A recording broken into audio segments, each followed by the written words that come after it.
that I'm afraid that I don't break. I heard you question my stability. You think I'll fall just like a guillotine, but I am here to stay. Won't look away.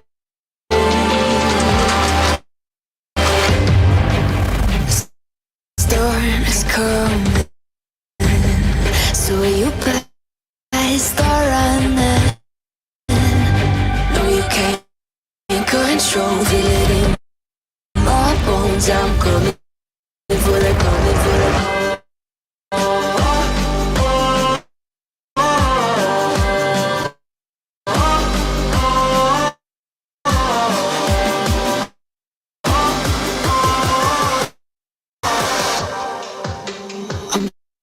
Coming for the throne.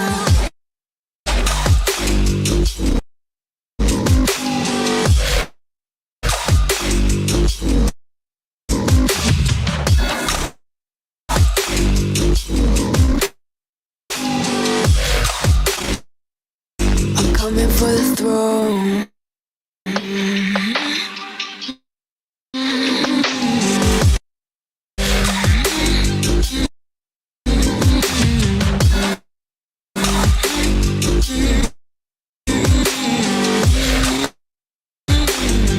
So you wanna be my enemy? You should've known I'd never kiss the rain. Ice runs in my veins. Oh, play it safe. I don't belong with your nobility. Who died and made you king of anything? You think that I'm insane? It's your mistake.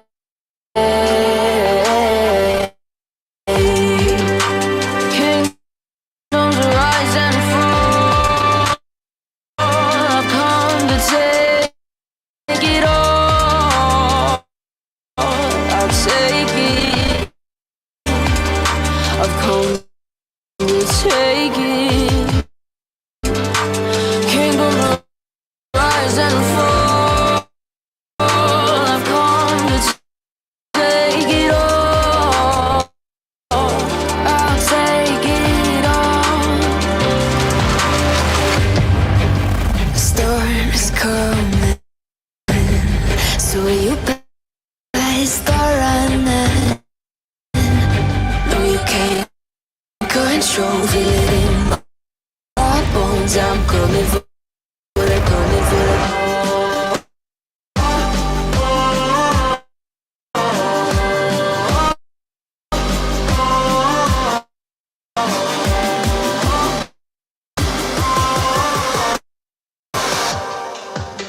I'm coming for the throne.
Stewart here with another Spursy summer show. How you doing? How you doing? Well, in the world of football, it's been another Spursy week. But before we get that, I want to bring a little bit of a distraction to you guys. And it's Father's Day coming up tomorrow. You need a last minute gift, and you haven't bought anything for your dad yet, and you got a local Ross, TJ Maxx, Burlington's, or whatever, discount store you have wherever you live. If you live in the UK, I don't know if there's like discount stores that sell name brands for less or any of that stuff. Or if you have a place, maybe you can find it on Amazon, delivers the next day. I mean, they have that here in the US. I don't know about everybody else. But at least in the city that I live in, you can get stuff. Even like if you order it early enough in the morning, you can get it the same day, right? So, I guess those are the props for doing that. But, this is my collection of summer fragrances. Maybe some of you guys have got it top down here so you can't really see. So unless you're into fragrances, you may not really know these fragrances. But if you're into fragrances, you probably just from the bottles can tell what we are here. But we've got 1, 2, 3, 4, 5, 6, 7, 8, 9, 10, 11, 12, 13 different fragrances. And we're going to kind of be doing like a battle to see, because some of these are really good, right? Some of them are really good. Some of them are not so good. Some of them are really cheap. Some of them are not so cheap, right? And those were probably, one of the ones in the decanter is really cheap. One of the ones in the decanter isn't really cheap. And that's because I subscribed. I don't know about you guys, but like here in the US, subscription boxes are like really big. And we're not sponsored by them, but I subscribe to Scentbird. And 'cause I don't know why, but lately, man, I've really gotten into fragrance. It's like it's almost a sickness, right? But what Scentbird is instead of paying, and the reason why I subscribe to this, and it's probably a little bit expensive, to be honest with you, but I really like the decanters that they use. It's kind of cool. They come in a little 8-ounce, vial like this, but the thing's in a, it's got like this magnetic case. It's got this rotating thing where you turn it and it locks so you can't spray. And then when you turn it this way and you push this down, it'll spray the fragrance out. And it comes out of that little bit right there. It's kind of weird. But I've been into blind buying fragrances later, right? And or lately, blind buying fragrances lately. And it's expensive, especially with the good ones. And if you don't like them, I don't know if you guys saw on the WillStewart365 channels. Make sure you subscribe to that channel, by the way. It's at WillStewart365 on YouTube. It's streaming live on here. We're simulcasting on Tottenham Away. And my new channel. I did a review of the John Varvatos Artisan Pure over there. And I've got another review. I've already written the script and made up all the art and stuff like that for that one coming out. It'll probably drop tomorrow sometime. over there on WillStewart365 of different fragrances, kind of going in depth, giving the notes. Like, I'm not going to go into the notes tonight, except for maybe on these two, because it's already written on the back of the card for you.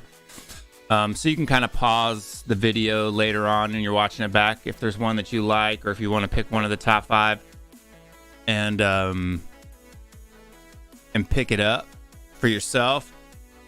But there's this thing, there's a couple of them. I picked Scentbird off of Facebook, and you know, I want to get into a little bit more niche fragrances, a little bit more of the expensive stuff. But you know, when it's $40 for a bottle, and if you don't really like it, you know, I mean, even $40 is a lot.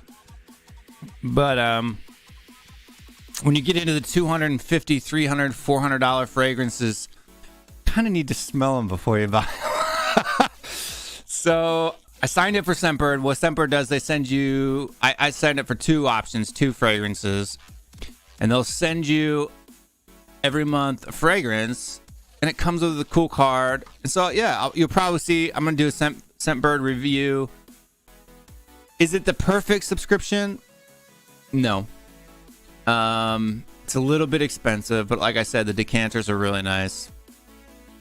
And presentation wise, it needs some work, but there's going to be a Scentbird review coming out over on WillStewart365 a little bit later. So if you like fragrances, if you're into men's fragrances, if you like to smell good, and you live in the United States, that is something that you guys can sign up for. But let's get into this quick. I don't want to take up a huge amount of time.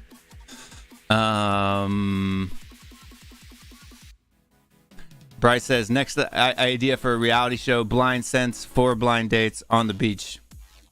4 blind people as well. And then, but that would be funny. That would be a funny skit, Bryce, actually. Blind, you just they give you a fragrance, you put it on, and you got to go pick up girls with it. It wouldn't be horrible. But let's rock into this this mess of this gaggle of fragrances over here. If you guys too, in the comments, this one is tonight because it's kind of a battle. Isn't going to be as like kind of serious as the watch one was. If you got comments and stuff like that, throw them in there. I'm going to be kind of looking at them straight on. Now that I'm actually doing like production review videos, I don't need the first part of this to be like squeaky clean. You know, we can have a little bit more fun together with it because it'll just be a different vein of video. So we're talking about summer fragrances, and we're talking about a couple different ones here. Let's start out the cheapest one. Does that sound like a good plan? So we're gonna grab. Whoops! I just hit my camera, my hand. Cheaper ones that kind of fit in the same vein as each other, and then we'll see who wins. Yeah, that's the right one. That's the only thing I don't like about this is you got to open it up to see what it is, unless you have a really good memory. I have a good memory, but yeah. See, Bryce, now you can do a little bit more research on your own and maybe find something a little bit better than Jupe. Jupe is a cheapie, though. There's so many better fragrances than Jupe. Jupe isn't bad. It's not horrible, right? But maybe we'll give you some suggestions you can find for her, and then she'll like them even better. But all right, so the first 3 fragrances that we're gonna kind of partner up is kind of like your cheapies, your $20, you know, $20 Joma Shop or TJ Maxx or Burlington's. I don't know about you guys, but near me, Burlington's has the best supply of fragrance. TJ Maxx, I went to TJ Maxx the other day in preparation for this video, and in fact, that's where I bought this one, was at TJ Maxx. and they didn't have a lot, dude. They didn't have a lot at all. But so we've got Lacoste L1212 White. This is a very popular fragrance. You know, and we've got some test strips here. I'm prepared, dude. I'm all in on this, buddy.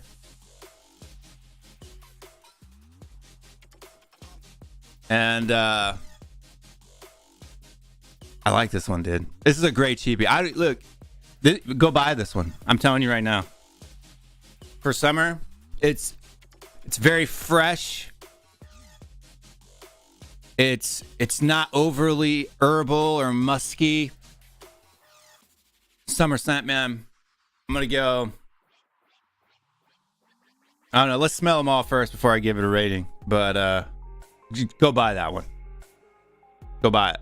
Go buy a full bottle. Well, no, smell it first because you may have different tastes than me. But if you could buy a sample first, buy a sample or go to the store and smell it. Next one is the good old Nautica Voyage, dude. This one is a legend. It's been around for a long time. I'm telling you right now, for 20 bucks in the summertime, if you want to smell fresh out of the shower, this one's a killer. It's a killer. Citrusy. These are all kind of citrusy. Hence the summer type of a deal. Let's grab another scent strip here. Atomizer on this one. The cap on this one, the new plastic cap, it's okay. I like it better than the John Varvatos cap. Like I like a cap that you can grab by the cap. If you can't grab by the cap, I'm gonna end up dropping it because that's just what I grab by. But you can grab this big heavy glass bottle by the cap, no problem. It's plastic. It's not metal or anything, but and I just dropped the cap on the floor. But check the atomizer out. Helps if I point it in the right direction. So this one is going to be, if you like the citrusy, if you like the citrus bomb, I would go in the opening, I would go with the Lacoste. If you like something maybe a little bit dialed back on the citrus, kind of like a fresh out of the shower type of smell, Nautica Voyage. It's a good one too. 20 bucks, man. 20 bucks. Can't go wrong. Sometimes I think on some discounters online, you can find this for $15. And for $15, it is a good, it's a good scent. It's a good scent. The next one is Tommy Bahama's St. Bart's. And this one's kind of in a similar vein. Maybe the Nautica one may be a little bit different, but the L1212 White from Lacoste and the St. Bart's are going to be a little bit closer to each other, I think. So let's check this one out. This one too has a cheap plastic cap, but it's got a little rope tied around it, so that makes it cool. But it locks on there. It has like a little click retention, which I don't know why all companies don't do that, but maybe you can hear it. Hear that little pop? Because then you can lift it by the bottle, and it's not gonna fall off, until you take it off a million times. But so this one has a little bit of it's got that citrus pop in the opening, and but it's got a little bit of a tequila note in it, so you kind of get like a almost a pina colada or margarita smell kind of out of the opening. I like this one too for summer. If you go in, oh, it's getting tough now. I didn't think this was going to be as difficult because I like all three of these fragrances. St. Bart's, Nautica, Lacoste 1212 White. It's the St. Bart's. That's the Nautica.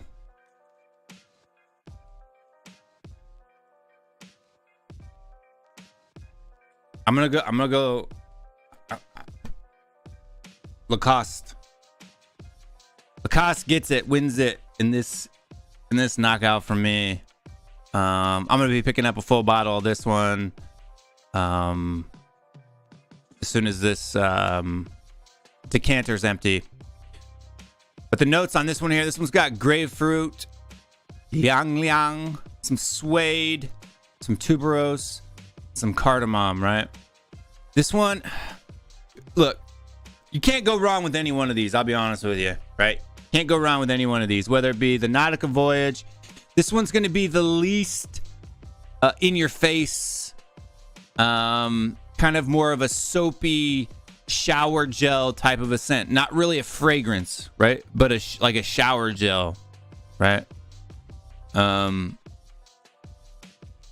Tommy Bahama is like if you're out on the beach and you're going to be, you know, and you're on vacation, you're out at the beach and you just like outside during the day, it's 90 degrees outside or 38 degrees outside if you're using Celsius, and you just you don't want to smell like BO, and you want to smell a little, you know, a little fresh and young, go with the Tommy Bahama, Nautica Voyage, or the Lacoste L1212 Blanco or white, however you do it. And these are going to be like heat of the day type of fragrances, really hot. So we're going to go with Lacoste for that one. In fact, let's take these off that rack and then we'll leave the winner on the rack, and then we can see the top 5, Will's top 5 recommendations for summer. All right, so now we're going to go with the citrus bombs. Which one is the best citrus bomb? So I did a review on this one. This one is okay, especially if you like musky stuff. Yeah, like Jean Paul Gaultier, it's a good one too. I don't have any Jean Paul Gaultier yet. That one's not too expensive either in the US, but we're gonna be doing that. I did a review on this one on the channel. I gave it like a 7 out of 10. But we're gonna battle it against Odyssey by Issey Miyake. And so we got John Varvatos. We'll try to make this like the camera actually that way if you guys need to pause it later or something, if you forgot the name. The John Varvatos Artisan Pure and the L'Odyssée Pour Home from Issey Miyake. This one's an old one, dude. This one is an oldie, but it's a goodie. And so let's grab a new test strip here. Throw these ones away. And then let's waste some more fragrance. This one too, it's an oldie, it's a goodie. You can get this in the US for around, sometimes as low as $20. This is a 75 milliliter bottle, 2.5 ounces. So this one, I like this one. In the opening, it's got like a real strong citrusy bomb, but it's not like one that burns your nose hairs. You know what I mean? Like sometimes openings, especially with cheaper fragrances, can really get you in the nostrils, right? It smells good. I can already tell you that's a winner. Because I already did the review on the other one. This one is L'Odyssée Pour Home from Issey Miyake. Yeah, let's not waste a whole lot of time. We'll waste the spray just so I can see if it changes, but we're gonna put that one up there. Buy this one, and I'm gonna tell you why. This is one of my favorites. I'm biased, right? But like, I don't know, maybe it's because I'm old, right? This one's been around since like the 90s or whatever, but it still smells really modern, really, really good. I'm probably gonna end up ruining my microphone from doing this. The atomizer on this sucks as well. I'm not happy. This gets really good reviews online. The John Varvatos Artisan Peru, like really good reviews. Like it's some like hype cheapy, like go get it, it's quality. Nah, it smells like dirt, dude. It smells like you spilt your orange juice in the sand. I'm sorry. It smells like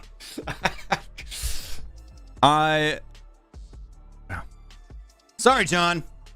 And all the like fragrance connoisseurs out there. Yeah, Dior Sauvage is a good one. No,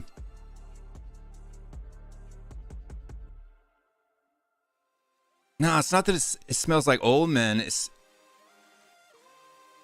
like it just smells like you dropped an orange in the dirt. Like literally, you dropped an orange in the dirt. You're walking around, and it's not sand; it's dirt. And you had an orange in your hand, unpeeled, and you dropped it in the dirt at a baseball field or something. You picked it up. You smelt it. That's what that John Varvatos smells like. So if you want to smell like an orange dropped in dirt, go for it. For me, for the win in the citrus bomb category, L'Odissée Pour Homme by Issei Miyake. Come on, camera. Where's the sweet spot? Right. It's hard because of the lighting. There we go. L'Odissée Pour Homme by Issei Miyake. Get this one instead. Will's suggestion. All right. So the next two, they're going to battle each other here.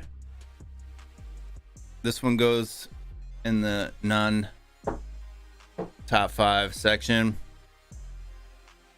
We've got, now we're getting up here into some designer fragrances, right? Like in the respected designer category. And I should really put Pour Homme in this as well. That goes with that. What's gonna battle that then? No, we'll put those two together. How about that? So we got Dolce & Gabbana Light Blue. This is a classic. There's probably some flankers in the light blue line that are probably better than this. But we got Dolce & Gabbana Light Blue versus the Versace Dylan Blue. Let's see. Let me get another touch strip. Get the last ones we did out of here. And we'll start with the light blue from Dolce & Gabbana. Light blue from Dolce & Gabbana. The atomizer on this one's pretty good. To be honest with you. It's got a clicky cap. I like that.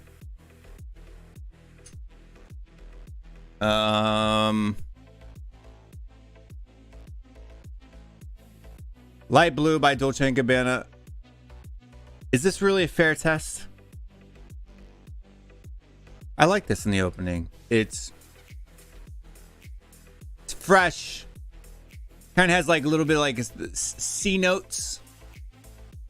Like I smell citrus, obviously, like a bergamot. I don't know if it has bergamot in it. It's either lime, it's either lemon or bergamot. Off the top. It's not bad. It's pleasant. I enjoy it. I'd wear this. I obviously I own it. But there are some of these, like I bought this. See, look, I just tried to grab it by the cap and it fell off. I bought this on a blind buy. I'll probably be giving this one to my kid. Not gonna lie. Or it'll just sit on a shelf and I'll put it in the set. How about that? We'll put the John Varvatos Artisan Pure in the set behind me. Exactly. I hear you, Paul. I hear you. Do I have a degree in fragrance testing? No, dude, I don't have a degree, but I'll tell you what, over the last 6 months or so, I have watched a couple hundred hours of fragrance stuff, to be honest with you, since August. And I like it, dude. I like fragrances. It's just kind of like you buy one, you wear it around, you feel good for a day. You go ask your wife how you smell. She tells you smell like crap. Stop spraying cologne in the house, and it all works, right? It all works. But that's Dolce & Gabbana light blue on that trip. Now we got the Dylan blue. So we got 2 blue fragrances here. One from the house of Versace, one from the house of Dolce & Gabbana. I can tell you the atomizer on this one's a lot better. The cap maybe not as good. I would be a little nervous picking this one up by the cap, to be honest with you. Probably works, but okay, so it's not as fresh. It's definitely not as fresh. It's a little bit more. I mean, you can smell the citrus. It's fresh, don't get me wrong, but it's not as fresh as the light blue. And that's why I said maybe this one needs to go in the citrus bomb category with the Issey Miyake and the John Varvatos Artisan Pure. The Dylan Blue is going to be a little bit more sweeter, but I like a little bit sweeter of a fragrance, to be honest with you.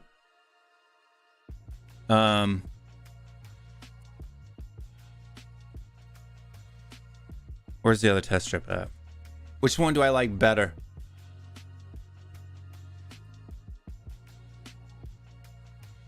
Yeah. Which one do I like better? I already know which one I like better in the dry down. Okay, so the opening is probably going to go to light blue if I'm being honest. Light blue by Dolce & Gabbana. The middle notes in the dry down is definitely going to go to Dylan Blue.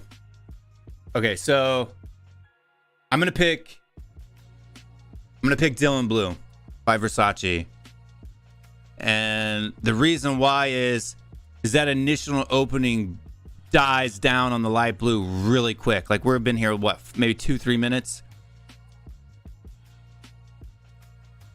And when I put them side by side, the only one that I can really smell is the Dylan Blue. This is a quality fragrance. You know, I think you'd be safe with getting both of these. You know, maybe even layering the two together. And I've got an instance of that. What's kind of like my daily driver in the summer. What I like to do, especially, for me personally, my summer drivers, I like a little bit of a sweeter men's fragrance. I'm really into fall and autumn fragrances, you know, with have like a good amount of vanilla and lavender and stuff like that. Check out the Dylan Blue. I think it's a good summer fragrance. This one you could wear both daytime and nighttime, whereas the light blue is going to be more of like a daytime scent, maybe outside. So if you're looking to spend, these both run around 40-50 bucks, I think. In the 75 and in the 50 milliliter size. This is 75 milliliter size, I do believe, but this is 3.4 ounce, so 100 milliliter, 100 mil on this one, and it's hard to read here. I'm going by, and 75 on the light blue. Wear this one during the day, wear this one at night, in the evening if you're going out. But I got better going out scents for summertime, but there's that. I'm gonna give this one a Dylan Blue for me. Sorry, light blue. You're going in the next panel. I actually figured out that we have 6, not 5, so I can't do maths. Dylan blue for me. Yeah, that's good. Yeah, this is actually useful. It is useful. I agree with you. CK Summer, that's a nice one. Dylan blue for me gets that one. Mont Blanc Explorer, dude. I am not an a Creed Aventus fan. I've got the Aphanon Supremacy upstairs. Don't like it. I have Mont Blanc Explorer in a 5 ml bottle. Don't like it. I don't know, man. I don't know if I got bad batches or what, but this is the Eau de Toilette for Dylan Blue. Definitely one you should check out. All right, so we've got 2 other, and I'm not gonna lie, for me, I'm a bit of a Versace in the summertime. Believe it or not, if we're talking just designer houses, maybe not, from brands, like clothing brands, I'm a Versace in the summer, Burberry in the winter type of guy. But we've got 2 here. We've got Versace Eros versus Versace Pour Homme. All right, so little bit different. People are saying Eros for the summer. Yeah, I think so.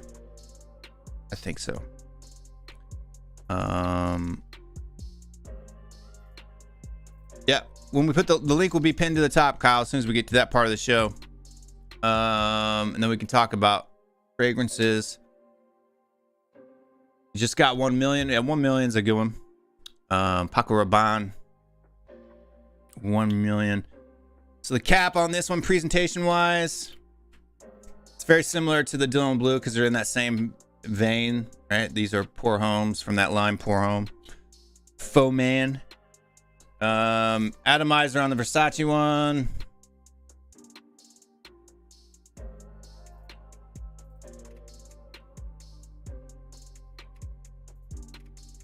To be honest with you, these 2 would have been a good battle. Like if you want one that are similar to each other, and then the Pour Homme for me would have won. Right, like pairing this up against Eros is really not. They're completely different deals. Dylan Blue and Eros would have been closer to each other. But Pour Homme.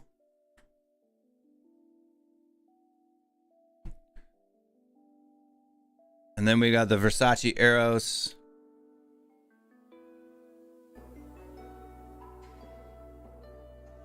Let's see. There's summer fragrances. You can't wear the same fragrance all year. If you guys are wearing deep, sweet fall fragrances in the summertime, that's probably why you're choking people out, man. You got to go with a freshy, a citrus. Versace Eros. I love this fragrance. I love it. It's fresh in the opening, right? This one's really fresh in the opening. It's actually not too far away from this one. Not as citrusy. But when this one dries down on paper, on your skin, for me, it doesn't really smell like bubblegum. But on paper, it smells like, I can see why people say it smells like bubblegum. It's fresh, sweet. You can smell the vanilla, the tonka bean. On the top notes, you can smell the lemon and the like a candy apple or an apple. I'm gonna go with Eros for me on this one. I'm picking Versace Eros. And I got this one as a tester. So if you really like a fragrance and you want to get it on the cheap, if you've got good if you know some good discounters, and this is the eau de parfum, you can buy it in a tester and save yourself some cash. Like for me, this 3.4 ounce or 100 milliliter bottle was the same price as a 75 ml bottle. So save some money. Have I tested Eau Fresh yet? Nope. Eau Fresh is coming up next, by the way. So like I told you, I like, for the summertime, I like the house of Barbari. Or for the summertime, I like the house of Versace. I really do.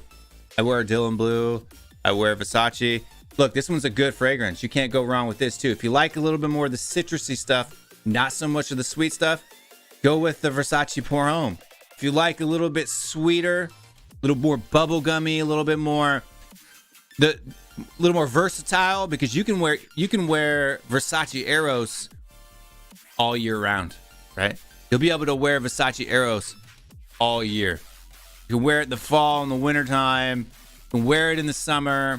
I'm going to show you how to really make it pop during the day in the high heat here in a minute. And this is my personal thing. This is the way I do it. When in the morning, when I'm going out in the day or in the high heat, like if I'm going to a football game for the kid or doing whatever. And by football, I mean soccer for people who are Americans. I'll put it on this way. And then when I go out at night or when I get home and I need to refresh after about 8 hours, because that Versace Eros will stick around a long time. Then I'll do something else. But Pour Homme, Dylan Blue, Eros, all really good fragrances. I think Versace's got the summer locked down for me right now. But we got two more. So this is going to be, this is the Versace Eau Fresh. And it comes in this bottle here. Some people like the bottle, some people don't.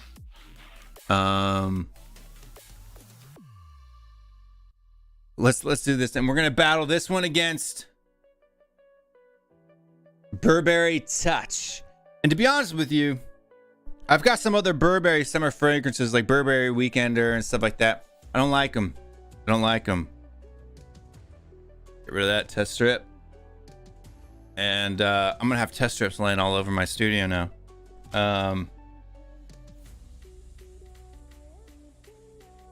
My hand is going to smell like some weird conglomeration of fragrances.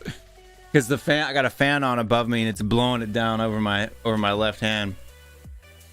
Atomizer on this for being as cheap as it is. This is a really cheap fragrance, by the way. This is Versace Eau Fresh. And Atomizer is pretty good. So now these two, both of these ones are going to be like, you know what? Nautica Voyager would be a good one out of the three of these to really like, that are kind of in the same vein, right?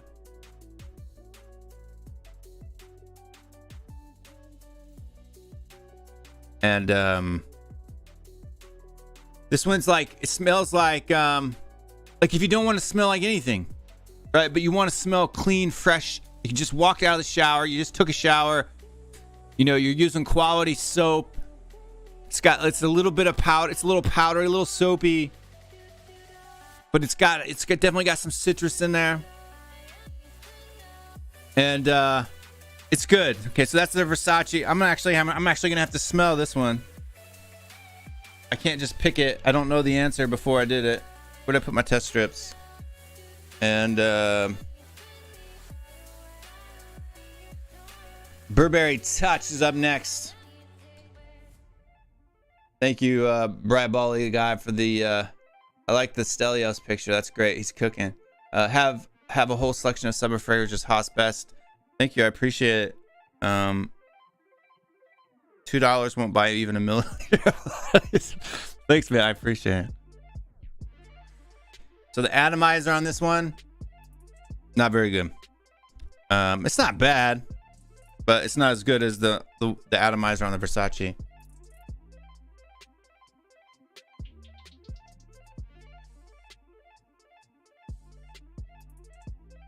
In the opening on this one, it's similar. They're definitely in the same ballpark as like situation, like when you wear it. And I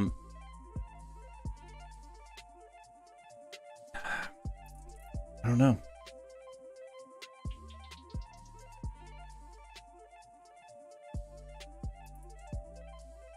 Okay. Sorry, dead space, but I'm trying to parse out. Okay. So the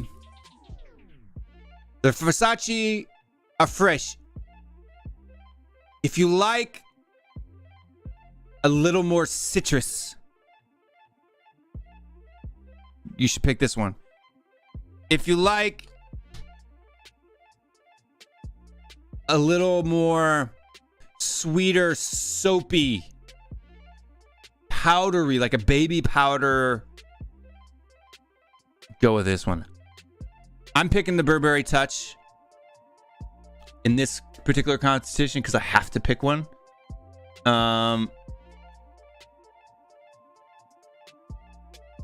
Burberry Touch for me is going to win this top 5 for the shower scents. So we've had, I think we got a pretty good time. Last combination that we're going to be talking about is the Fierce Abercrombie and Fitch Fierce. This is their club date night summer scent club night. The classic Abercrombie and Fitch Fierce are the Parfum de Marly Percival. I don't have this one in a bottle yet because it's like $300. I will be getting a bottle of this. In fact, on JomaShop right now, and JomaShop.com right now, I think they're having a 48-hour sale on Parfum de Marly, and everything's marked down like 45%. So if you live in the US, or if JomaShop shits worldwide, you got about 5 hours to go buy this at 50% off. But I got this one from Scentbird in a decanter. We got 8 mil. And we've got the Abercrombie and Fitch Fierce. Now these two smell a lot alike. Like these are almost this, and like a Mont Blanc Legend, right? Mont Blanc, if you're minerals or those guys.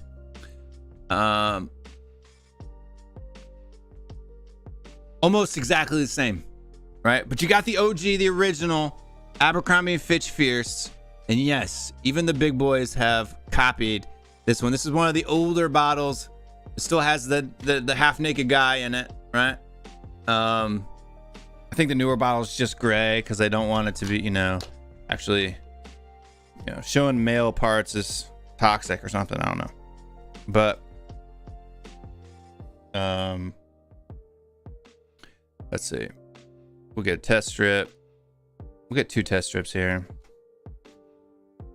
And we got test strips all over the place. We'll give this a go first. We'll give the Abercrombie and Fitch Fierce a go first.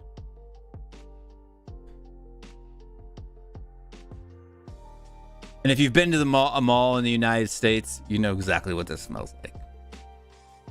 Especially if you were born in my generation, right?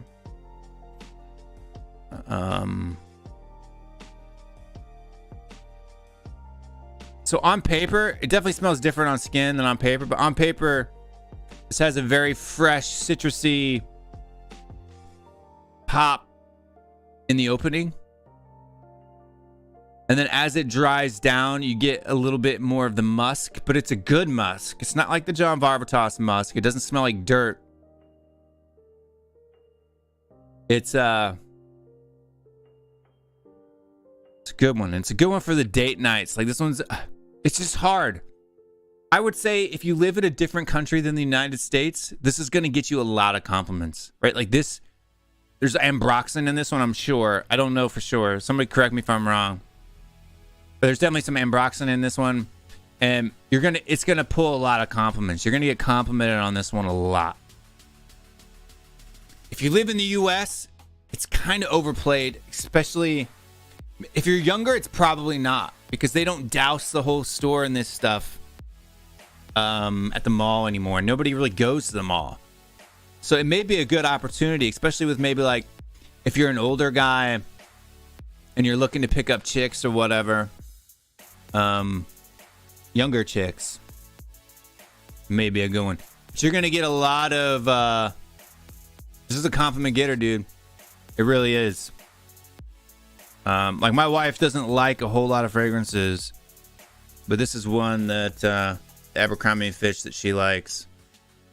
And oops, I just threw the tester away. But that's okay. I know what this one smells. I've been wearing this one since I was a young whippersnapper.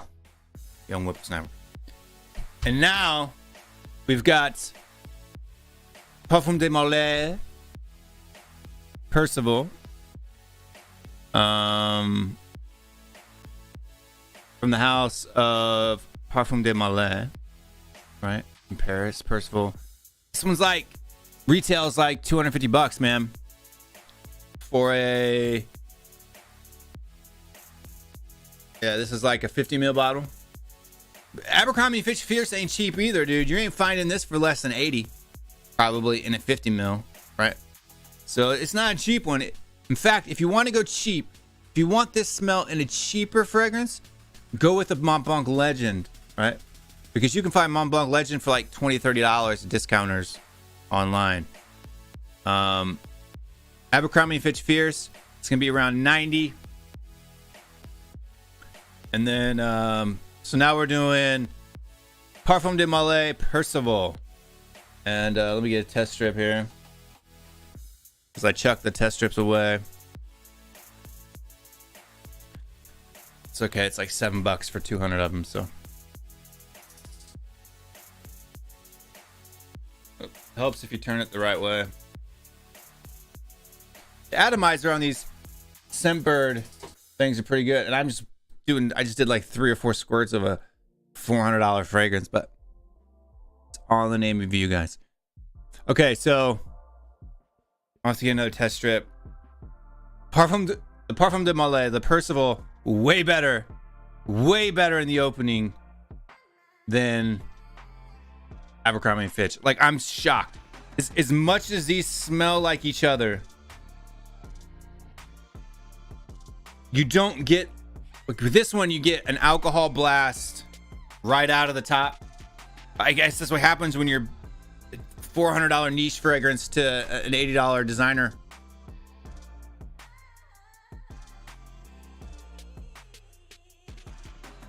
Yeah. The Parfum de Malais in the opening, it's just smooth. You don't get smacked in the face with like this alcohol bomb. It's just the scent.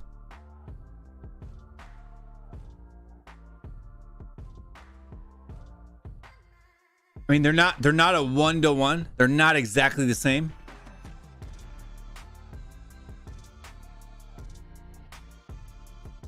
Okay, as they're drying down, they're starting to smell more similar. For sure, but both fresh. Can't go wrong with either one of these, to be honest with you. If you can afford it, if you're older, like me, if you're in your 40s, just get one bottle of this. Get one bottle of this for the summer, one bottle of Leighton for the fall and winter. And it'll be good. But let's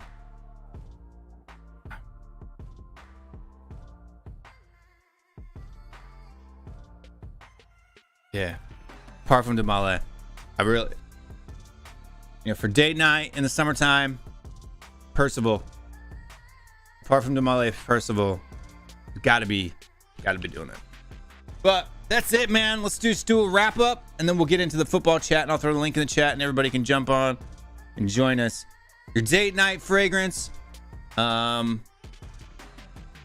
Will's pick goes to Parfum de Malay Percival over Abercrombie and Fitch Fierce. Just smells. They smell the same. Not exactly the same, but they smell the same. But the Parfum de Malay smells like it's like putting glasses on that have fingerprints all over. That's the Abercrombie and Fitch.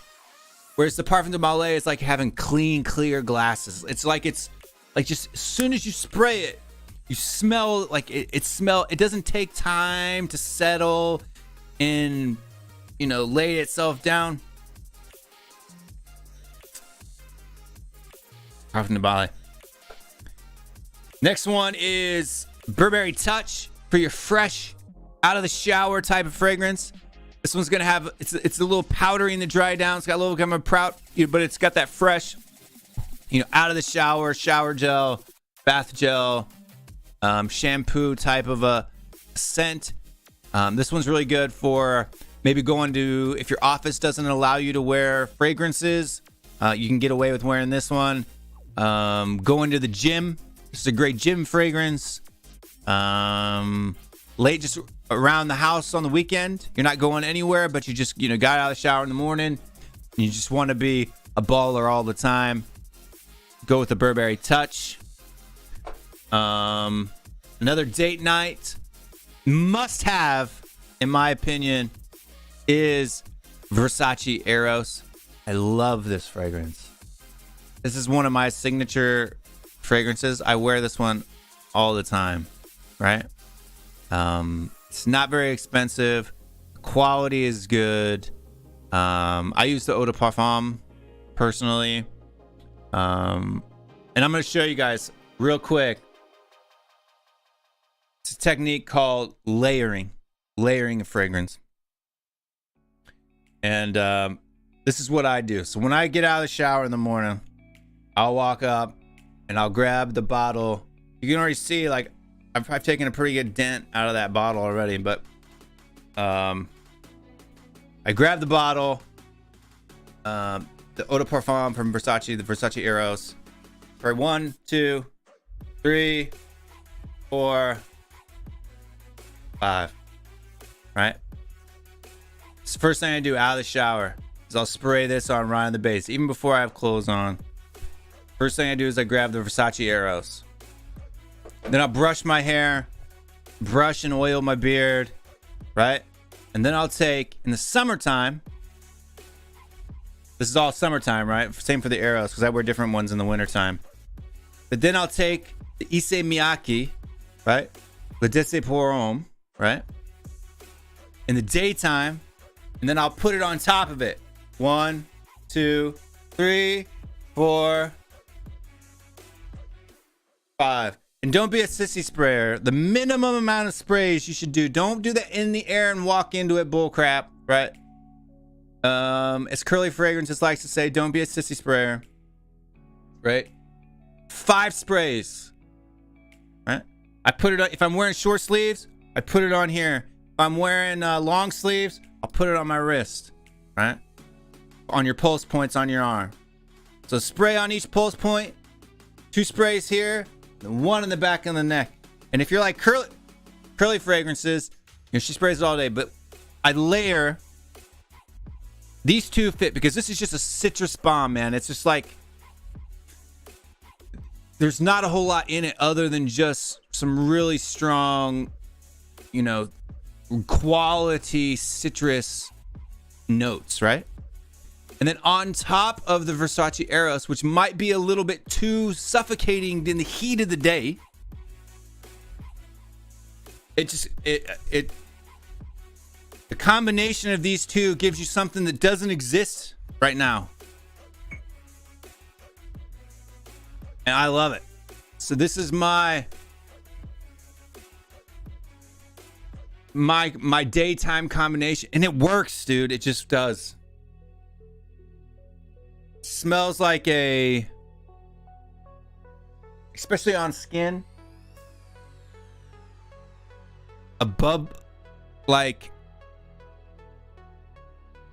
maybe a little bit like juicy fruit, the bubble gum. You know, juicy fruit, the bubble gum. but a little bit more fresh than that. So take juicy fruit, the gum,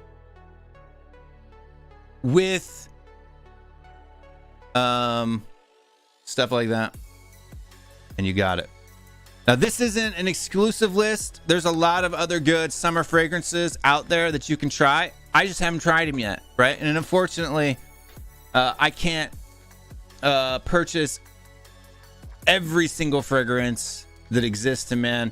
You have like Blue Day Chanel. It's probably one of the most popular summer fragrances. But that's that. Issey Miyake, Versace Eros, Burberry Touch, Percival by Parfum de Mali, Dylan Blue brought in the just kind of like the freshy, the blue fragrances out of the two. And then we had the Lacoste L1212. So I'll be picking up a full bottle of both of these. But it's good if you don't want to buy, if you don't want to spend, $100 on a bunch of stuff. Check out, see if they got a local scent. I found, just followed an ad on Facebook for this one, and I'll be picking up a full bottle of these, and look out for a review, like a full review, breakdown, note breakdown of all of these on WillStewart365. I'll be hitting all of these in detail this summer. We'll be getting a review out on each and every one of the fragrances in the show tonight, like a hard down one, not a list, but just a different one. But that's it, man. Let's wow, that took an hour. I didn't realize that. Sorry, guys. I thought it was going to be a short one, but I think it was fun. It was good. There's all the lists. There we go. Let's switch over there. It's all in a mess now. I'll have to redo it. And then I have these stands I have in my room. I might put them down here, but the only problem is you can't see. Like, I got shelves back here. You can't see them. Like, my dome blocks it. So maybe I need to get like what do you think? Get a bookshelf like where Captain America is, and maybe put the fragrances there. Because I got watches, my sunglasses.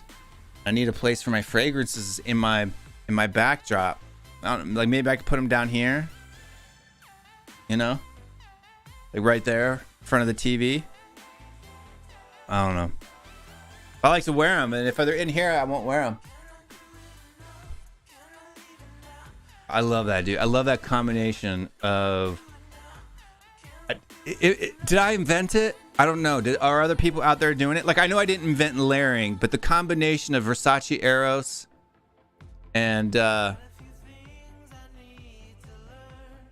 Issey Miyake's L'Odyssée. Did I invent that? I think I did. Let's add put the link in the chat here. We'll get that pinned to the top so people can come on and have their say. We'll do chitty chatty, but let's look at the comments here. A lot of good comments today, but we're going to say hello to everybody that's coming to the stream. We got Nita in the house. Big up. Big up. Big up. Mark Swift, big up as always in the house.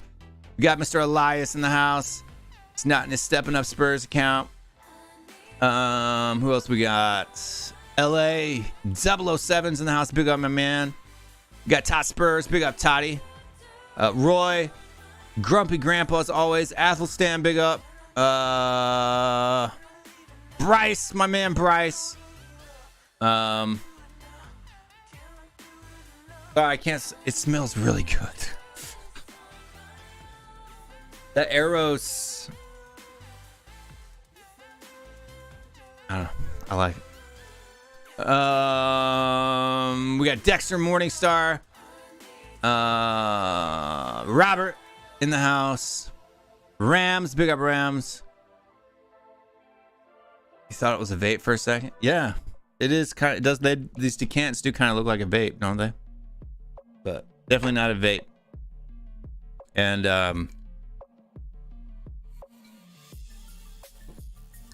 Tony K says Cool Water. So Cool Water is actually a really good one. People make fun of it, but Davidoff Cool Water, that's a classic. It's actually very similar to creative English green English tweed or something like that. English green tweed. I can't remember the name right now off the top of my head, but you know what I'm talking about. It's a good one. I got a piece of ice in my mouth, so sorry. Who else we got? CK1. That's all you, dog. Stay away from the CK1. But that is an old fragrance. We got Paul in the house. Who else we got? Ben Salah Youssef. Big up, my man. RW. What about Nautica Voyage? I got Nautica Voyage. You must have missed the beginning. That was in round 1. Nautica Voyage can go in that same vein as Burberry, Touch, and Versace. Man. Oh, fresh. Paul Brownie's in the house. Big up, man. Got this under the Christmas tree. Good. You got some gifts under the Christmas tree fragrances. It's a good fragrance, man. Unless you get you a good one.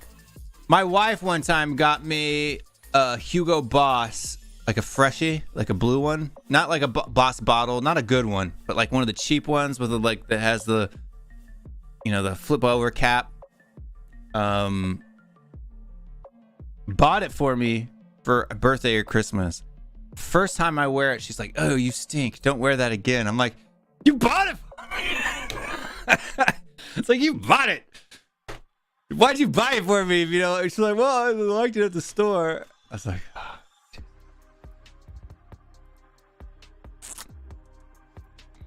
So in my channel, I'm gonna start introducing this period. I have a notebook here. My wife's out of town right now, so I can't do it now. But when I start doing, I'm gonna keep doing fragrance reviews. I'm gonna end up with like a room full of fragrances, and I'm doing a fragrance review at least once a week over on WillStewart365. So if you haven't subscribed over there yet, make sure you do.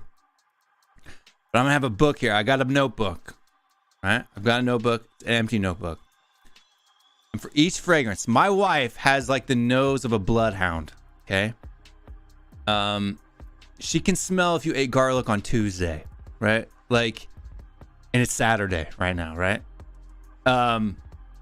She can smell your pee and see if you have cancer, right? Like that's how good of a sense of smell she has. And she always moans and complains about fragrances, and she says some of the crazy stuff. So I'm gonna start for every fragrance. I can't do it now, but for every fragrance that I review, I'm gonna have the wife's opinion on it, right? So I'm gonna have that written down, and we're gonna read it, and it's gonna be comical. I'm telling you right now, it's gonna be pure comedy. And I'm gonna write down exactly what she says, even if it's like, "Ooh, get away from me, stop bothering me, you motherfucker," right? Like, even if that's what she says, that's what's gonna get written down, and it's gonna be included in every review coming up. So I think it'll just be fun. It's something that none of the like, some of the fragrance YouTubers, they'll have their wife do it, but they don't have a crazy lady who hates fragrances for the most part do it. Not that my wife's crazy, but you know what I mean. And we'll be doing that for sure. It's gonna be fun. We got DJ Green Alert in the house as well. We got Hayach, Hatch, H. It's interesting spelling to a name. H. That's how I would spell it. Hack. Who else we got? Michael, Savage EDP. Yeah, Savage Elixir, Savage EDT, EDP. I think all of those are good ones. I don't have Savage. That's more of a winter fragrance, though, not so much of a summer fragrance, to be honest with you. But yeah, we'll start bringing that one in. YSLY, great summer fragrance. Good suggestion. No ode to schlongs.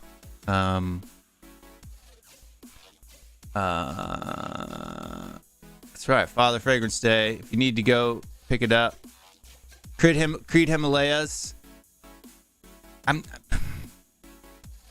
I'd be lying if I said I've smelled enough Creed fragrances to be doing it, but I don't. I've smelled a few. I'm not a Creed fan. I'm more of a Parfum de Malais fan, to be honest with you, than Creed, but that's someone. Gym fragrance? People wear cologne when they're going to the gym? Yeah. Yeah. You know? Good gym fragrance. You could go with the Lacoste L12, or you could go with, like, I think the Burberry Touch is the most, probably the best gym fragrance. It's what I wear when I go to the gym. So, or just lay around the house. Who else we got here for the first time? Brian Dempsey. No relation to Clint Dempsey, are we?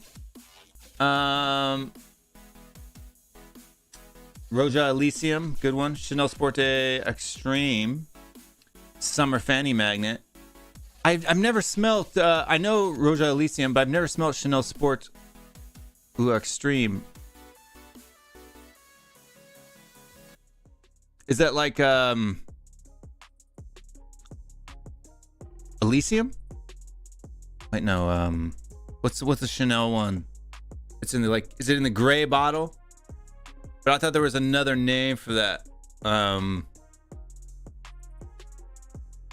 For that Chanel. I can't remember it off the top of my head right now. It's gonna kill me. Those are both good fragrances. There's the link. I don't think it's pinned to the top yet. Somebody can correct me if I'm wrong. But let me pin that right quick. The way people can find us. It was a good list today. I think we had people from all different veins. I don't know why YouTube makes you log in like 12 different places to get in there just to pin a comment. It's so dumb. I don't know why StreamYard make that possible, to be able to pin comments straight in StreamYard, and then we won't have to do this awkward silence bullcrap that I hate doing. Let's see, anybody else we haven't said hello to? Slow. Pick up Slow. Slee. I don't know. Henry Fry TV. Do like small of fresh coffee though. Wearing perfume to the gym is a crime against other people in the gym who are there to exercise. No, it's not. If you wear the right one, right? Like if you're wearing Versace Eros to the gym, you're a dickhead. Okay. If you're wearing Burberry Touch to the gym, you're not a dickhead. It just smells. That's the point. These are unobtrusive, right? High heat, unobtrusive fragrances that are meant, right, for that. It just smells. There's no difference in putting this on and then using a body wash or shampoo, right? Other than this is going to have maybe 4 to 5 hours of longevity, if that, and the shampoo is going to have 30 minutes, right? But you just smell fresh out of the shower. That's what this is designed to smell like. Right? If you're wearing this, or if you're wearing like Sauvage, Dior Sauvage Elixir, at the gym, yeah, you're a dickhead. That's why you're not. That's why you wear a fragrance that works there. But let's start bringing in some folks in the back. Let me get to my brand section here. First guest for the night is somewhere. Maybe he's back now. I don't know. But where you at now? Tell us where you at. I'm in Rwanda right now. You know what I mean? With the family, mate. You know what I mean? Landing the minerals everywhere. Minerals International, bruv. Let's have it right. You know what I mean? Yeah, Minerals International. That's right, in Rwanda. Looks like you're at a palace. You in a hotel or something, or what? It's my home. It's my house. You're king? You're the king of Rwanda? Nah, calm down. I'm not gonna get you in trouble now, aren't I? Someone's gonna watch this and come find you. My dad's house, you know what I mean? At home. It looks like a nice house though. The bathroom, the stone there in the bathroom looks good. Yeah, man. It's alright, bro. You know what I mean? Landing the minerals everywhere, bro. You know what I'm saying? Minerals, airways as well. You know what I mean? I dig it. I dig it. But we got another guy sitting in the back. Let's bring him in as well. Mr. Hello. Elias, stepping up Spurs. Elias, you're in the woods. Why? For what? You're in the woods for being Elias. Will, what was that fragrance that you said that if you live outside of US and you want to seduce girls, you can wear that? What was that?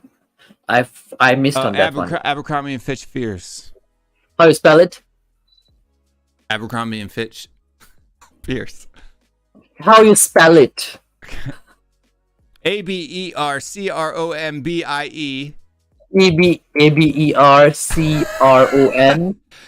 ABERCRONMBIO Abercrombie and Fitch, is it? Yes, Abercrombie and Fitch Fierce. Fierce. Yeah. Okay, I'm gonna get that one. It's a good date night fragrance on somewhat cheap. I mean, real, bro. You should have with Dior. Those are the real perfume minerals, man. Dior is man. Like Versace, Dior for me on the same page. Like Dior's a little bit more expensive, not a lot, and I don't think the quality's much better, especially summertime. I think for me, brands like you have Bleu de Chanel, right, which is probably the most popular, biggest hype beast, most talked about, blue summer fragrance from like a top house. And it's an expensive fragrance, 150, 160 bucks, I think, probably for a bottle. Dior for me in the summer, it makes them like just a regular pour homme. A lot of stuff in the fall and winter time is pretty good. I don't own a single Dior fragrance, to be honest with you. I own lots of stuff in the Guerlain, Burberry, Versace. I have a whole nother rack like this full of just winter fragrances too, right? Like Victor and Rolf, Spice Bombs, and I don't think I own a single Dior fragrance right now. So, actually own the bottle of it. What about Yves Saint Laurent, aka Yves Bismuth Saint Laurent? Yves Saint Laurent's good.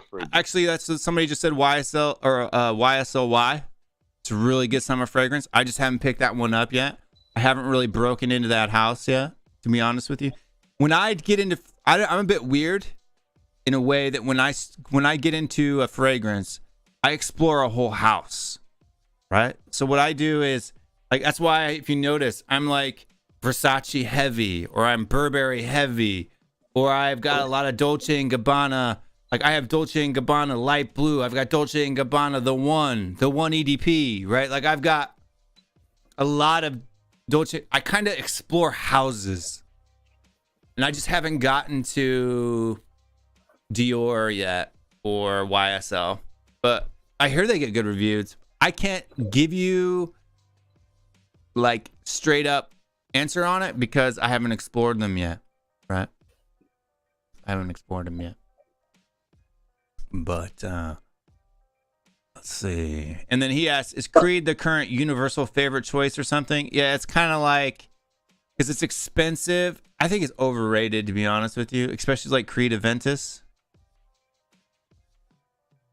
I don't like it, dude. I think it smells similar to the John Varvatos Artisan Pure. It smells like somebody dropped the pineapple in the mud. That's what it smells like, dude. And I'm not into smelling like a muddy pineapple. I'm going to get a lot of heat. Comment down below and cuss me out if you want to for my opinions on that. But let's bring in Sergio Ramos in the back. What up? Hey, What up? man. Yeah. Big up KPV, man. Landing What's the up? minerals as usual, man. Yeah, big up everyone. Margaret Yu says, fragrance is a hit or miss purely based on personal preference. Better not wear any if you aren't sure. Yeah, it is. But I'm going to tell you right now, if you're wearing a fragrance for another person, you're wearing a fragrance for the wrong reason. Okay. First off and first foremost, you should be picking your fragrance because it makes you feel good, confident. That's why you should be wearing a fragrance.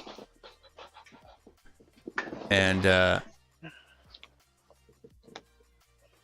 yeah, that's why you should be wearing this confidence. That's the reason, Bryce, I won't wear Sex Panther. Azara Most Wanted. Azara Most Wanted is a great winter scent, fall winter scent. We'll be doing, trust me, we're gonna do a fall one. This was a summer review. We're gonna do a fall one. And like I said, subscribe to, see right there, you got WillStewart365 right in the middle next to me, right there. At WillStewart635 on YouTube, and we'll be doing a review. I'm gonna review every single one of these in detail, notes, openings, an actual dry down, like 2 hours later. You don't have to watch. It's not live. It's a produced video, right? 2 hours later, what the dry down smells like, stuff like that. Grumpy Grandpa was kind enough to put the link in the chat. Will, can you do a demo for Abercrombie and Fitch? Saying a lot. A demo for Abercrombie and Fitch, if it works or not. Well, you don't look like me, so you're not gonna get the same reaction that I get. You just do a demo for yourself, and we see whether it works with Will or not. So you want me to go out into a nightclub and pick up chicks as a married man and put it on YouTube for the world to see? I know my wife won't like that. You don't have to get laid. Just pick up and show. Yeah, it works. But it has nothing to do. It has like 5% to do with the cologne and everything to do with the person, right? Yo, Will, man, that will show that you got the minerals, man. If you do No, I'm just pulling his leg. Don't worry. Henry Fry TV, man. It's because you're not wearing the right fragrance, my man. He's a troll. It doesn't smell like. That's what I'm saying. Burberry. You'd have to smell it. This smells like soap. Is there anything wrong with showering before you go to the gym? It's smelling clean? No. This doesn't smell. This doesn't smell like this. If you're wearing Abercrombie & Fitch in the gym, you're a douchebag. If you're wearing Burberry Touch in the gym, you're fine. It just smells like soap. I don't know how many times I gotta say it. Like you just stepped out of the shower after being in the shower. That's it. Water, soap. Will, what if you like a girl in gym and you want to wear Abercrombie and Fitch for that? God's sake, Don't. Okay. That's the point. I mean, These are Will, summer freshies. That's the whole point. They're supposed to not be overbearing in height. I mean, fair enough, but Will, man, if you do what Elliot said, yeah, and put it on, yeah, and go with the chicks, that shows that you got the minerals, man. That's right. I don't like Creed Aventus. Green Irish Tweed, I think it's okay. Aventus, not for me, man. Not for me.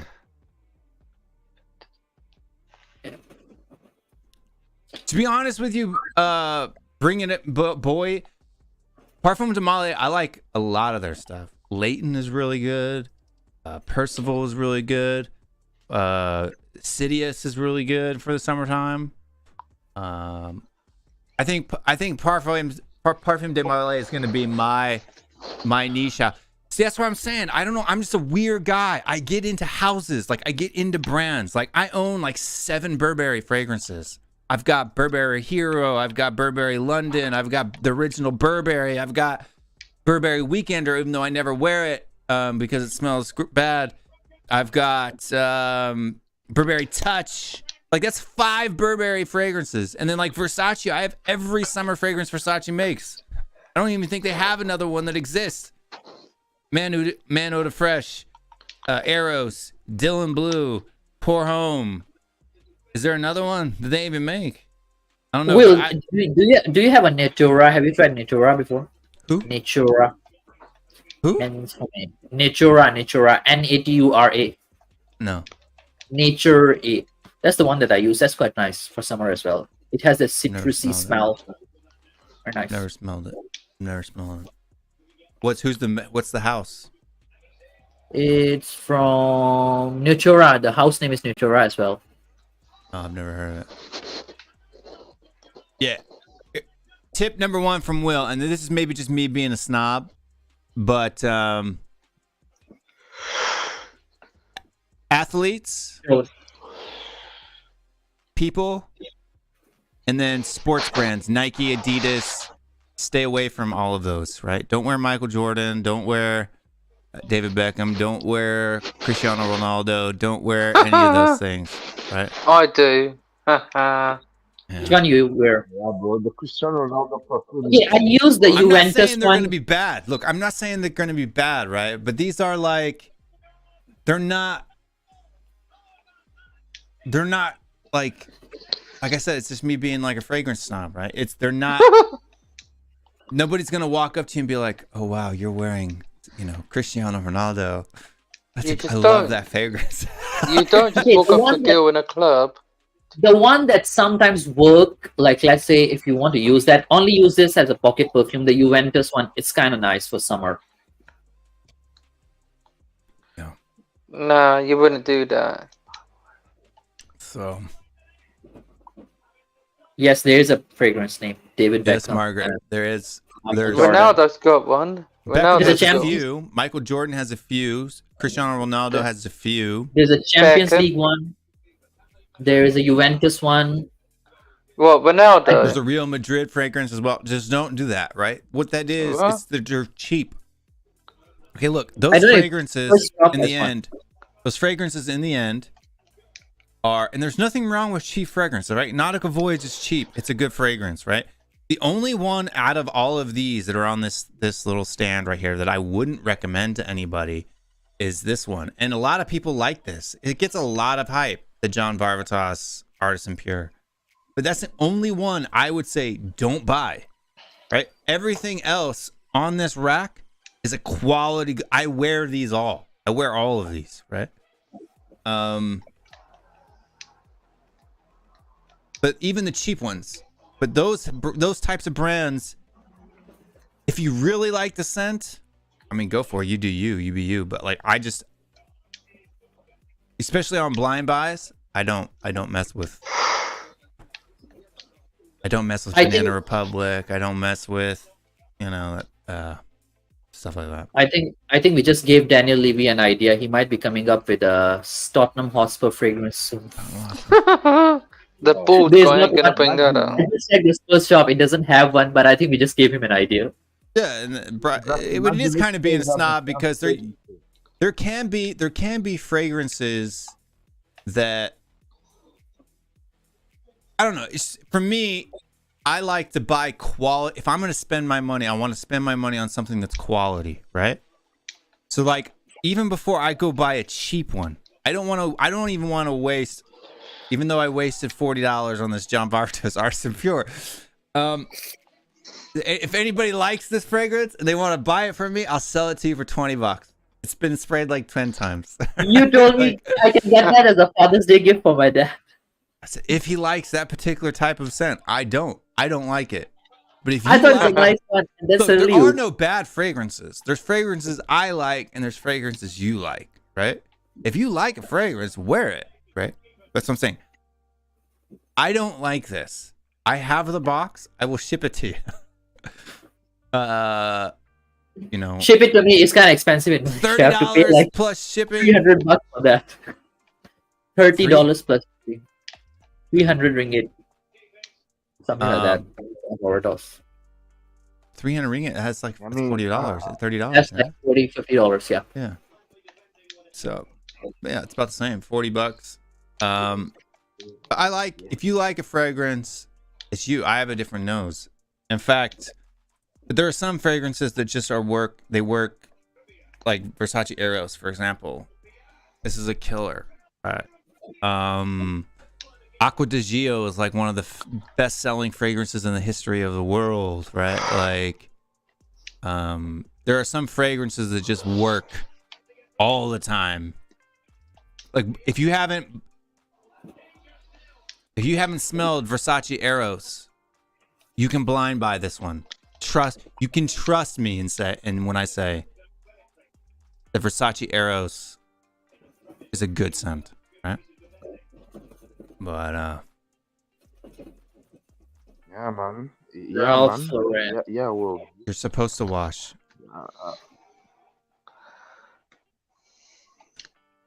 Supposed to wash it. Henry, that Henry guy's a troll, man. But anyway, Will, bro, like, Exactly. You're not getting value for That's money it. with the celeb ones, even if they're cheap. Exactly. True. Because half of the money is going to paying them, right? In the endorsement. exactly, and they're paying them. But Will, like, what if like Spurs do a fragrancy store at the I'll get stadium? Spurs. What? Oh God! I can't hear you, dude. Somebody's got like TV background noise on and I can't hear. Yo, Hello. man. Yo, I've can got you my not hear, yeah? headphones. Huh? Yeah, man. Yo, Will, yeah. I was saying, would you rock the Spurs perfumes if it was at the stadiums, or no? Spurs don't have a perfume yet. No, I wouldn't. Levy, I bro. wouldn't. Levy could do that, Elias. You know what I mean? I wouldn't wear it. No, I wouldn't. I wouldn't wear it. Alright. What would it be, man? What would it smell like, the Spurs perfume? Dog Huh? shit. The Spurs perfume, what would it smell like? Money. Oh. Hey, money smells good, eh? You know what I mean? It would smell like brown envelopes. Jeez. I mean, Yep. if Levy is gonna do something like that, bro, you know what I mean? Let's do Okay. let's do a quick rundown though of the Twitter news for today too, for their transfer rumors and stuff like that. Because we The main gotta one. do something about football since the stream's on Tottenham away, right? As well. Yeah. Let's see. You guys heard any fun or interesting rumors? I heard Manchester United's probably is trying to hijack our David Rea signing No today. chance. Yeah, man. Not No, I today. think no, but they are looking at Jordan Pickford as well. So it seems like they are banded more towards that, not so much Raya. Oh, good. I'll let them have Jordan Pickford. Not to Pickford shit, yeah. He's England's number one, though. You know what I mean? As much as it's shit. So it looks like We are- Declan Rice deal is entering the crucial days. Arsenal want to be fast to avoid surprises, and their £80 million offer was rejected. Now we have an improved one. It says 100 mil, according to We're gonna Binance. pay 100 mil for Declan Rice. Bro, he's elite, bro. He's a minerals general, bro, in that midfield, man. You need him. Then there's So hold on for a second. Bringing it, big boy, S Boy by Draco. I want to try S Boy by Draco. I heard that one was fantastic. But I haven't smelt it yet. I want to try it. They don't sell it at any of the discounters here yet because it's a fairly new fragrance. But I've heard there's a lot of hype on this from big YouTubers like Jensense and maybe not Jensense, but Triple B, Curly Fragrance, Curly Scents, all the big, right? Big one out there. So all the big YouTubers out there on the scent stuff. Yeah, £195 with a 30% discount. But it's a good one, I hear. It's a good one. But back to the football side, we got Declan Rice, and we got who else? We got Fabrizio Romano, Mikey Real Moore. Madrid Yeah, some 15-year-old guy decided to sign a new contract. Woo! Who cares? Yep. Actually, it's not really a contract. It's more like a scholarship deal or something. Like you bond a player under a When he's scholarship. 15, It's sort of- it's not it can't go pro until you're 16 in England. So. yeah, so it's like a scholarship deal that he has signed. Min Jae to Bayern, sort of confirmed. So Jim, 3 man, hours so ago, bad, bro. 3 days ago, you got Harry Kane looks like he's a possible target for PSG if Mbappe gets Exactly. sold. I just discussed that this morning. Hey, However, do you guys think he'll go I'm gonna laugh at PSG? Minerals, who always likes to. If Kane goes to his number 2 team, I mean, yeah. Yeah, man. Kane. at least he'll win a French league. Is he still League a One. loser if he wins the French league? No, No, he's he's not not. even a loser now.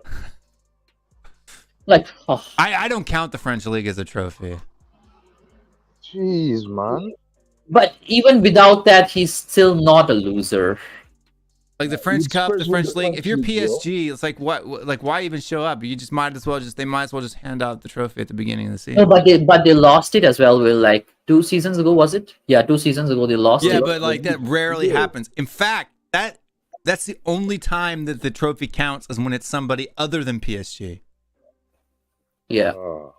and that was That's under so Poch. much- It When doesn't that's when count for Poch was managing. PSG's got more money than the devil, and has no qualms in spending it. Someone's got Yep. some weird back noise going on. It's KPV, man. But we got what other news we got going on? Looks like we're gonna pay 30 million euro for Dejan Kulusevski. I mean, that one was we had to buy him. It wasn't even a choice. No, that one is confirmed. Will that one is permanent already now? Last night it just came out. Well, I mean, this was just 5 hours ago, right? So Yep, it hasn't so- been signed yet. So It's been signed. It's been signed. They confirmed it on their social media already. Spurs social media has confirmed it.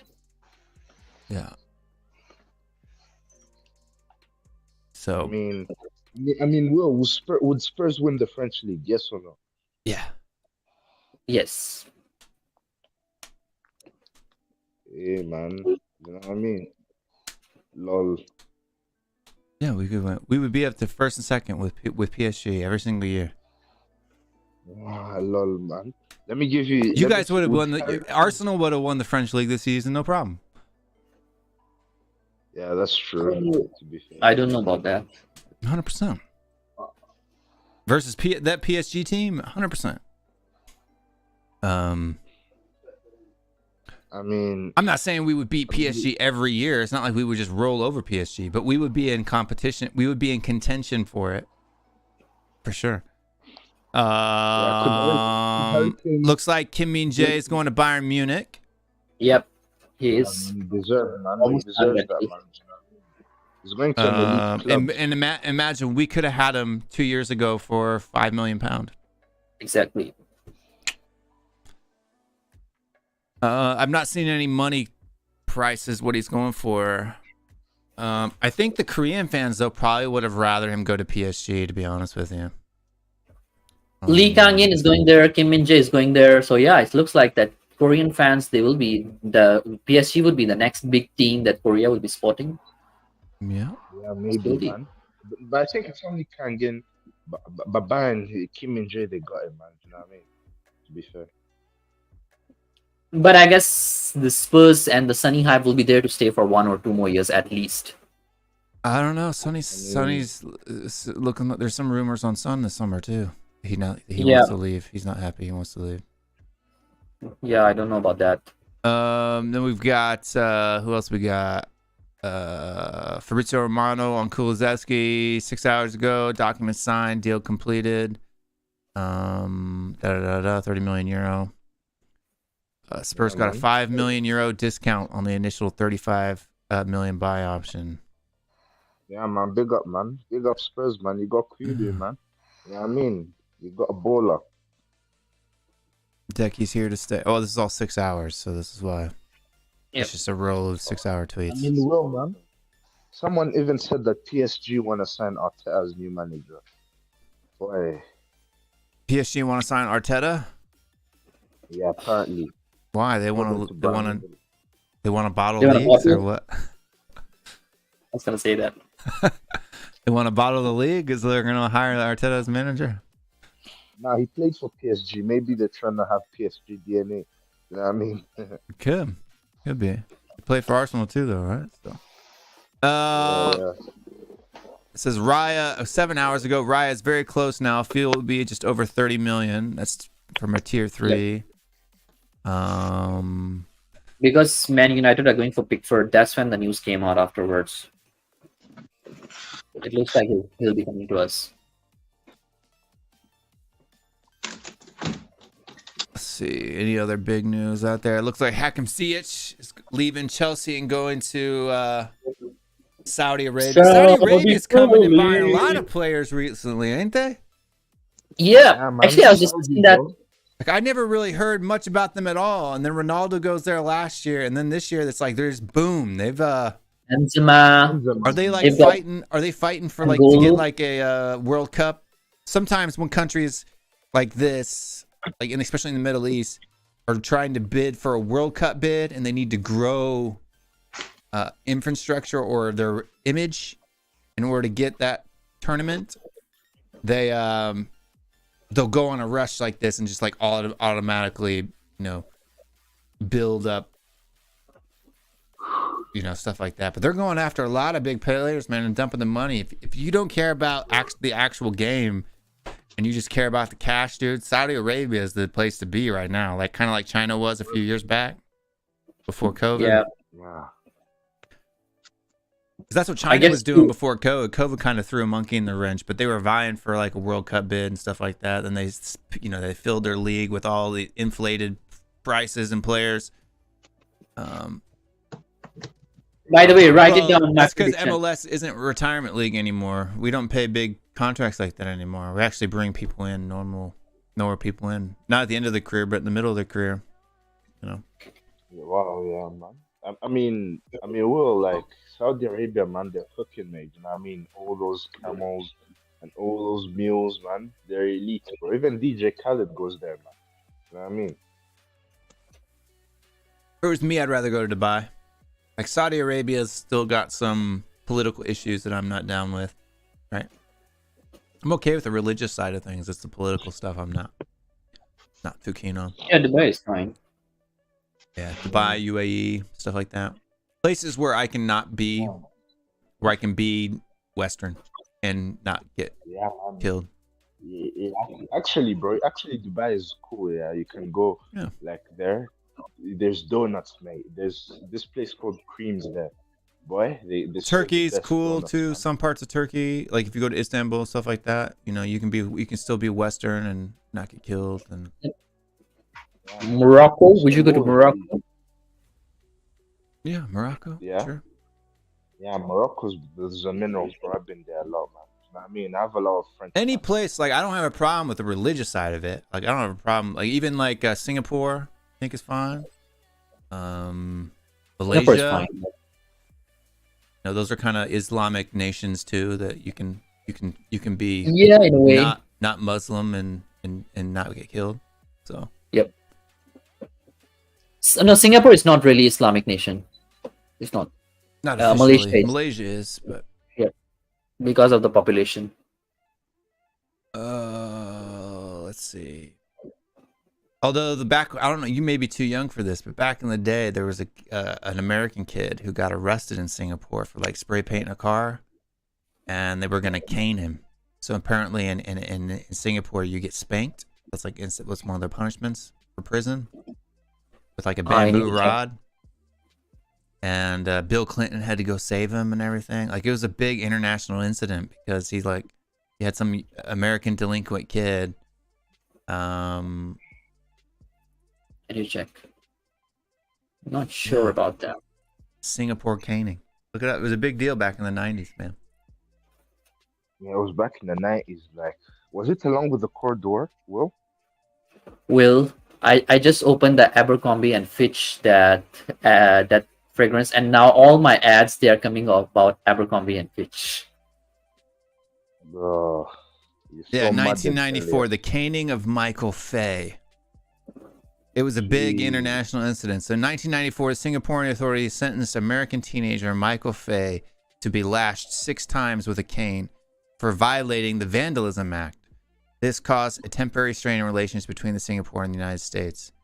Fay was arrested for stealing road signs and vandalizing 18 cars over a 10-day period in September 1993. Faye pled guilty, but he later claimed that he was advised that such a plea would preclude caning and that his confession was false. Anyway, it was a big like international incident. Bill Clinton, right, like objected to Singapore's. So the U.S. government was trying to flex on Singapore and make them not cane the guy. And then the Singapore government was trying to make an example and do it anyway. So it was it was a big deal back in the day, man. Yeah, it was a big deal. See? Back in the 90s, it was a big deal. This was before you were born, Elias. So Singapore has relaxed quite a lot of their laws lately as well. like there's one, because it was a big deal. He used to talk about like chewing gum in public could get you caned. Yep. Spitting on the street could get you caned. Yeah. A bunch of weird things. Weird rules. But I mean, I don't know. Buddhism, yep. Because there's mainly Chinese there. So that Chinese religion, or you can say Buddhism, is like the main religion there. Islam's the third biggest. Gotcha. But Robert is, I think, from Singapore. is Robert from Singapore? I think so. Looks like it. Why? That's Robert right. Yee. Why would you say Robert looks like he's from Singapore? He could just go there a lot, travel. Not all Chinese people are Buddhists. So some of them, they are Taoists, or either they are Confucianist. Or Christian. Yeah, or Christians even. There's a yeah. They have a majority. Like there's one area in China, they have a lot of Chinese Muslims as well.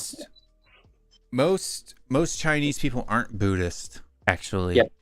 Most Chinese people are Confucianists or Taoism, just were like a ancestry type, worship, or just basically atheists, for it to be honest with you. It's like Japan, right?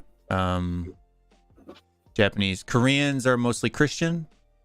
In fact, bar the United States, Korea, for whatever reason, South Korea is the second most Korean nation by population in the world. Send out actually probably more missionaries now per capita than the U.S. does. So. But Bill, can you switch off KPV's camera? I think he's in toilet. No, me. He's just removing his puff, innit? He's landing the minerals. It's all good. We don't need. We don't have a problem with boobies. Just trying to sort something out, boys. Well, I thought he was in toilet. Just trying to sort my light out here. Just yeah. I mean, yes, it is. I mean, well, man. Wow. Yeah, Korea- the majority in Korea is Christians. Yeah, I'm surprised, but like, I thought, are there Muslims in like Korea, Will? No. Too? A very small amount. Very small amount. I mean, Yeah. Korea I mean, actually is bro. Korea. Korea is the Christianity is the largest religion in Korea. Yeah. They have Buddhists. Oh. They have Buddhists there too, but it's like 30-something% are Christian now. Remember the African American that ended up in. Why would you even go to North Korea in the first place? If you're an American. Lord. Have you ever been to North Korea, Will? No way, man. North Korea is like the prohibited territory. Like you can't just simply go there. Yeah. So you got with in Korea. This is as a just Wikipedia page.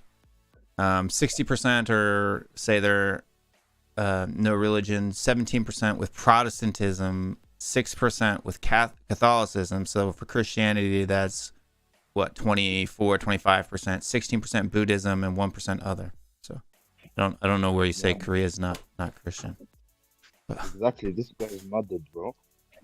Will. Yeah. See, it's right here. Thank you for putting that in. Probably he's ignorant. But yeah, Korea is definitely Christian, and when you're there, the Christianity aspect of it, like even though you say 16% are Buddhists, you don't see that because the Buddhist temples are like out in the middle of the woods. Like every now and again, you might see like the the red swastika looking thing. It's not a swastika, but it's like that. But you may see that from time to time. But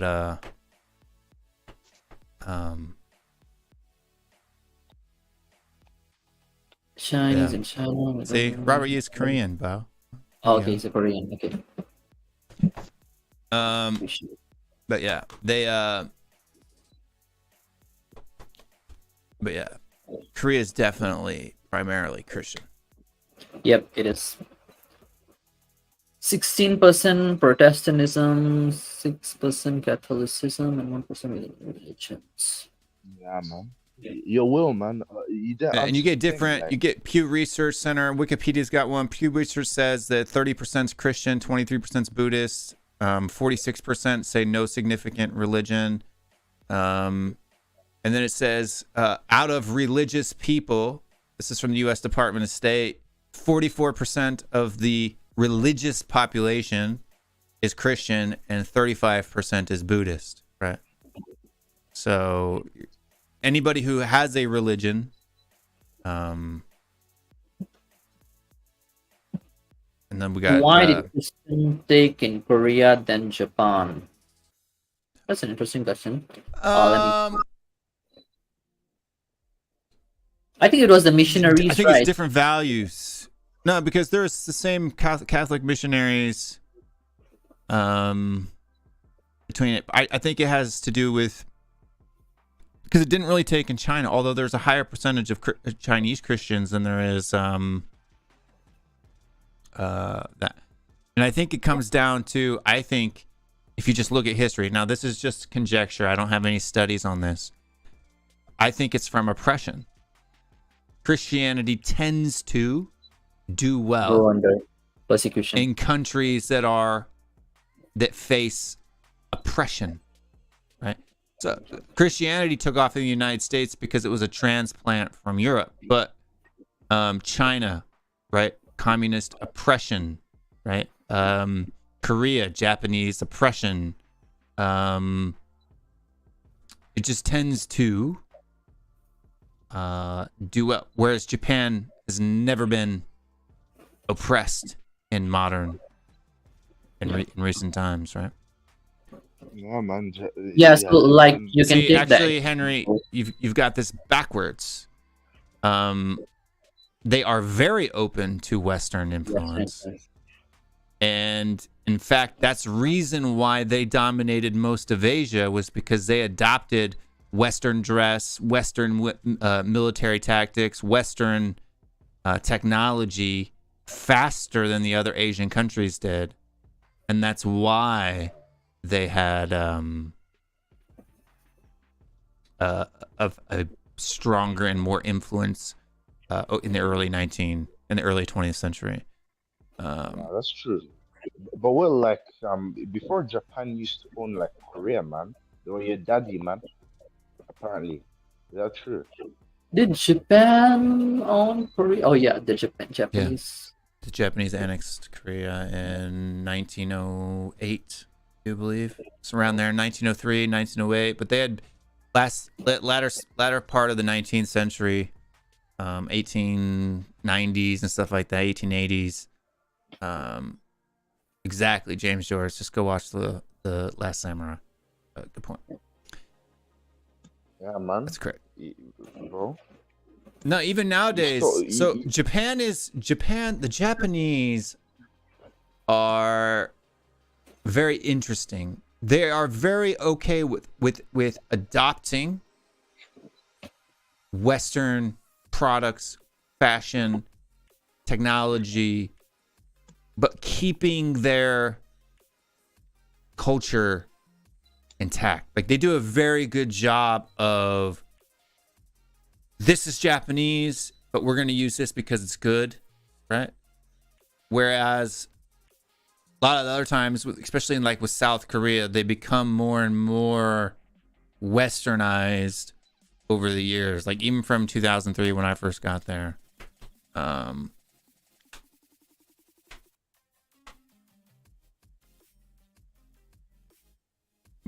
Okay, so after, you mean after World War One. Maybe they closed their country. Because it wasn't. They didn't close it after World War II because the United States was there after World War II. Right? Like people got to get their history in the right chronological order.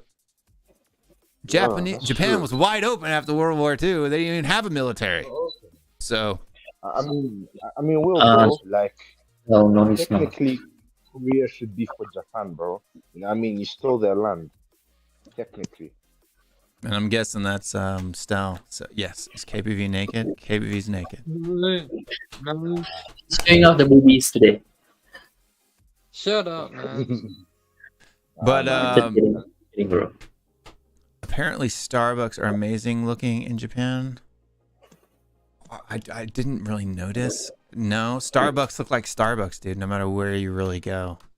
Yeah, bro. There Starbucks might be is like elite, man. one, there may be like one big giant one somewhere in Tokyo that's kind of like a you know, doing whatever, but it is what it is. Yeah, man. Yo, but like Will, man, you like Starbucks, yeah? Do you even like take Starbucks for a break? No, he's long way from Starbucks. Just I kidding. don't like man. Starbucks personally. I don't like Starbucks coffee. I think Starbucks coffee is very, you know, just burnt. It's burnt. And in Okay, fact, I for know me- they do it. They burn it on purpose. Yeah, so that makes you a long way from Starbucks, then, right? Yeah, I don't like Starbucks coffee. Starbucks You're is a long hard. way from I would rather have Korean Maxim. In fact, that's what's in here. Maxim. It's like instant, Bro, you know, instant coffee. It's like freeze dried coffee. bro. Oh, the cold Putting brew, is cream it? in the coffee, man. It's not cold brew. It's they come in these packets, and you drop the whole. It's instant coffee. It's what it is. It's instant coffee. Yo, 3-in-1? Will, though. Do you call it 3-in-1? We call it 3-in-1 here in Malaysia. Yeah, I guess. Yeah, But it's got yeah, sugar, maybe cream, and coffee all in a little packet. You put it in there. You stir it with the back. I don't know. It's Korean stuff, dude. It's called Maxim. Yo, yeah, man. Yeah, Will, man. Here, No, in but Rwanda, I we get the have- Maxim, not the 3-in-1, just the instant coffee that comes in the glass jars because I don't like the calories. It's there's like 50 calories per packet. Wow. I mean, Will, that must be relentless then. But like, you should try the Rwandese bourbon coffee, man. It's even online. The who what? Bourbon coffee. Bourbon? The Rwandese bourbon, yeah, coffee. I don't know. It's I'm such a- man, I'm actually working on starting a coffee brand. No joke. I'm not kidding. Gee, Yeah. more ideas, man. Yeah. I mean, It's gonna be a coffee the brand. Spurs- Trust me, you'll see it once the brand launches. It'll be official sponsor of the channel. So, Yeah, I mean, premium Will, bro, roasted, bro, you know, bro. niche coffee. Yeah, bro, Will, look up bourbon coffee, man. Right now it's Rwanda, please, cold. bro. So what I do, this is I'll tell you guys. In the summertime, I drink iced coffee, right? And how I make my iced coffee is I take a Maxim, and I take just a regular coffee cup. I boil the water, obviously. I live in a Korean family. You just push the button on the thing, and it heats the water up in the little kettle. I take two tablespoons of the Maxim mix because I'm making obviously a big glass. 2 tablespoons of Maxim mix, pour it in the hot water, but I only get maybe this much water. And I just kind of make like this coffee syrup. And then I fill this tumbler with ice and water. And I kind of pour, it's like an Americano, like you kind of do an espresso shot, right? To make an Americano. And I drop it in there. And that's my my summer Maxim iced coffee recipe. Pretty good. I enjoy it. That's why my teeth are yellow today. But sipping on this puppy all day. I love cold coffee. Like let's say if Starbucks, I prefer that for their frappuccino, but I don't treat it as a coffee. I treat it more I like actually have, not only have I tried free real Luwak coffee, but I actually have some in my I've got it. pantry because my wife went to Vietnam 2 years ago. and brought a bunch back. What it is they have these weasels that will eat the coffee beans, and then they shit them out, and then they make coffee out of the coffee bean that the weasel shit out. Yep. When they shit it, then you do that coffee thing. It's quite a lot in Malaysia actually. So it's good too. I've tried it. I've got some. Have you tried the durian coffee? Who? The durian flavored coffee? The what? The durian flavored I coffee. don't Have know you what tried durian is. that? So durian is this fruit in Malaysia, Indonesia. Like I don't know if you've tried it. It has a thorny look, a yellow color seed that comes out of it. It's very smelly, basically. No idea, bro. And I don't like flavored coffees. Black coffee. That's it. Like I like a good Maxim. It has some sugar and cream in it. I don't mind cream. Like sometimes if a coffee's really bitter, I'll put some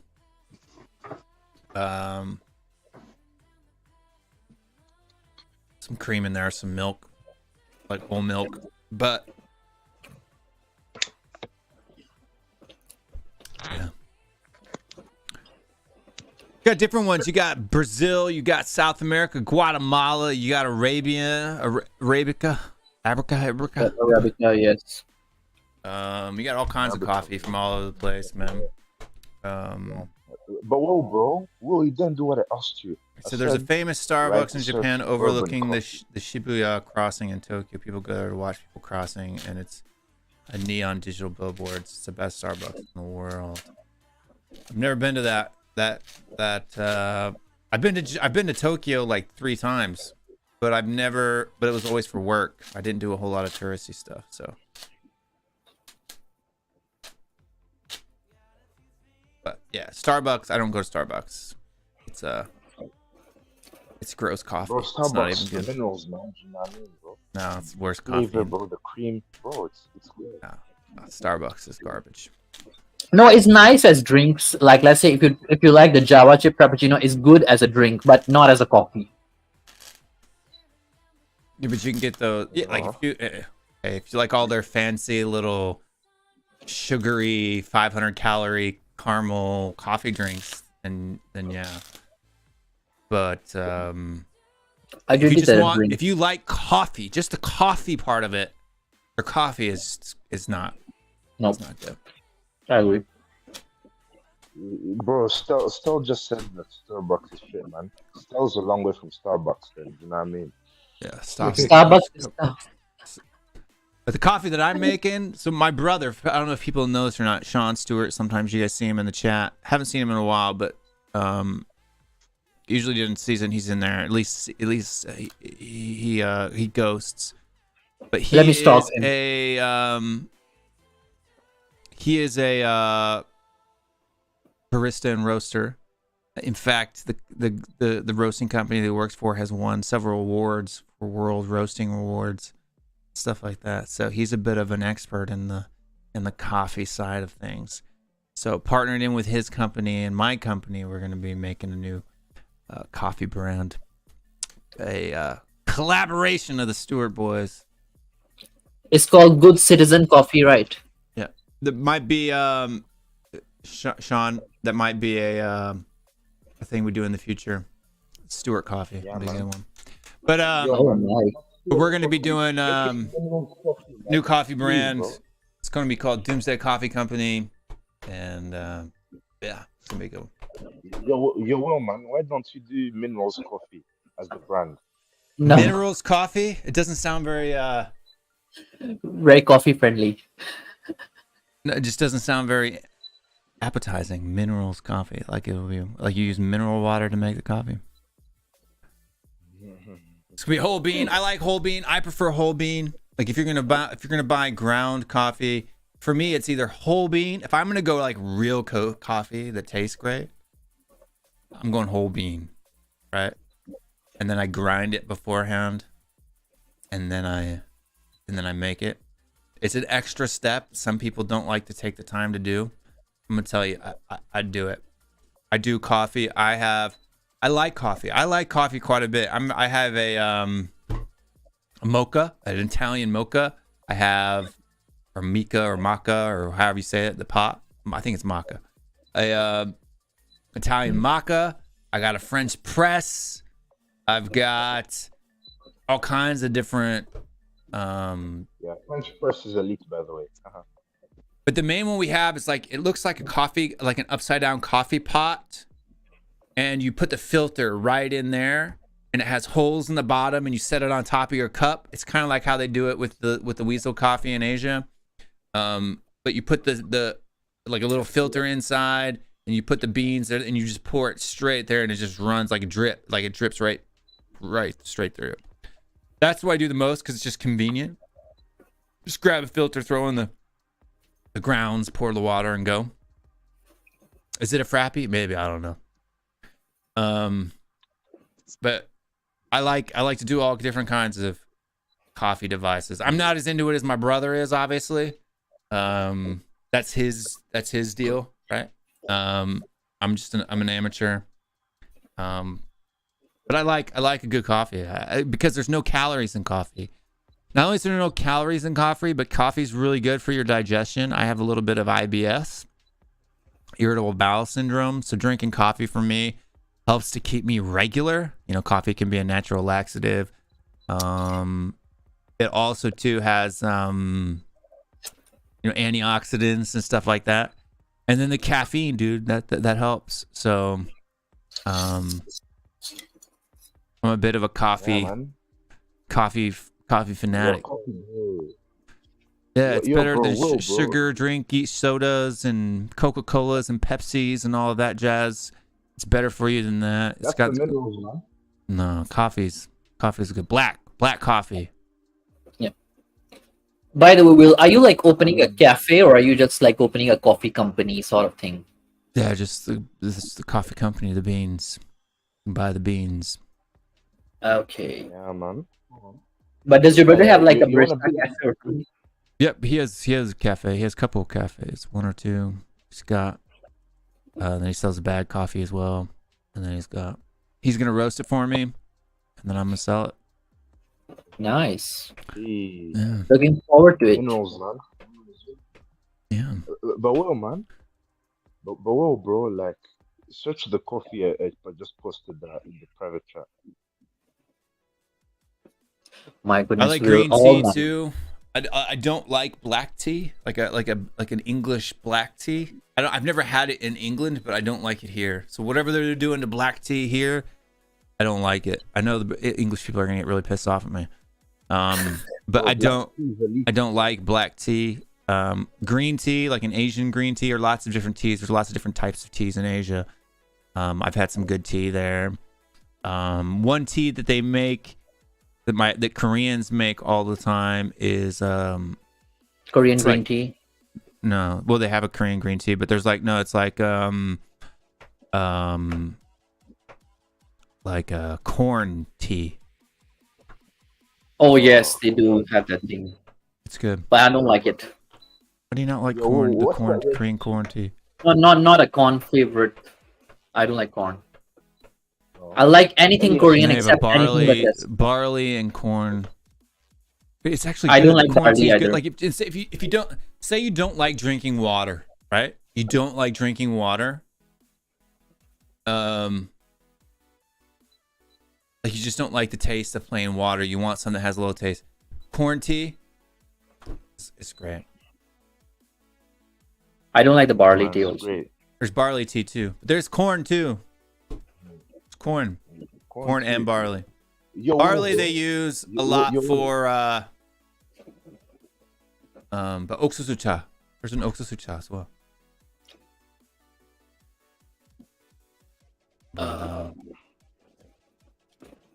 Yeah. Corn ice cream, cornbread, corn anything is great. No. I don't even like to play that game called Cornhole. Yeah, barley tea water. Barley tea is it's good. They use that a lot. Barley tea, corn tea, and it's especially cold.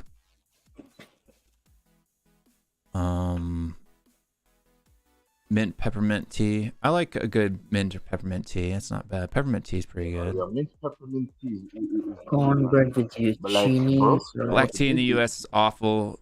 So is the milk. Real tea UK style with whole milk is very good. I only buy whole milk. I don't do skim fat. But you know, 'cause fat's not Yeah, bad whole for you. what do you Always Whole milk was always best. I would rather get raw milk, but I can't get raw milk. But I'm slightly lactose intolerant, so I can't take milk. I'm very lactose intolerant. I just do it anyway. I love cheese. Yeah, no, I can take cheese. I can take cheese. Not me, dude. I'll get constipated. Right. Backed up for miles. I just do it. I love cheese, dude. I don't know. Especially melted cheeses. And Whole milk I can't take. only drink whole milk. I don't take whole milk. I just try to eat a lot of kimchi. That helps keep me regular. Drink a lot of coffee and eat a lot of kimchi, dude, and your bowels will stay comfortable. I'm telling you right now. I've had IBS, debilitating cramps. Now, I'm not a doctor, so this isn't medical advice. This is just anecdotal life experience that I'm talking now. But I am very, very irritable in my bowels. And I used to have cramps, debilitating cramps that would literally incapacitate me. I'd be on the ground, curled up in a ball, screaming like I was being murdered. Like, I'm talking bad. Kimchi coffee, no more cramps. In fact, when I started to go get cramps, I'll sit there and eat kimchi. I actually will crave kimchi now if I haven't eaten it in a while. love kimchi. I love kimchi. You have like because those it's like kind your of Korean... body needs it, but it's filled with probiotics. You know, it's a fermented food. So for me, It'll when I keep make your gut regular, dude, it really will. when I make instant noodles or like ramen, I actually add a bit of kimchi with it. It's best. Yeah, you should. Like sort of Should like always- snack. I don't like to put kimchi in my ramen, but I'll eat No, I kimchi keep it with separate. my ramen. Yeah, I keep it like separate too. Kimchi two ways: cold with ramen, and then I like the best way to have kimchi is to grill it with your samgyeopsal. That's the best way. Yep. Kimchi You don't know jjigae, about yeah. grilling kimchi with the samgyeopsal. Get out of here. I do. What's I just samgyeopsal? samgyeopsal. I don't know. It's Exactly, something. so you don't know. Some BBQ thing. Let me have a look. Yes, I know what is samgyeopsal. Yes, I know what is samgyeopsal. Yeah, it's just that when I go to Korean shops, like I have to ask them, like, oh, this is that particular thing. Yeah, that lean meat is this. That It's thing not is this. lean meat. It's No, I'm just literally giving an pork example. belly. Yeah, so that sort of thing. I have to ask them It's like, thick this cut what is it? bacon. Is it bacon actually? Yeah. So you don't know what samgyeopsal is. You don't have to. Don't cap to be cool. No, so okay, so the thing is the Korean restaurant that I go to usually is like they have like the BBQ buffet. So what they usually do is like they will put up all the meat on that on They the probably grill. got something in there if it's a buffet. Yeah, so I don't know what is what. That's the thing. But it's not just Yep. that it's fermented, because there are some fermented things that don't help me at all. Kimchi, it's something about the probiotics that come from Is it everybody?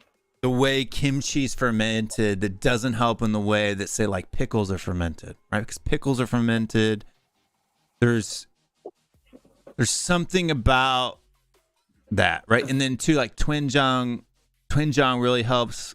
Kimchi really helps. It's something about the particular things that they ferment in the kimchi that make it better. Yes, the fact that it's fermented helps, but not everything that's fermented helps my stomach the way the kimchi does. Right. Sauerkraut could be. I don't know. Okay, so bacon is pork belly. You have smoked bacon and you have non-smoked bacon, right? But yeah, bacon comes from pork belly. Yeah, so the one that I go to, they have a menu that looks like this. Yeah, This I one. love grilled kimchi, dude. It's the best. Only with samgyeopsal They- though. Grilled kimchi with beef, grilled kimchi because you get the fat from the pork that rolls into from the samgyeopsal that rolls into the kimchi. You know, like that's really when it tastes the best. Well, is curry samgyeopsal a thing in Korea as well? Curry samgyeopsal? Yeah. Look at this one, the one that I'm screen sharing. They may have it, but I mean, it's not like it's popular. No, curry's popular, like a Japanese or Korean type of a brown curry, but it's not like curry samgyeopsal is not like a famous thing. Yeah, I'm sharing screen that one that I go to. You can have a look there. Yeah, I can see. So they have beer moksal. They have, I don't know what's that other samgyeopsal. It's called gochu something, and then denjang samgyeopsal, and then Probably dakgalbi. gochujang, right? It's just a Yeah, I think so. gochujang. Gochujang But it's a pretty samgyeopsal. basic Korean restaurant. It doesn't look like it's. It's not one of the posh ones.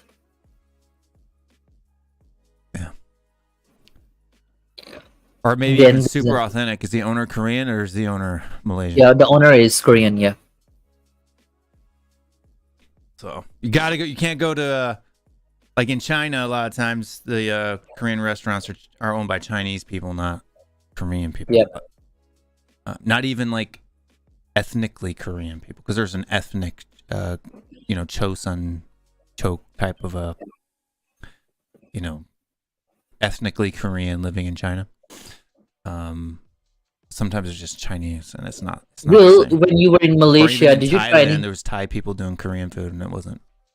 It'd be like white guys doing Korean food. It's completely different. You having problems there, Mineral? You keep popping in and out.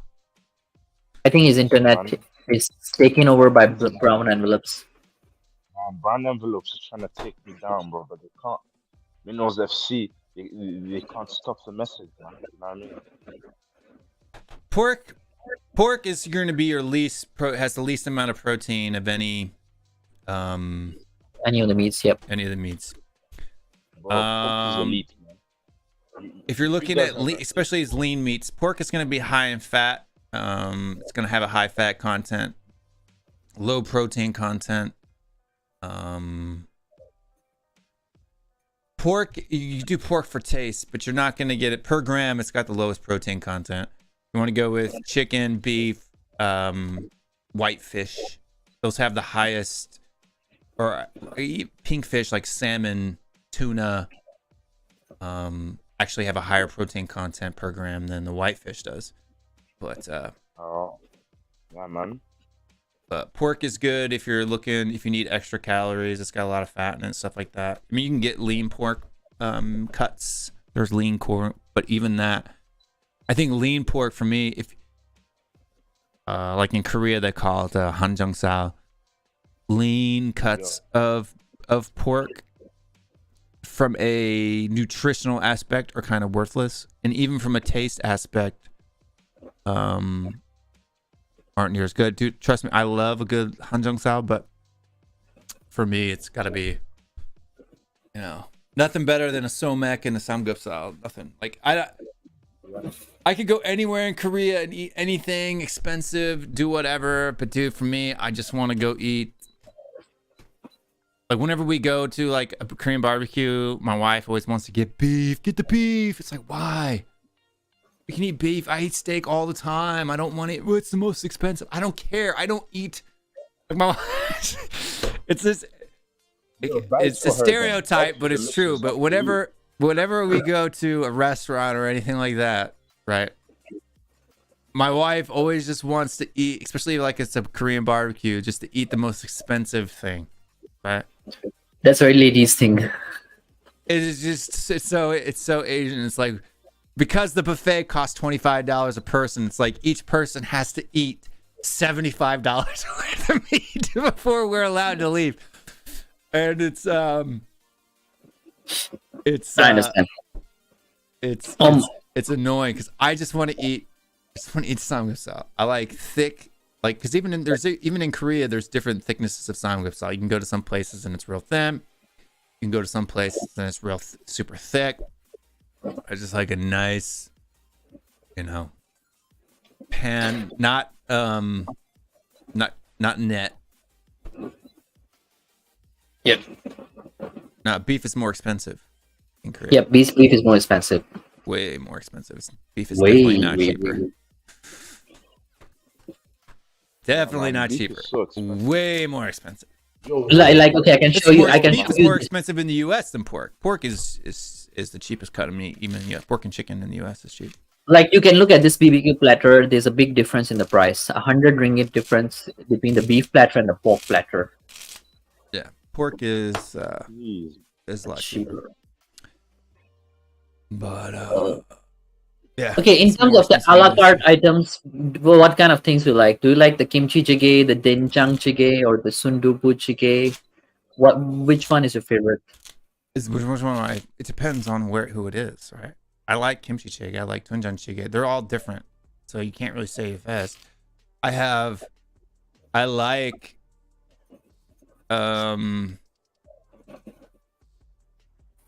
we got Mr. Cream in the house as well. Long time no see, my man. What are you doing? I'm doing good. Hello. Man. How you doing? What's up, man? What's up, man? I've just been busy these past like couple weeks, man. More How's than it going, weeks, it's like everybody? months. I haven't seen you since like Yeah, I first saw you half like of the in season when we were third. Yeah. I just saw work has been killing me, man. Who's this geezer, Will? What's his name? This is Abdul Kareem. Yeah, Yeah. I think I've seen you on terrace before. Yeah. I've been on terrace I was like on maybe terrace like it's couple been times. like yeah, I've been terrace a couple times. Probably like about a year since I've last been on there. But like, yeah, how's it going, guys, man? How's it been? Good. All good, man. We're just talking about beefs and stuff right now. Beef and pork, and chicken, and coffee. Yeah. Yo, There's Will, nothing man, going can you on in Spurs where we haven't signed nobody. We signed. Kulusevski and Mikey Moore. I don't care about Mikey Moore, but we signed Kulizeski, but we already had him, so we made that one official now. Oh, I got another news. We are adding 5 floors to our hotel that was supposed to be built. Yeah, I don't care about the stupid hotel. And then apparently, look, Højbjerg's been in the news a lot lately. He's heading Yeah. out. Bayern. Yeah, he seems to be the player that's kind of like splitting the fan base in terms of like half of them want him to stay and half of them want him to, I guess, get sold for good. Like, what's your take on that? Like, what side are you on? Do you want him to stay or do you want us to sell him if we get like a price of like 30 mil or whatever?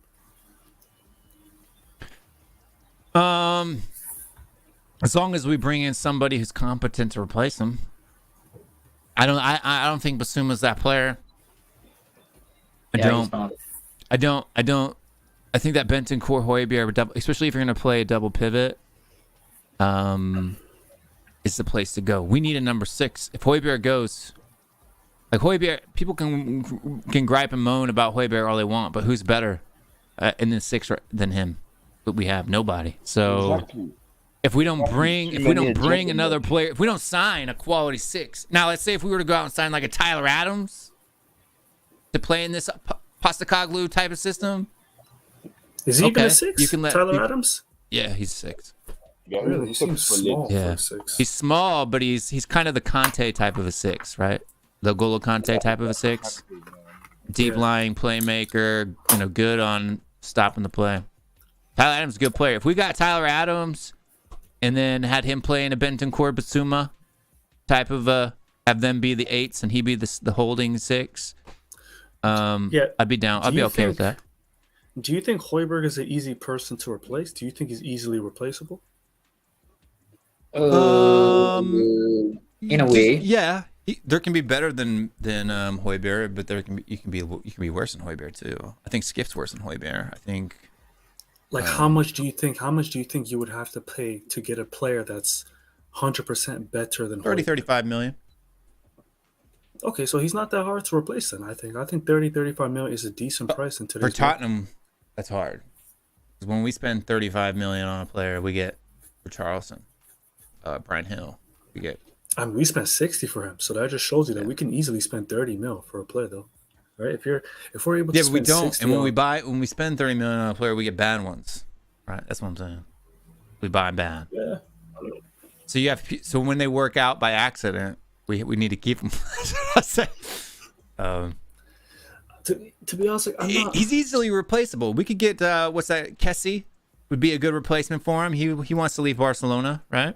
You got Tyler Adams just got relegated with Leeds. I'm sure you could go in and get him for 35 million. And apparently he has a relegation clause in his contract. Yeah, I'm sure. So- I'm sure. Like later on down the transfer window, people are going to start to dig in more into the teams that got relegated. Like I'm sure James Ward-Prowse, somebody's going to try and snap him up. He's too good to play in the championship. There's certain players that are too good to play in the championship. Is he? I mean, I James don't rate Ward-Prowse, James. I think James Ward-Prowse would be good as a 6 too. I mean, he kind of plays in that 6 role too. So for me, is he an 8 that's going to help create assists and create goals? No, but is he like a 6 who maybe plays deep and goes into that? I don't think he's, you know, I don't think he's spectacular. He's a good player though, but for me, he's more like a Højbjerg, you know. Yeah, yeah. Also, I'm sure you guys know about the recent links. Obviously, James Madison, he's obviously going around. It's looking like most likely he's gonna go to like a Newcastle. Obviously, Spurs are linked with him too. Also, Harvey Barnes too. Like he seems like a player that's gonna make a move away from Leicester. Tielemans has already went to Aston Villa, I'm pretty sure. But like either way, like what's your take on Harvey Barnes? Do you think he's needed? Because I don't know how much we'll be willing to pay for him. Being that It he's just depends on what he costs, right? If he costs, and I know this is gonna sound because like I'm American, but I don't think Harvey Barnes is any better than Christian Pulisic. And if Christian Pulisic only is going to cost 25 million this summer, why would you pay 40 for Harvey Barnes? English. Also, I think Harvey Barnes also had a much better season than Pulisic, didn't he? He had like this season, but if you're looking at over the past 5 years, Christian Pulisic's been an 8-goal, 8-assist guy for his entire time at Chelsea. Yeah, but then like you can't doubt that you have to base your latest season. That's what you have to base it on. Nah, form is temporary. You wouldn't base Son's quality as a player as his season this year. That would be silly. Yep. Yeah, because Son is too good. Son is world class. Like Yeah, but I was something compare them over 5 years. Yeah, but Pulisic has not he's not earned. You can't score if you're not on the pitch. Yeah, Yeah. yeah. He had a shit season. What about last season? I don't think he was that great even last season. Too. Christian Pulisic, if you're looking for a person is a clutch player, he won, like winning goal in the Champions League. He's a big game clutch player. And if you're getting into competitions, what has Harvey Barnes done? Harvey Barnes, he scored like 14 goals last Prem season. And he's created tons of chances. He should have had way more than like 1 assist. He should have easily had like 5 assists. But like, yeah, because he was the only person who could score in that team, though. Right? No, but he's playing on a relegated team, though. A team that got relegated. So you have to, like he's not playing on a great team. Yeah, but it's Leicester. Jamie Vardy didn't play. He was the only one that was playing. He had what? How many goals did he have this past season in the league? 13 goals. Oh, 13, my bad. Yeah. 1 assist. Yeah, like, and also the injury record too. I'm sure Pulisic's ability, him being injured, definitely impacts. It was just last season though. He's fit now. He killed it. Scored 2 against Mesco. No, he's been injured a couple of times. Like I remember, I think in the FA Cup final against Arsenal, he got injured. Yeah, last year he had some end of the season before, and last year he had some. Everybody was weird that season because you had the World Cup, right? So people were trying to get fit and stay fit and do things. It was just a weird time, I think, because you had like Son like that too. Was apparently injured for like 9 months and did not play and didn't try to recover. Yeah, apparently he had like some herniated that he got like some. Yeah, sports hernia in his. They have so you get them in your abdomen, right? And then every time you turn or move or flex, like everybody you don't realize how much you use your core until you got a hernia there, and then every time you breathe, It I thought it was in feels your like spine. somebody's- I No, thought like a hernia. herniated It's not. disc. It's not a herniated disc. No, he had Oh. a sports hernia, which is like, Okay. so you know The that groin? from the top. It's not really the groin. It's from the top of your dick to your waistline. You know that space right there in your lower that V? abdomen. Like Yeah. the little V shape? Yeah. So it's that. It's like right here in the pelvis, and it's like, Okay. you know, off to usually next to one side of the groin or the other, but it's not in the groin. It's to the. It's technically in your Oh. abs, right? Because those are your abs. Technically, those are abs. Yeah. Right below your waistline, between that and the top of your dick. But that's where you'll get that, and you don't realize how long you use those muscles until you move at all, and it's like somebody stabbing you with a knife right in. I don't know if Okay. you've ever had a sports hernia in there, but it fucking hurts. I don't have a sports hernia, but I have like a herniated disc, so I kind of know like the lower. I kind of know like that feeling of like your spinal issues. That's why I thought he had that, because if he had like a herniated disc, I would have been saying, okay, he's finished. Because trying to play with a herniated disc is you can't. Like you even feel it when you breathe heavy or something. But Yeah. I guess sports hernia is easier to deal with, and I guess it's more common. No, you got to have surgery. It's not that it's common. It hurts like a motherfucker. That's what I'm saying. It's like anytime you move, anytime even receiving a ball, right? Like just cushioning a ball for a touch, it feels like, okay, imagine that herniated disc feeling, right? Like I had a bone spur. So anytime I lifted my leg about 3 inches in front of me, it felt like somebody stabbed me in the back with a knife. Like that's what it felt like. Just somebody, right? So I had to waddle like a duck, for a while, and but imagine that now in the front, the same pain. The front. Yeah. In the front, every time you move your leg backwards or forwards in a Yeah. not this way, it doesn't really hurt that much this way. It's when you're moving side to side, right? Like wide. Side diagonally, right? Yeah. Anything that comes diagonally or backwards diagonally from inside to outside, this line or that line, and then feeling that, right? So front to back, straight front runs and backwards is kind of your spine, your lower back. But from that, it's that side. Anytime you turn your body, right? Yeah. Even, like a even little turning, twist. even turning to look like that, if you have a sports hernia, can feel like somebody stabbed you in the gut. Like it doesn't feel good at all. Yeah, Walls. Okay. Yeah. That's definitely that's definitely gonna affect this play. I was gonna say, yeah, I haven't spoke to you guys obviously in a while, but like, what do you guys feel about like the whole David Ray? It's looking like David Ray is like our number one priority. Do you? He had a good season this season. I'm not really convinced he's the Yeah, best that's what I was asking. possible choice. I'd rather have Jose Saw. Jose Saw didn't have that good of a season this season, but that's just because of the team that he played for. Yeah, I mean he's a younger guy. You know, was Will. Ray at like 27, something like that? I have a special request. Can you put up the stats of Jose Sa and David Raya? Compare them with some other goalkeepers in the league. Yeah, I'm not doing that right now. That takes a long thing to Is do. Jose Sa even okay? I mean, the Jose thing about stats this David- season weren't that great, but he was the best keeper in the league last year. I mean, like David Ray. Like, Raw's like I see some conflicting Fifth, videos. sixth. Like there's one video where like I'll see him like some analysis on him, and people are saying like, you know, he's good with the ball, you know, this and that. But then I'll see another video and like his distribution is not that great. Like it's weird. Like people say like his distribution is great on a counter. this past season his distribution was really good, right? So this past season he was in a high percentile of distribution. Is like coming out and catching crosses. It's really good. Yeah. I see His that. shot yeah. stopping, especially from outside, from like high XG chances, it's really bad. If we ever get into a penalty shootout, we've lost. Right? Like he's not gonna make those stops. Yeah, like people say like he's really poor at like Yeah. He's got playing the long ball with his- distribution, but he's not good with playing it short. exactly. Yeah. He can't play out exactly real. That's exactly what I was saying. Like some people are talking about like his ability to like pass with the ball on his feet is pretty poor, but like his throwing ability and like a little counterattack he can. But I mean like if it's not him, like who else can you possibly get? Like, Jose Sa, I think, is the best.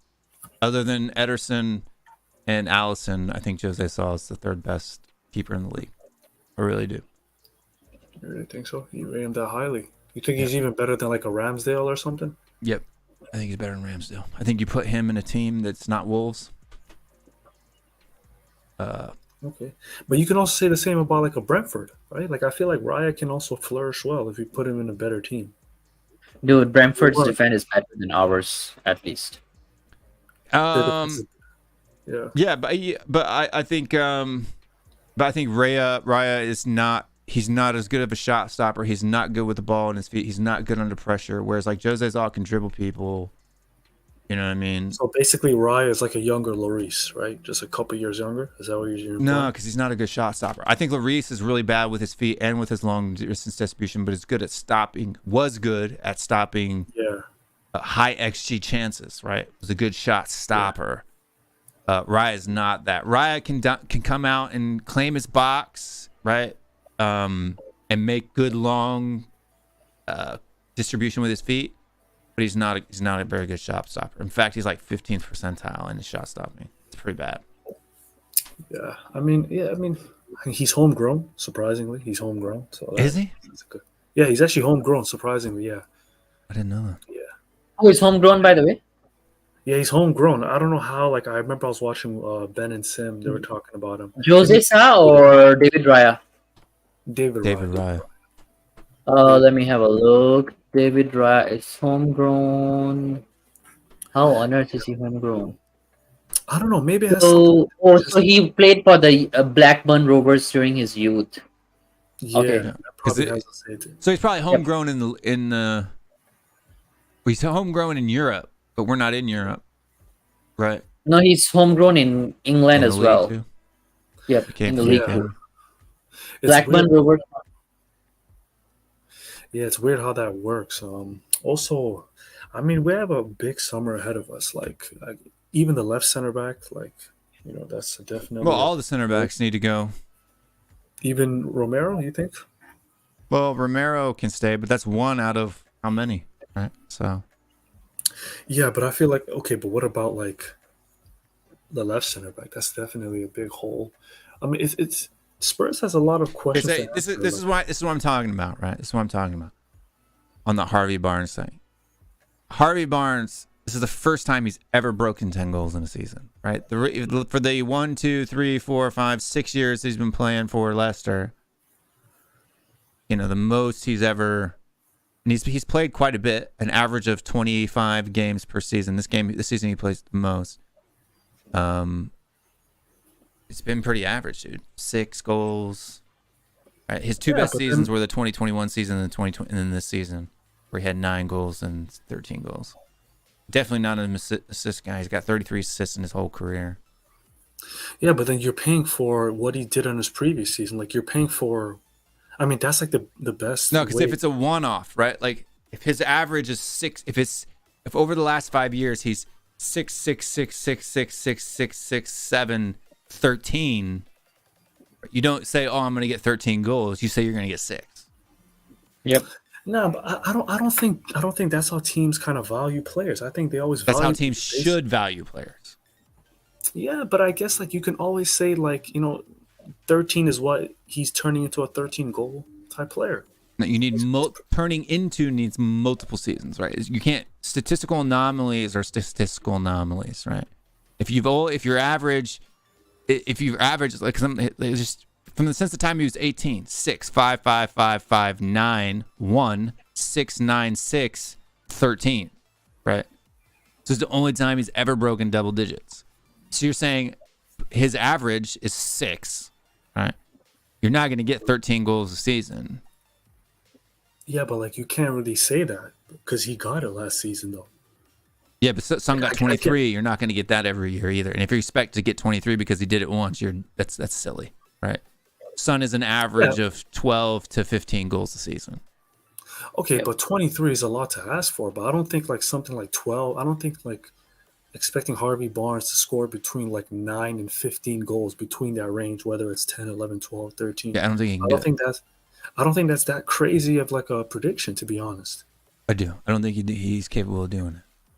Yeah. You're looking at a Leicester side where he had, 7 more games than he's had in a normal season, and he improved his goal count by 4 in 7 games. I mean, yeah, but he's always been a pretty effective player. He's still a decent player. I don't know.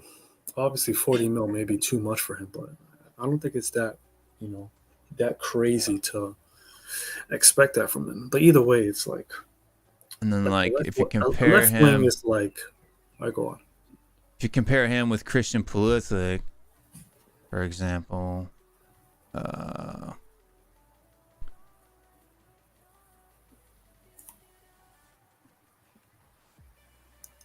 Christian Pulisic, so 9, 4, 6, right? But he's played way less games than Harvey Barnes, right? He's got way less game time. So if you're looking at their per 90 stats, Christian Pulisic is around 0.47 goals per game on average, and Harvey Barnes is on 0.26 to 0.37 on a high year. Yeah, but Right, he's also this year was his best year, 0.43. Yeah, but Pulisic is playing on a better team, and Not over the last 2 seasons. No, even still, Leicester got relegated, and also Pulisic Leicester was in 6th place at the exact same time that Chelsea was good. Yeah, okay, I guess so. But also, Harvey Barnes is English, and also Harvey Barnes doesn't have an injury record. So, those are 2 things that. Well, Harvey Barnes has been injured. How many games has he played though? Like how? I can tell you how many games they've missed. He played 30 this season, right? But he's not played 30 in the past. Is that like due to injury, or is that just due to? I can look it up. Harvey Barnes injury history. So Harvey Barnes transfer market, by the way, is the best place to look up injury history. They'll show you each season and how many games he missed. He had a knee injury in 2021 where he missed half the season. Okay. 2021. Okay, what about 2022? Was that last season? The season that just ended? No, it would have been 2 years ago. Okay. And then Christian Pulisic. So he got injured. He got a knee injury in February and he missed the rest of the season. Harvey Barnes. 2021. In 2021, right? Yeah. And then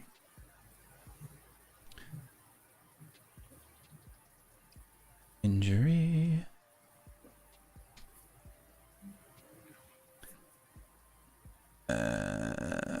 Christian Pulisic. He has like a bunch of little niggling ones. He had arch pain, missed a game. He had knee problems this past season. He missed 11 games. But before that, the only time he had an ankle injury in 2021 and missed 12 games. But other than that, it's 1 or 2 games here and there. So he had an ankle injury where he was out for from September to October. And then a knee injury this season that put him out from January to March. So 59 days. And then he had a sports hernia back in 1920 and he missed 12 games. Oh, he also had a sports hernia. Damn. Okay. Yeah. I mean, yeah. And he's like what, 25 mil? Is that what you're saying he's worth? Yeah, Chelsea's letting him go for £25 million. Because he's in the last year of his contract. Okay. But also contract, he might also warrant the larger contract, right? Because I'm sure he was getting decent money at Chelsea. So. Wages-wise? Yeah. I don't know. I don't know what his wages are. I'm just talking about players. I think Harvey Barnes is going to come in and he's not going to... Is he a Kulusevski in that side? Is he as good as Kulusevski? No. No. He's gonna be, I think, Pulisic is as good as Kulusevski. Yeah. I mean, he could be at his very best. At his very best. Yeah, but Kulusevski not at his best is pretty bad too. So we saw that this season. Yeah. So So when you're saying as good as Kulusevski, are you comparing it with what he just did this season or what he did at the tail end of last season? yeah, so I'm looking for a player that I want out wide who's going to run, who's going to press, right? Who can beat a guy on the dribble, who can get around a guy, right? Who's going to be coming into the box for late moments. In fact, I think Christian Pulisic has more tenacity. Even when you watch him in the Champions League for Chelsea, he likes to show up for the big games, right? Like he is a big game player, right? When he puts on a U.S. shirt, he's a different guy. Week in, week out, right? Maybe not the best, but we don't need him for that. We've got Son, right? But you need somebody for rotation in cup competitions and stuff like that. I think he's your guy. Like I would rather have him. He probably won't want to come to us because he's going to want to have more regular minutes because that was kind of his. He kind of had a bit role at Chelsea too, right, behind Raheem Sterling, but Modric. Yeah. But after they bought him, but cup competition wise, Son needs a break. I think Christian Pulisic is going to work harder. I think he's more hungry. I think he's got more of a chip on his shoulder. Harvey Barnes is there. It's the fact that he is English means that he's not going to take it, right? Christian Pulisic has something to prove. He's an American in England in a sport that Americans get bantered for, right? So he's got him being successful. He's got more pressure. It's the same. Him and Son kind of have that same thing. Son's Asian, gets disrespected because he's Asian, right? There's Yeah, that I same. understand. I understand like that chip on his shoulder, but I just feel like somebody like Harvey Barnes you can say the same because he wants to play in the England team. I don't think he's too far ahead from competing for the England national team, especially with Raheem Sterling dropping off. I think if Harvey Barnes can have another big season, I think if you can have like another Small 13 too, dude. 5'8". Yeah, he's a winger, but he's good at beating players though. And he can cut in and he can bang it with his right foot. Like from what I've seen this year, I think he's really worked on his finishing. And I'm just going based on what I've seen this year. I'm not really looking at what I've seen the previous years. Yeah, but like assisting wise, so this is just versus attacking midfielders / wingers, right? Non-penalty goals, he's in the 94th percentile, right? So he's up there in the goal scoring catalog, right? Shots wise, he averages about 2.5 shots per game. That's not bad either. 65th percentile. Assist, he's not an assister. 3rd percentile.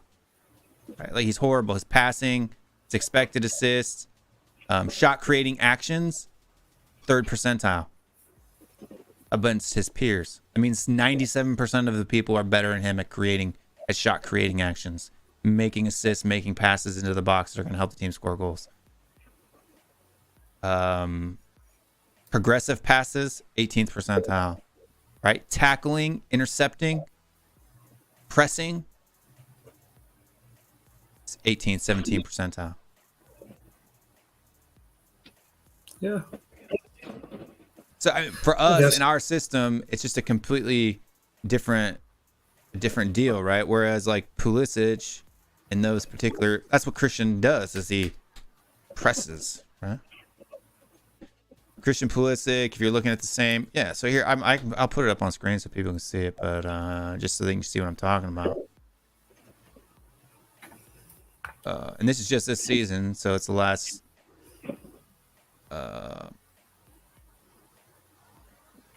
Zoom in here so people can see what I'm talking about. See how far we can zoom. So you can kind of see. So non-penalty goals. It's small this year because they only played 9 games, right, in the last 365 days. But if you get down here, passing completed, passes attempted, right, progressive carries, dribbling the ball, touches, moving the ball forward, right, tackling, intercepting, right. He's kind of in the 50s, 60s area. So everything with the game, other than the scoring part of it. Because he had, I think 1 goal this season, right? But previous seasons, this is only the last 365 days.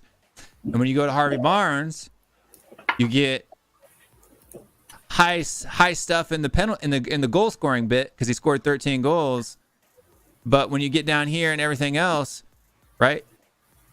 It's really low. Passes, even carries are worse. He doesn't have as many carries per game as Christian Pulisic does. Right? Christian was in 72nd percentile. He's in the 58th. Right? Successful take-ons, 15. Like, he may take a guy on a lot, but he doesn't get a lot of them. Yeah, but I mean, he's a goal threat though. Like, he's not. Maybe he doesn't. But we have goal threats. We have Harry Kane, right? Like, that's not what we need out of a winger. He doesn't get goal threats from beating guys, taking a man on, breaking into the box. He was the striker for Leicester this season, basically. Harvey Barnes. I just have hope because like I've seen Pulisic at a good team, at a decent team. We haven't really seen Harvey Barnes. Have you though? When did Christian ever get a shake at Chelsea?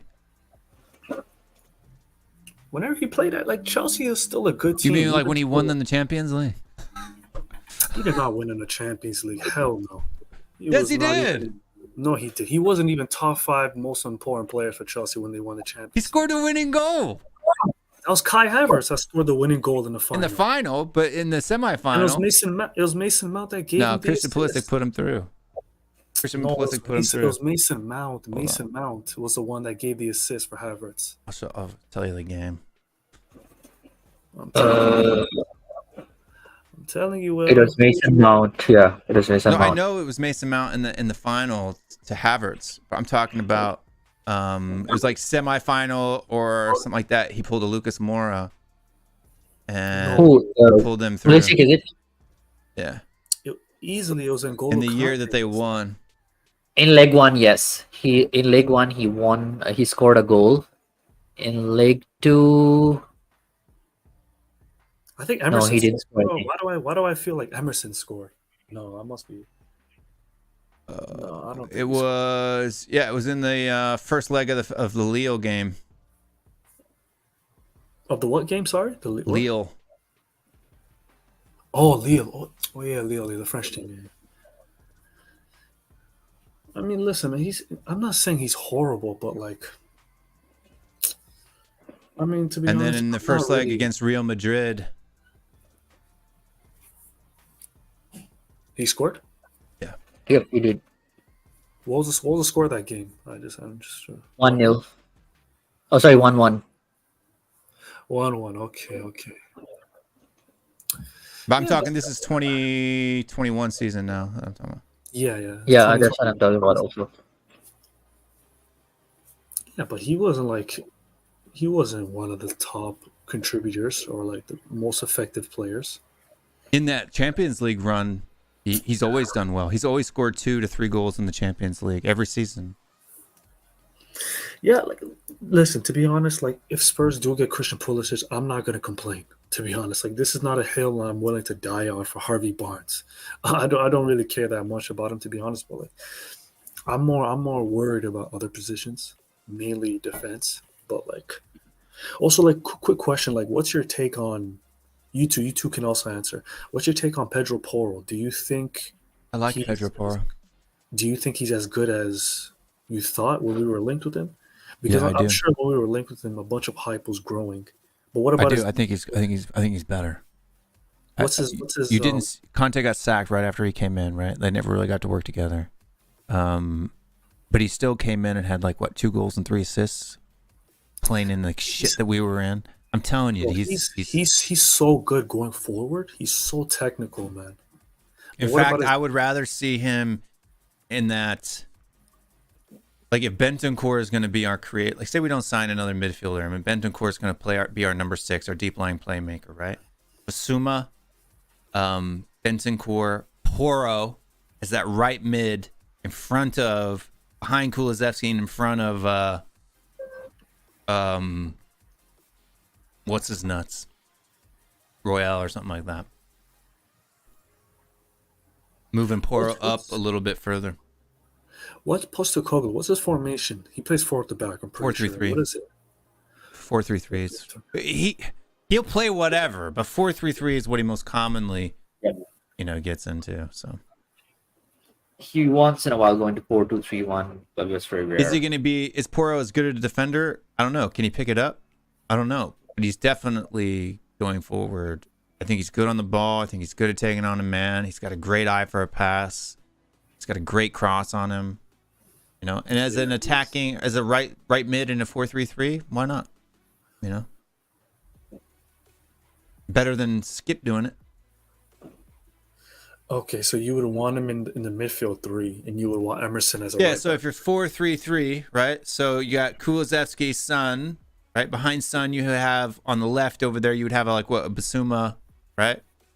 And if we don't have a number 6, right? If we're not signing a quality 6 where we can put Bentancur into that right mid position, and we need to drop Bentancur in as a holding mid or a deep lying playmaker, then you would. Who else are you going to put there? Isn't Or even Bentancur put Porro also, on top and put Kulu behind him, right? Isn't Bentancur out for a while though? Like until Yeah, December? until November, December. or something like that. Yeah, November. Damn. Yeah. I remember. I think it was against Leicester. He got injured too, right? When he bust up his Yep. leg. Leicester. But yeah, if you got to pick one of the, I agree with Scott here on this one. I'll pick Porro. Yeah. Porro is not as good defensively as Royal is. That's true, right? I'll acknowledge that. But the distance between those two is nowhere close to the distance between the going forward part. Like Emerson has 2 goals at Spurs in 2 years, right? Porro got 2 goals in 2 months.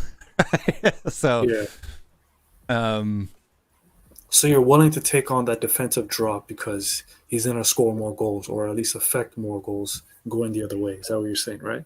yeah, you just kind of, if you're going to play 4 at the back, right? You would maybe go with a little bit, say a Doji, who is, by the way, a little bit more defensive minded than Porro, right? So you have a Doji on the left, and that line can kind of shift over and into a back 3. You're playing a lopsided 4-4-2, right? In that 4-4-3, right?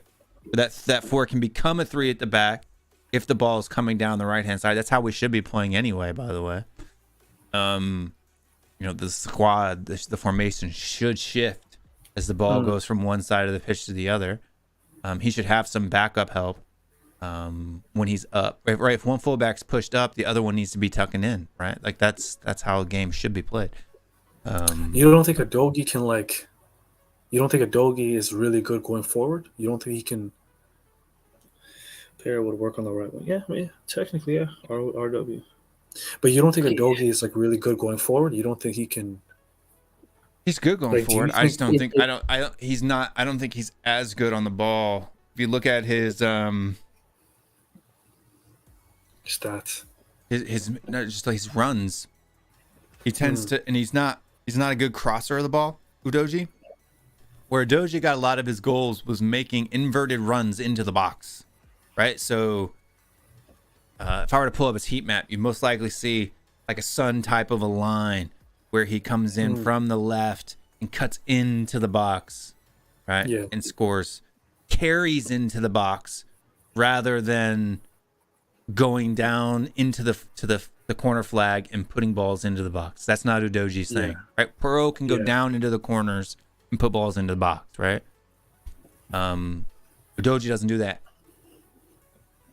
I think that with Son, especially in a 4-3-3 system, not in a 3-4-3 that Udoji's used to be playing in, he's gonna have to be a lot more defensive because otherwise he's gonna be getting in Son's way, right? And so Yeah, that I was just about to ask him. Like, so how do you think he's going to affect Son if Son wants in a to cut in? 3-4-3, I don't think it would have been a good deal. In a Conte 3-4-3, where Son's playing with his back to goal more of as a midfielder rather than a winger, it wouldn't have been that bad because he could have filled in for that Perisic role a lot better. But in a 4-3-3, it's going to be interesting, man, to see what's going on. Yeah, because if Adogi is most effective going inward, so is Son. I mean, somebody is going to have to take that overlapping run. Someone's going to have to stick on. It's probably going to be. Would I take Adogi Matt Turner at because- Spurs? No, I wouldn't take Matt Turner at Spurs. As a backup, maybe. No, I wouldn't even take him as a backup. He's American though. I don't care if he's. I don't pick players just because they're American. Like people to me, I saying Christian Pulisic. I think at 25 million is a bargain, right? I think Christian Pulisic is the most overrated American player that exists. right? I am not a Sipu fan, right? It's not my deal, right? I prefer Adams, McKinney, Tim Weah more than I prefer Christian Pulisic. The game is on Monday, though, right? Isn't it? The Canada-US game? Tomorrow. Sunday. Okay. Yeah, go on. Yeah. Continue. Sunday. We smashed Mexico, by the way. Mexico is dead food, dude. They are so Yeah, bad. 3-0. Canada's better than Mexico now. It's sad how far Mexico's fallen. Right. Seriously. Like I'm more worried about the Canada final tomorrow than I am about Mexico. They did not even get a sniff. We battered them. We absolutely destroyed them. It could have been 5-6-0. It was gross. It was really gross. Mexico, they lost their composure. They don't have any players, dude. It's the league policies. Liga MX, they're not letting players go overseas and this on stuff. Their recruitment and their calibers just dropped, dude. Their starting 11, which apparently was, according to the pundits, a strong starting 11 from Mexico. I hadn't heard none of them. The only players I'd heard of have played for MLS. Think about it. Who does Mexico have other than like Chicharito? Or that guy that plays for Napoli, who doesn't even play that often? Who plays in Europe from Mexico? It's Mexican. Nobody, dude. What about Guardado? Did he retire? I feel like he retired. Yeah, but those are old guys, dude, in their 30s and shit, right? Like, who do you know that's in their 20s playing in Europe right now from Mexico? Fucking nobody. I mean, they're going through every nation has that drought. No, because the Mexican league, right, doesn't allow players to go play overseas anymore. The federation doesn't. They keep him? Yeah, they make if you play overseas, they don't let you play for Mexico. Right? Okay, there's this whole. So they keep players in house into the Mexican league for their own. Like they have weird rules on that, and so it keeps kids from going over and doing this and doing that. Unless you're existingly playing. I don't think Luis Diaz plays for Mexico. I think that's like Portugal. No. He plays for that team that plays Colombia. Yeah, Colombia. Sanchez. Yeah. Oh, Davinson Sanchez. It's about time he's leaving. Hopefully. Oh, thank God. Yeah, he's leaving. He hasn't left yet. He said he wants to leave. Thank God, man. He is. Oh my God. He's terrible, man. Yes, USSF is our clowns. Like the Greg Berhalter thing is so dumb. Like, seriously. Why would you sack a coach and then hire him 3 weeks later? To be fair, it wasn't a sack, right? The guy's contract came to an end, right? And they didn't pick up. So it wasn't like he got sacked, okay? His contract ended after the World Cup. That's when the contract ended, right? They didn't sign a new one yet until it's been 3 months or whatever. And so they decided to re-up his contract. Okay. I think it's a waste. I hope he doesn't stay around for like Greg Berhalter being the manager when there's nothing to play for, just internationally friendlies. Who gives a fuck, right? But when we go into this Copa America, I want to win the Copa America. I don't want to just do well at the Copa America. I don't want to finish in the semis like we normally do. I want to win that motherfucker. I want to win it. And I want to win it Copa bad. America, you guys have like Argentina, Brazil, and all that as well, right? Argentina, Brazil, right? Colombia, Ecuador. I want to win it. Tough, man. And Greg Berhalter is a goofball in the first place. And then the fact that they're bringing him back. And if he comes in, because like if you saw that lineup against Mexico, an interim coach who had never coached an international game before beats Mexico 3-0 for the first time since 2000. Was the last time we beat. In 20 years, we haven't beat Mexico by that margin, right? 3-2 last time. We've scored against them quite a bit, but they've always scored against us. 3-0, we smacked. And it wasn't even just like we beat them 3-0. They didn't even, I think they had one shot on target the entire game. Like we destroyed them. Right? Like it was to the point where we were beating them so badly. It was like, fuck it, turn it off. It's not even fun to watch anymore. I feel bad for the Mexicans. Like it was that bad. And because it was the first time where we played Pulisic on the left, Raya in midfield, Weah on the right, like all of our top tier talent, Balogun up top, McKinney on this, Musa, right?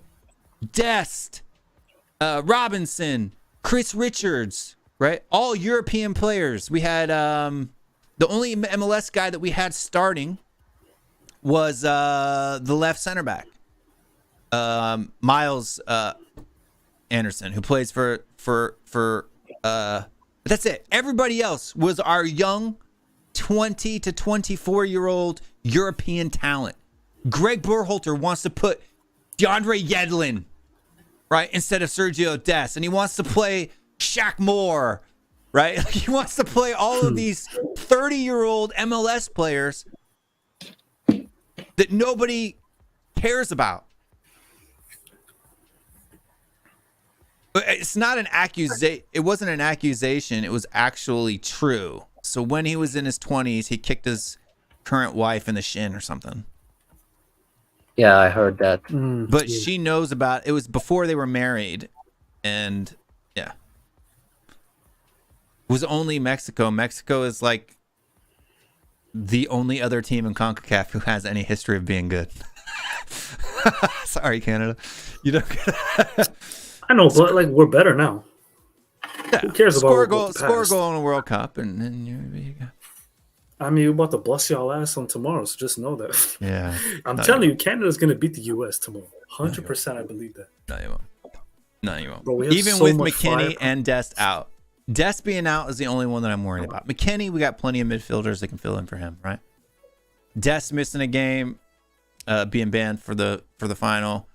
Yeah, because that's Davies' side, right? Yeah. Makes Davies me on the a left, so little yeah. bit nervous. But Who's your center back? Who's your center backs again? Who's your center backs? Chris Richards and Miles Anderson. Chris Richards is good. Oh, Plays the Palace. Played in Germany before how much that. games? How much games did he play at Palace? For Palace, not a lot. But in Germany, he played a lot. I'm telling you, that U.S. defense is dog shit. I'm telling you. It's better than Canada's. No, our defense is not that great, but our attack, but we have going forward. Look, but that's what I'm saying now with Pulisic, Balogun, Weah. Is that Balogun from Arsenal? Arsenal, yeah, he plays in France now. Yeah, we just signed him like American? he's British, right? He's English. Yeah, that's what I'm saying. Yeah, But his dad's American. Or no, it's not even his dad's. He was born in America. Yeah. Okay. He lived here for like 3 months. Yeah. Born in America, and then his parents, I think he's African descent, like Nigeria or something like that. Yeah. Was born in the U.S. and then immigrated to England at like 3 months old or something like that. Okay, so he was eligible. Yeah, so he was a U.S. citizen. He's eligible for U.S. citizen because he was born here, right? So Yeah. it's kind of like how Jonathan David is actually American too, right? He should have picked America at the time. But you guys it's Jonathan David and Davies. That's it. You have 2 players. No, they have. Laren is a good striker. No, Kyle he's Laren's not. Yes. That Buchanan He's guy. not. He's He's a no very better good than winger. anybody the U.S. has. He's no better than Ricardo Pepi or he's not even playing. He's playing in MLS and he's not even playing in Europe. Is he? He plays for like some Scottish he team played or for something. Beşiktaş. No, Laren. I think he played for Beşiktaş, Turkish league. Yeah, that's exactly my point. Beşiktaş is a good team. That's not no joke team. Is that It's the one Turkish that league. It's like fifth. It's like 8th, 9th tier. You're like MLS level there. No, MLS is dog shit. MLS is No, not MLS even is higher eighth, than man. Scottish league. Yeah. Yeah. They don't have teams at the Celtic Rangers level, but when you're talking about the other 20 teams that make up the league, MLS is stronger than the Scottish Premier League. It's a fact. Okay, but like Besiktas Same in is like Turkey. that too. The Turkish league, they have like 2 or 3 really good teams. It's like And he one or plays for two one of those- teams.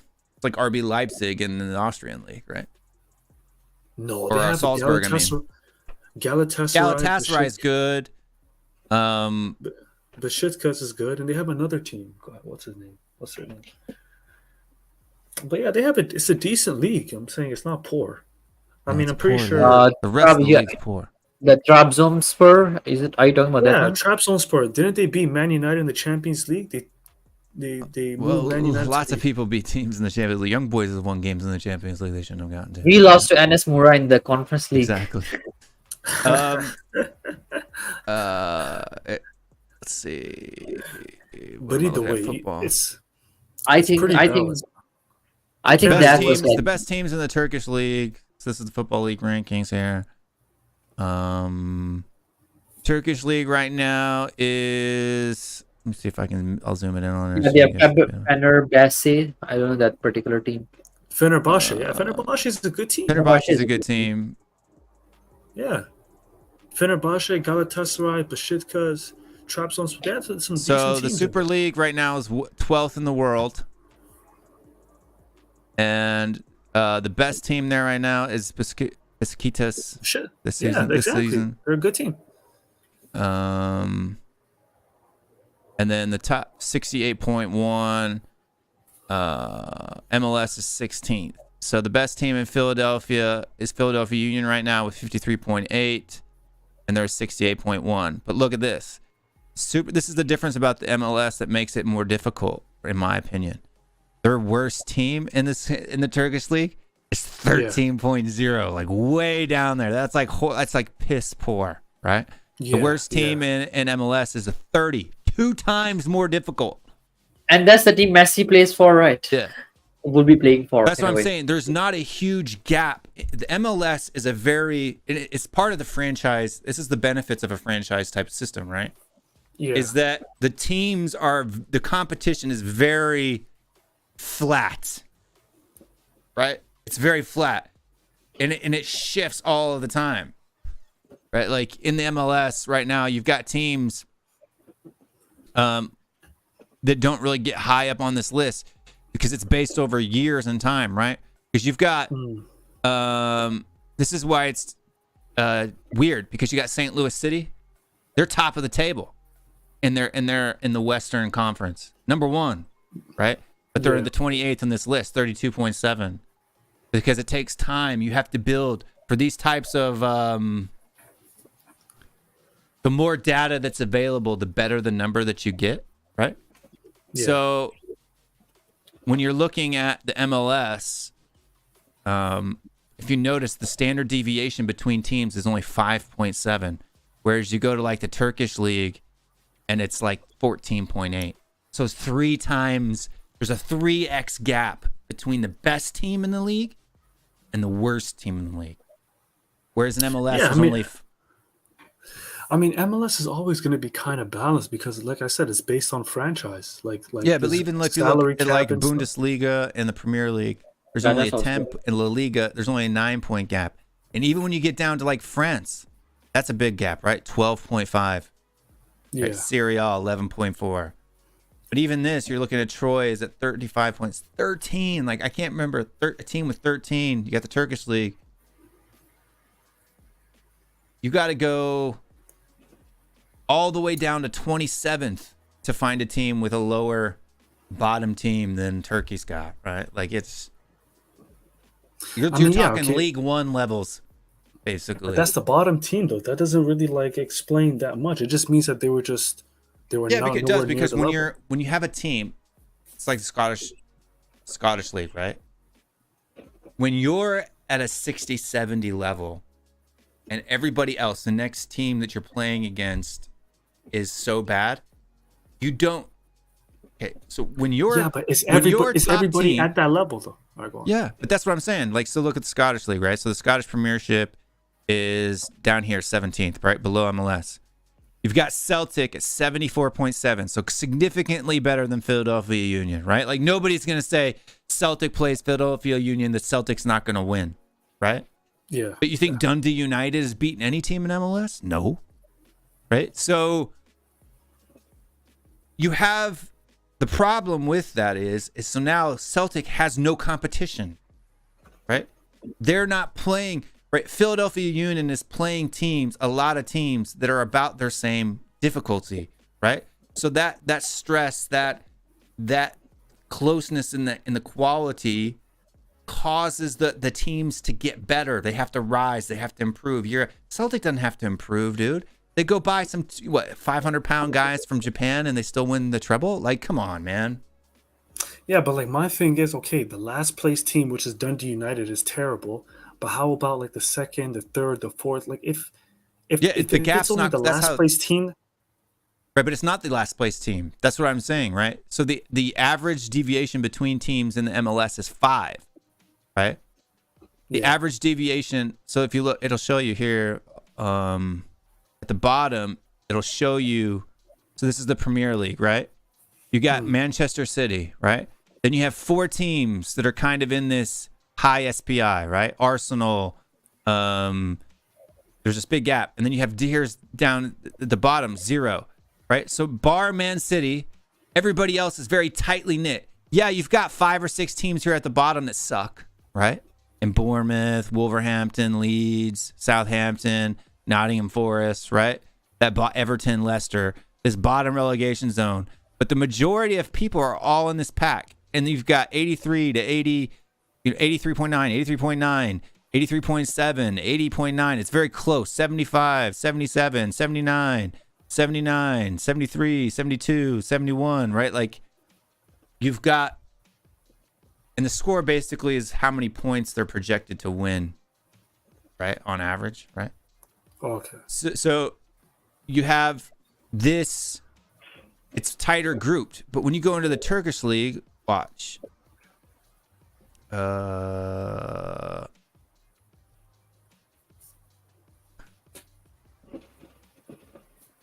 You see, you got 1 or 2 teams, and then everybody else is shit.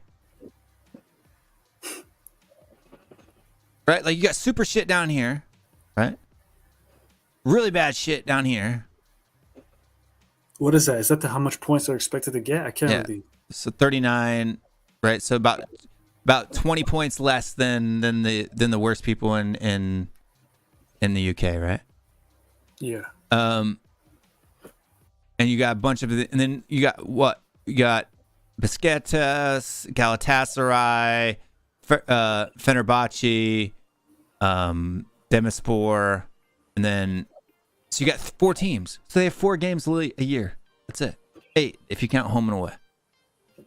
Right? That's it. That's all the top teams got. 8 games to play. They win those 8 games, they win the league. Right? Like that's what I'm talking about. With it being, because they have the Turkish league has a really big gap. It's almost 15 points, right?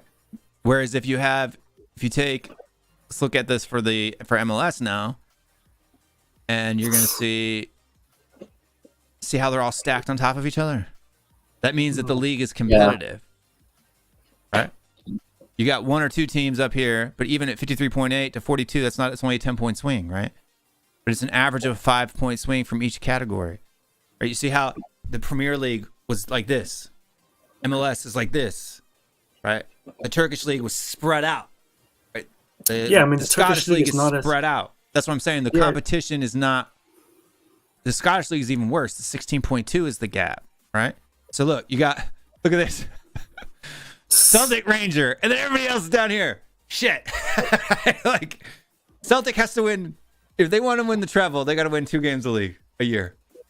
Right, home and away at Rangers, and that's it. Every other game, foregone conclusion. Yeah.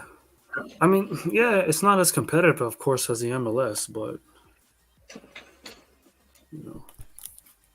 Yeah, the quality of MLS isn't anywhere near the Premier League, right? It's close to the Denmark League, the Austrian League, the Scottish League, so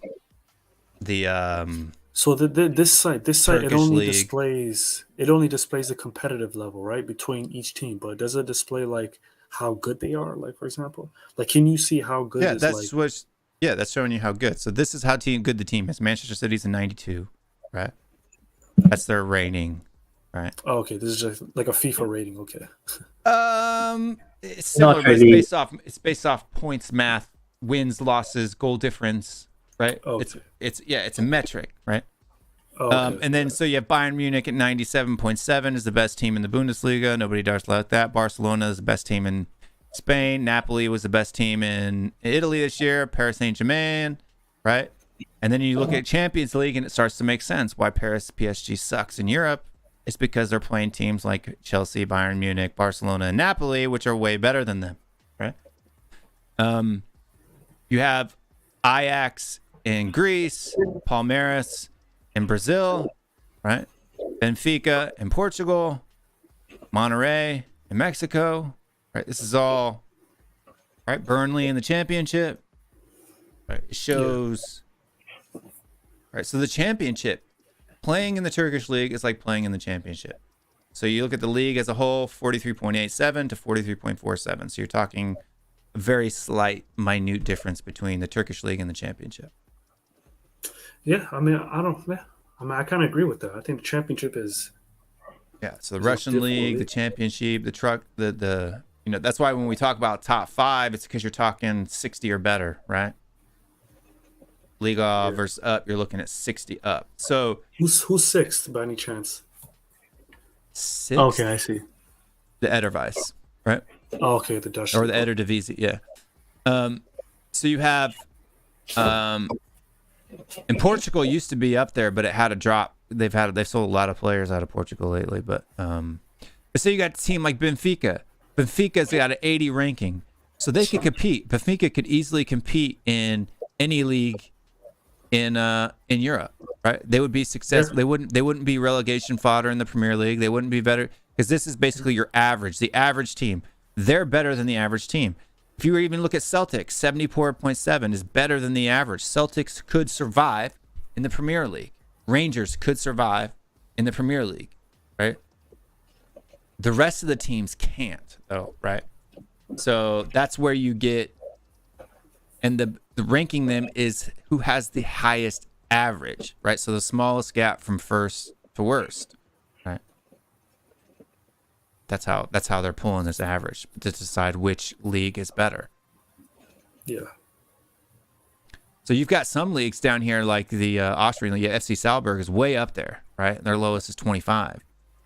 FC Salzburg, that's why they do well in the Champions League and European competitions, because they're a team that can compete, right? With, they would be a bottom, 12th to 16th team in the Premier League. Yeah, probably. Yeah, that makes sense. FC Salzburg, right? We got FC Copenhagen. They would be relegation fodder, right? 58, 53, right? There's no MLS team could be successful in the Premier League, right?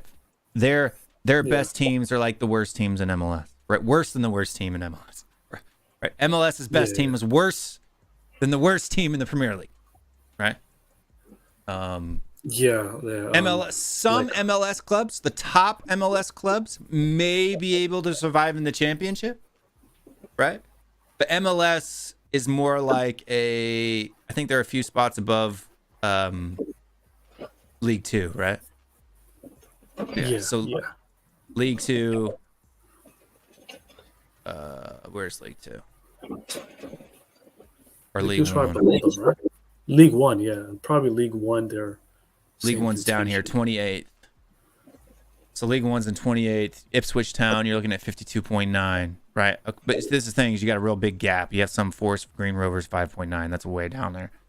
But yeah, so MLS is like, say, take the best teams from League 1 and the worst teams from the championship, and you kind of mishmash them together, and that's kind of your MLS level, right? 50 to 30, right?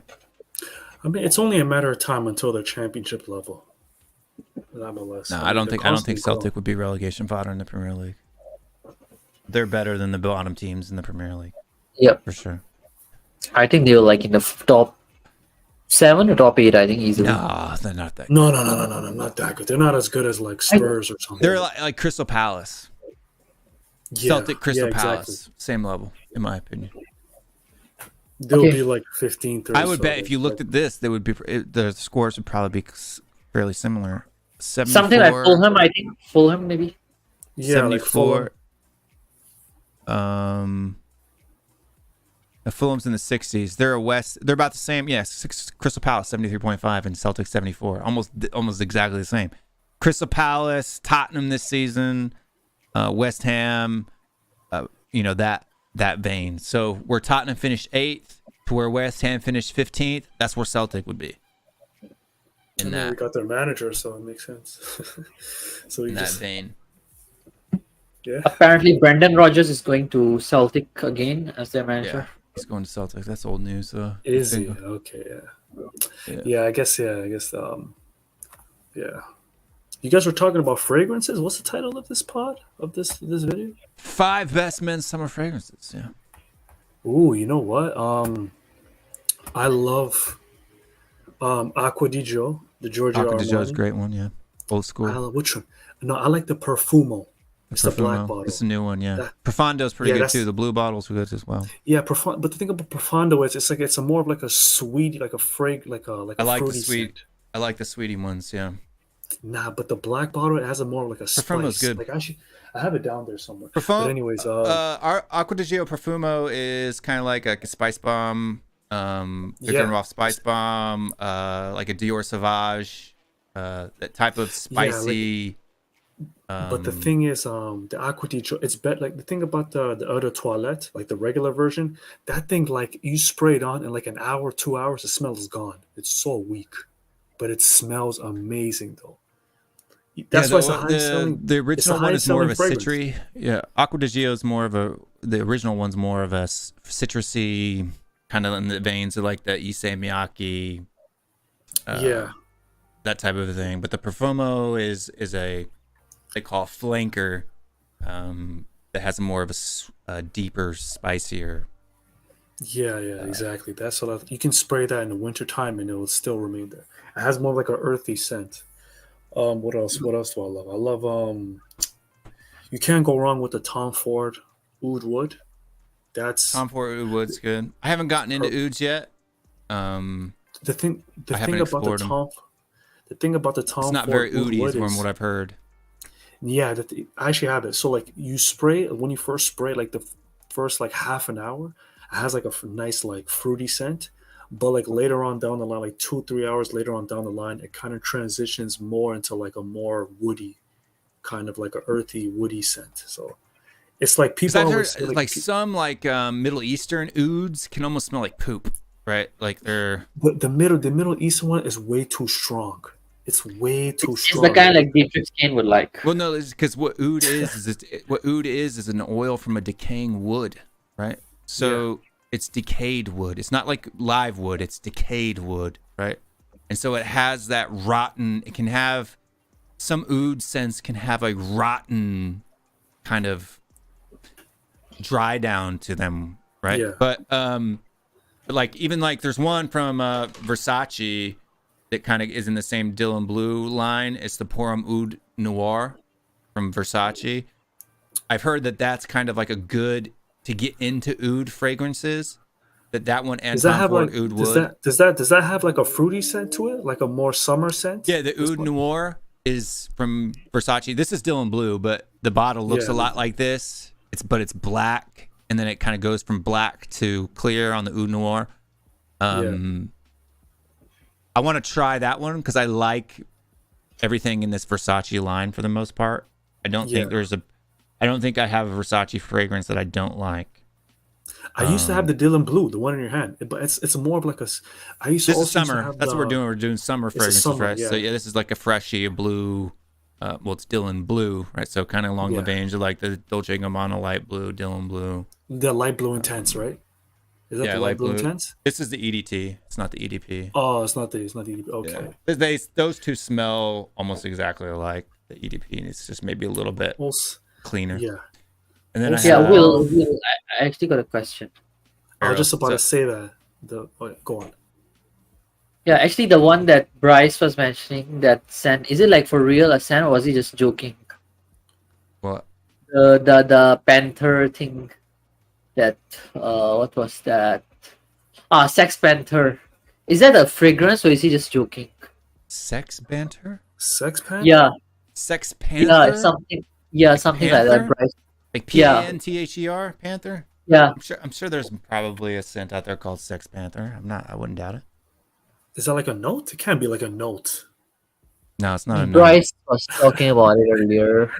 But But I don't know. sandalwood, I don't know any sandalwood perfume. Sandalwood is a note that's in a lot of perfumes, right? Yeah. And by the way, men's fragrances, for people that don't know, perfume is just a concentration. So it's not like all perfumes are for girls and colognes are for men. It's actually, no, it's not the case.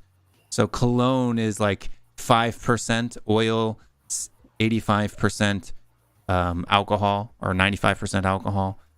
A toilette is like 10% oil, 90% alcohol. A parfum or perfume is an eau de parfum is like 15 or 20 to 25% oil, and then you have parfums and they're like 35% oil. So it's a concentration. So when even men's fragrances are technically, some of them are parfums. Like this is a parfum. It's not a it's the EDP version of it, right? So you can see it better on here because it's What's that called again? The Versace. What is it called again? Versace Eros. I love this. Eros. That's what it was. Yeah.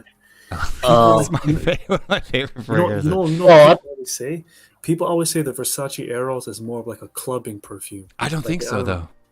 People Like, always talk about it. It's got like tonka bean vanilla. It is a club. I think it would be good for clubbing if you like douse yourself in it. 5 sprays for me is all. It's really the top I go. I don't do 10, 15 sprays. No, I'm more of a 10 spray kind of dude, by the way. Yeah, I'll do 10 if I'm layering because it's 5 and 5. Because I like to, for summertime, I like to layer, put this on as a base, wait 10 minutes, and then put this, because this is like a real citrusy bomb on top of it. And it makes this combination that I think somebody needs to put together and actually sell, because it's incredible. And then this one wears off faster, right? So by the time you get through the day in the summertime, you've got the Ladesi from Issey Miyake pushing that citrus note, adding to the citrus notes that are already, the candied apple and the lemon and the mandarin that are already in the Eros. But it's kind of, I guess you could say, numbing down the vanilla tonka bean, the more deeper clubbing aspects of the Eros. Yeah. But it kind of short, because this is very citrusy, right? Like very citrusy. And then at nighttime, you freshen up before you go out with the Eros again, and boom, you're ready to go to dinner. You're ready to go to the club. You're ready to go on the date. Have you tried the Chanel Bleu? Yeah, Bleu de Chanel. Bleu de Chanel, yeah. Yeah, Bleu de Chanel. I haven't tried it, but it's the major hype one that everybody's in on it. Yeah, people like that's like the fragrance people always go to if you want to have like a nice fruity scent. Yeah, for blue fragrances, it's like the number one. Yeah, I tried. I didn't really like it, to be honest. I wasn't really a fan of it. I wouldn't be surprised. I wouldn't either, because like this is John Varvatos Artisan Pure. This one gets really good reviews online. I don't like it. Like people are saying like top cheapers, like fragrances under $40 for summertime. This makes like every top 5. Yeah. I don't like it. Yeah. Also, I don't like it at all. I'm gonna sell it to Elios for $20. Yeah. John Bobbitt. Yeah. So Scott, is this like a perfume, or is he just joking? The one that Scott is talking about. I don't know. I'm sure there is Sex Panther perfume. Yeah, that's probably what it's called. I mean, names always go crazy. Sex Panther cologne. It's right there. Like, just Google it. You got Google, bro. Yeah. What was I gonna say? Out. It's like $50 at Walmart. Have you ever tried the Tuscan leather, the Tom Ford? I'm trying to get into the Tom Ford, but they're yeah, I haven't. So my next house that I'm getting into is the Parfum de Mali. So like I go through these things where I buy through a house. So like my first thing was Burberry. So I bought I've got Burberry Hero, Mr. Burberry, Burberry Weekender, Burberry London, the original Burberry, like, and then I Versace. So summertime, I was looking at summer friends fragrances, Yeah. researching those, and I really like the Versace. So I got the Mano Fresh, the Pour Homme, the Eros. I don't have Eros Versace Flame, and then The flame is the Dylan red Blue. one, right? Yeah, the red one, flame right? is the red one, Yeah. and it's supposed to be a little bit more spicy, maybe a little bit more for nighttime, Yeah. summer nights, because it still has that citrusy top that Eros has. I'm telling you right now, I like vanilla, lavender, tonka bean type of fragrances anyway. Yeah. Especially in the dry down, right? Like if I'm gonna wear a perfume, like the citrus in the opening is great, it smells fresh. I don't like walking around like I just poured lemon pledge on myself. Like I don't think that smells good. I like, when I sniff my arm, or I can smell my neck, or the wind blows, or the fan hits me, and I've got that kind of powdery, sweet. If you want to go for a nice powder scent, I used to have this easily the best powder scent I had before was what's it called? God, it's a Prada Lamp. Prada. That is the best, like powdery scent ever. It smells like expensive Baby powder. like an expensive lavender, like expensive Yeah. dishwashing soap. Yeah, so you got It's like such Burberry a- Touch is one like that. It's like that too. Such a It's kinda like fresh. stereotype. This rifle too. This fragrance makeup things are only for ladies. Come on, man. Oh, come on, bro. This rifle too. That No, fella. he's joking. There's a laughing emoji. He's not serious. Yeah. Okay. And we're not talking about makeup. Fragrance. Look, if you're a dude and you don't smell good, you're not a top G. I'm sorry. You got no class.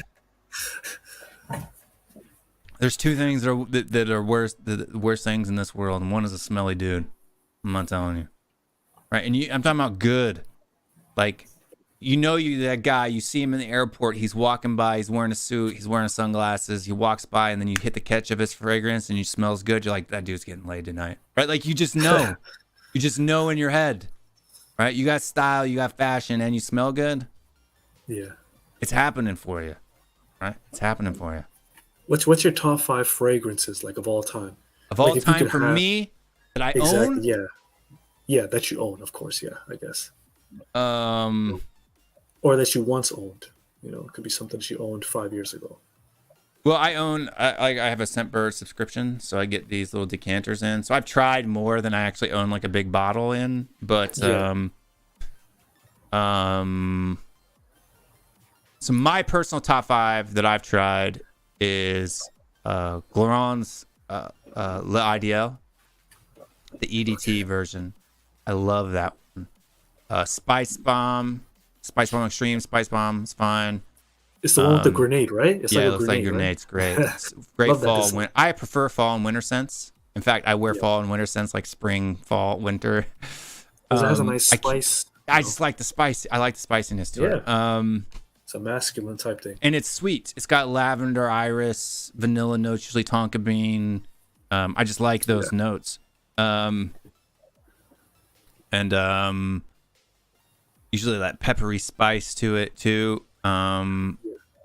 Parfait de Marley, Percival is a good one too if you like that Abercrombie and Fitch type of a scent. But it's way Well, better what's than the other one Abercrombie that and just you Fitch. mentioned?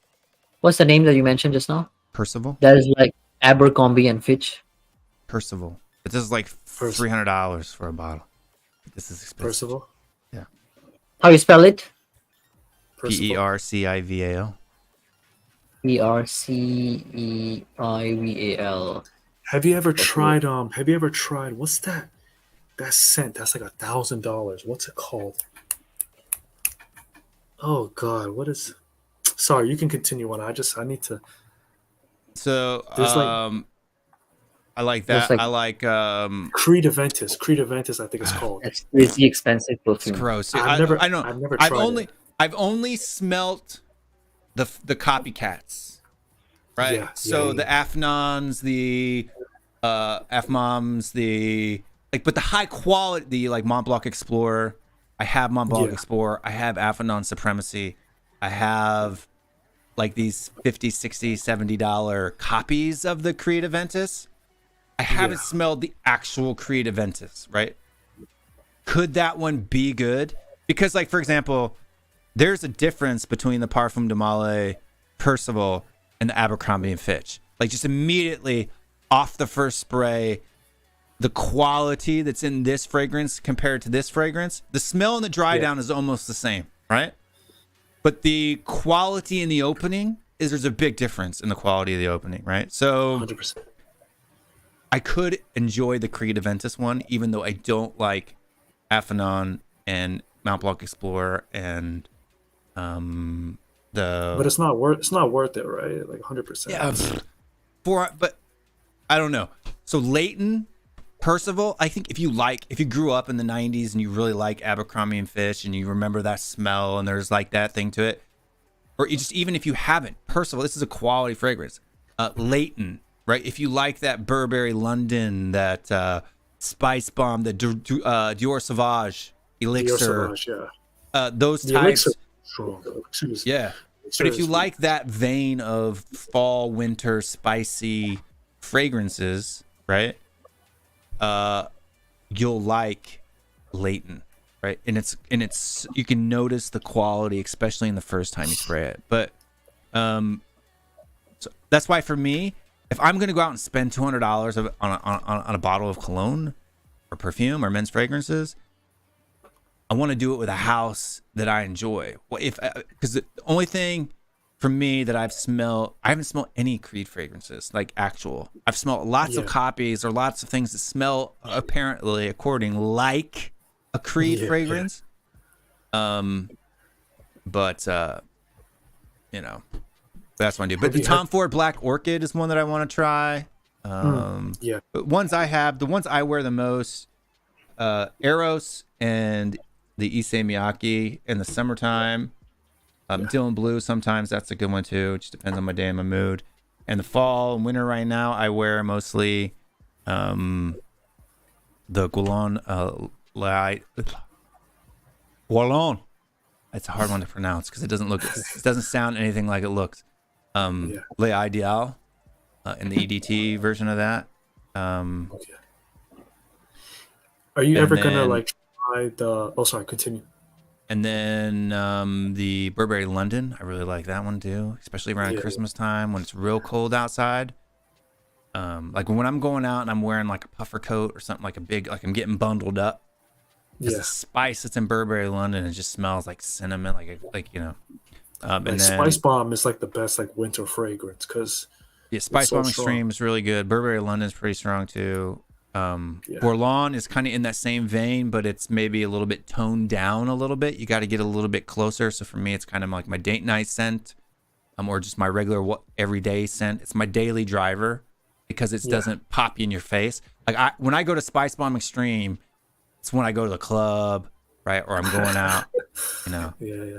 Because I do go to clubs. Because you want people to approach you. Yeah, like, you want when you walk by, you want them to go, "Whoa, who's that guy?" Right? Like, right? When you walk by, where's that smell coming from? Right? Like you want them to look.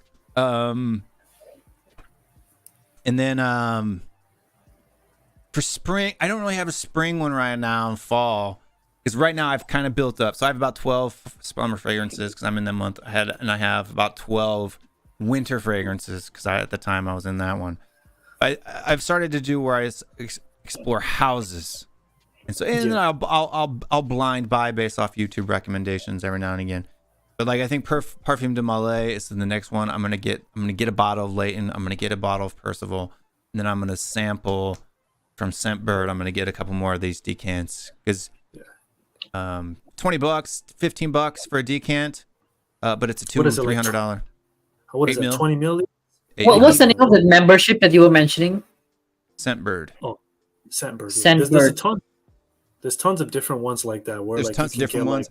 I like this one because the decants are big, and but they have like they're magnet, right? So it comes in a glass bottle, you know, like this. If I can get it to focus on it, but I gotta cover my face.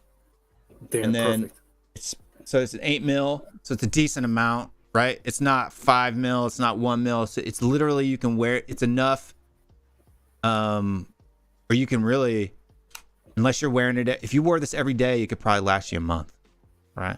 Yeah. But if you're just trying it on, this 8 mils will probably last me dang near a year, right? Yeah, because you're not using the same one. You're constantly switching. Yeah, I'm switching from different one to different one to different one. I mean, I've got, you know, dang near 20, 30 fragrances right now. So Have you have you ever tried like the Jean Paul Gaultier, like that line? Jean Paul Gaultier, I'm actually looking into that one now, like La Male 'cause and that's then a popular Scandal as well. Yeah, It's La a Male was popular really one. popular back in the early 2000s.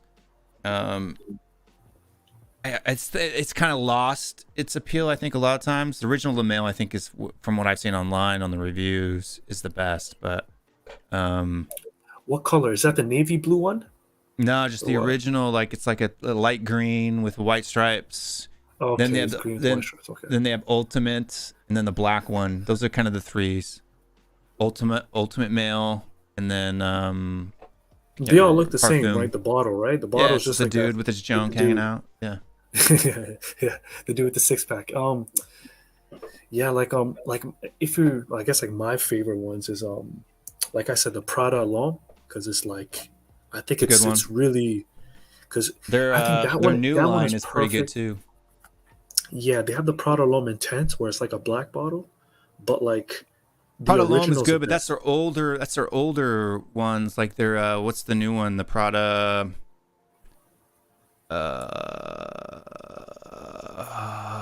There's a new line that's the Luna line. So you have Luna Carbon, yeah, Luna yeah. Black, Luna Rosa, the Prada Luna Luna Rosa. Rosa Yeah, I was just about line. to say that. Yeah, That's yeah. kind of their newer line. I've heard those are all pretty good too. They're reasonably priced. You can get like a 50 ml bottle for like $60.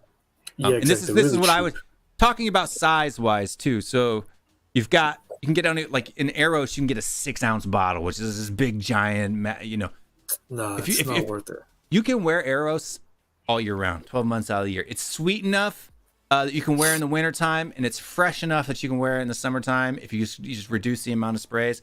Like if you hit yourself 10, 15 times within the winter, trust me, people are going to smell you. This thing's the performance, it projects, it lasts a long time. But if it's your daily driver, I would recommend a 100 milliliter bottle, right? So 3.5 ounces, 100 milliliters for your daily driver. This, as a daily driver, something you wear all the time, will last you a couple years, right? You don't want to say, if it's one that you wear occasionally, I would go with 50 ml bottles, dude. This will last you a long time if you're only wearing it 2 or 3 times a month. That's what I'm saying. Like my advice is like if you have a fragrance collection, 15 milliliters is all you need. All you But need. if you're a person that only has like 2 or 3, then you should get the 100 mil because then you're just Yeah. gonna be running through it. You're running But through if it. you you're have spraying like it. if you got like 10 plus, bro, all you need is 50. Some of them even got like 30 milliliters, and that'll last you. Yeah, But like, yeah, if you, especially with niche fragrances, if you're not going through them a lot or whatever, but like 50 mil, maybe 75. Like this is a 75. Some coming to 75 if you can get them at a decent Yeah. price. Sometimes for me, and then like for me too, I like to buy testers because if I know that it's not a fake, it's a real tester. This 100 ml bottle of Eros costs the same as a 75 or 50 ml bottle of Eros with a full presentation, the box, and all that bull crap. So this comes in a white paper box with no, graphics. I don't care. The box, Yeah. I smash the box anyway and throw it away. It's but yeah, 50 mil. I've started moving down to 50 mils.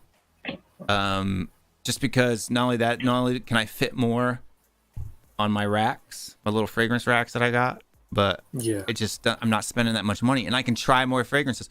If I can try 50 mil for $60, why would I pay $120 for 100 mil? You know what I mean? Like, Yeah. Also, what was I gonna say? I think like my favorite ever fragrance. It's like it used to be like a what's it called? It's a Tom Ford Plum Japonais. It's like a Japanese plum, like a really sweet scent, but it's discontinued. But I remember I used to have it like 6 years ago. I ran through that thing, but like, cause I'm a person like I usually spray like 10 sprays. Like I'm that's pretty good. 10 OD is on good. it. 10 is I pretty. go pretty. Is pretty good. Hardcore, especially if you're doing things. I do 5. It's always here, behind the neck, and then In the summertime, it's my this pulse point, and in the wintertime, it's my wrist. I just, yeah, I just. Some people do it like if I'm going out to a club, I'll probably hit around the 10. Like if I'm going Do you out, spray it and then you walk into it? no, Like some I people spray do? it on me. Yeah. I'm not a sissy spray. I don't like wasting my fragrance either. Especially if you want 1 or 2 bottles of cologne, you don't mind wasting, doing whatever. But when when you spent hundreds of dollars, thousands of dollars on a bunch of different fragrance collections, yeah. And when I go on a business trip, I'll take 4 or 5 bottles with me. Right? Like I even have my own decant. I decant my own fragrances. You can buy the decanters. The ones I like for travel are like on my daily driver, I have a decant of Eros that I keep in my bag, in my man purse. And that way I can freshen myself up, give me an extra squirt here and there when I need it. Did you ever have the 1 in a million? What's it? Is it Paco Rabanne? Have you ever had that? Yeah, Paco Rabanne 1 million. There's a bunch of, I haven't tried. I've smelt the 1 million at airports and stuff like that. I haven't bought it.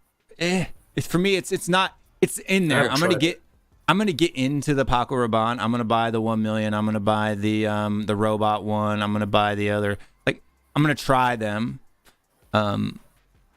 But it's down. I'm not interested in it enough. Like I think Eros is better than 1 million. If you're looking for that clubbing, young, hip, the Eros EDT versus the 1 million EDT, I'm gonna take Eros all day. Right? Like for me, it's just a better thing. So, my next house that I'm gonna be moving through is the Parfum de Male and then the Lacoste, the cheapies. So I usually do expensive, and like Parfum de Male is a niche brand.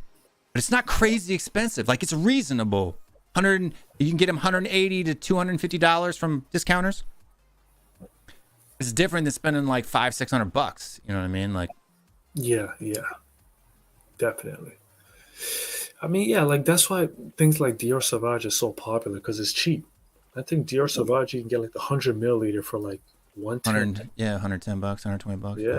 And you can find it on discounters, especially like on sales and stuff like that, anywhere from $50 to $60 sometimes. That's my thing. If you're getting like a really popular fragrance like a Dior Sauvage, it's better to just buy it used, honestly, because you can get it for like dirt cheap on like I just go to Joma Shop, dude. Joma Shop. If it's not on Joma Shop, I don't usually buy it. Like there's other fragrance.net and they'll discount a little bit, but like with Joma Shop, you get real discounts on Joma Shop, dude. Do you guys not have the stuff like Sephora and all that? Huh? Do you guys have Sephora there? What? Sephora, yeah. Yeah, we have Sephora's here.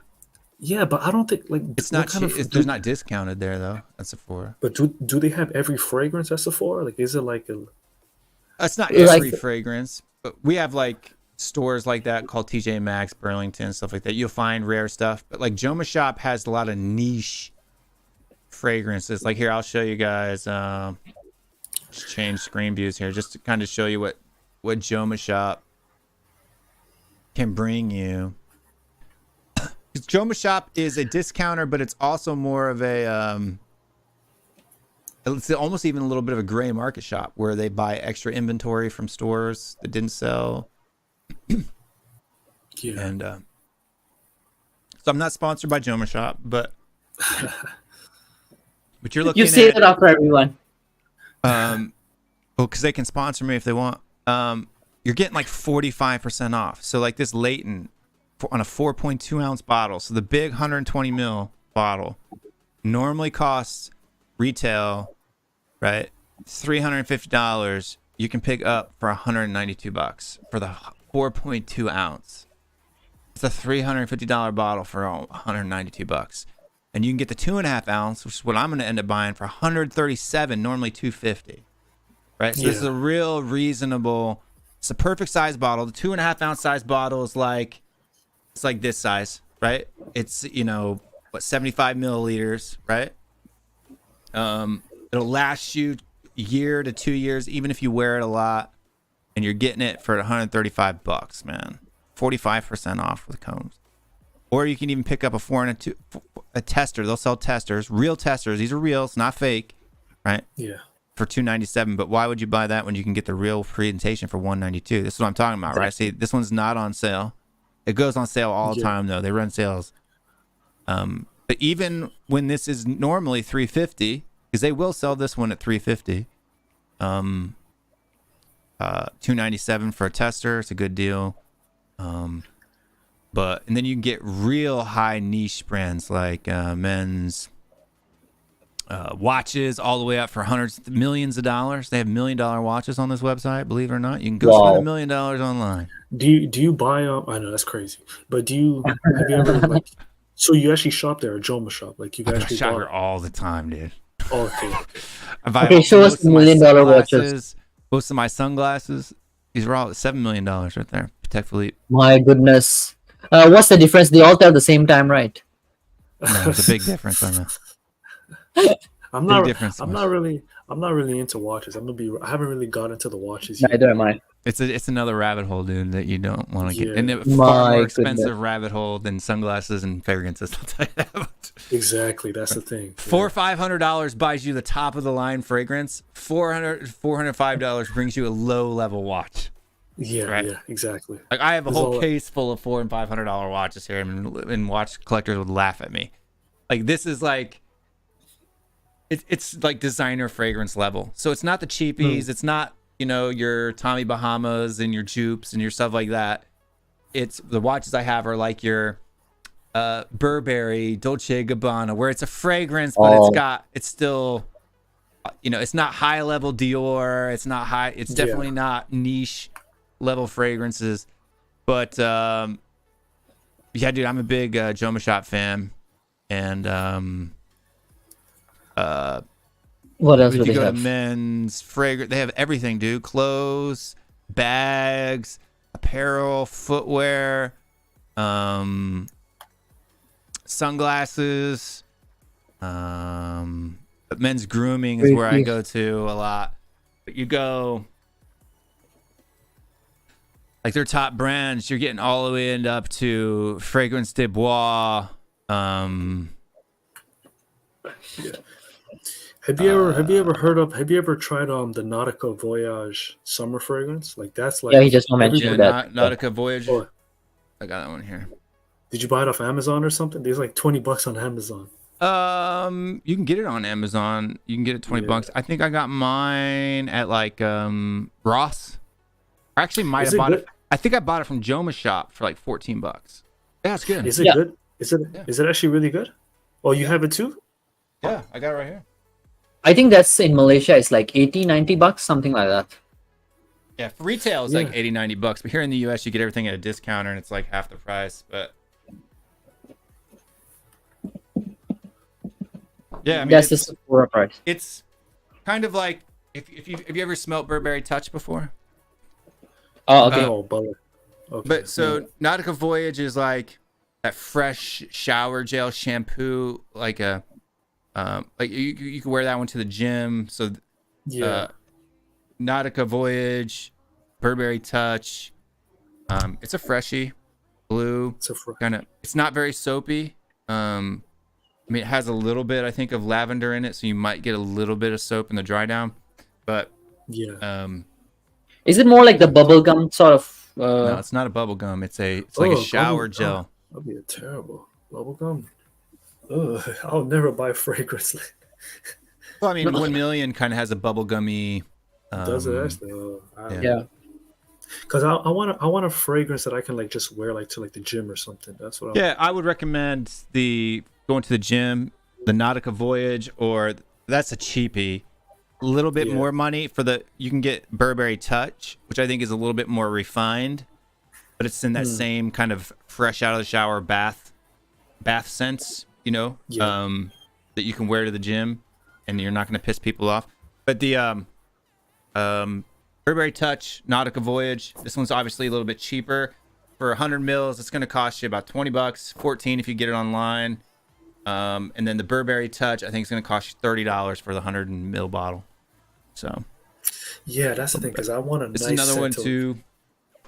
But this one's got a little bit more. It's a little more fruity though, so you can't. The Lacoste L1212 white. Okay. It's another cheapie that's pretty good. Lacoste is pretty cheap, right? What are they, like $50 or something? Like, how It much do they depends on the bottle and the thing, Yeah, but you can get here now. So I mean, they've got Tom Ford's. They've got is that the F and Fabulous one? Tom Ford? yeah, fucking fabulous. And then they've got Xerjoff, Clive Christensen. Like I'm talking high end fragrances for like 50% off, right? Like Wow. this Clive Christensen normally costs $750. Retail is what the retail price is, and their normal price online is $16, It's a $14. Father's Day sale. Yeah, but they do also. But this site does sales all the freaking time. Like if it's not on sale, wait a month. It'll be on sale, right? Like it'll be on sale.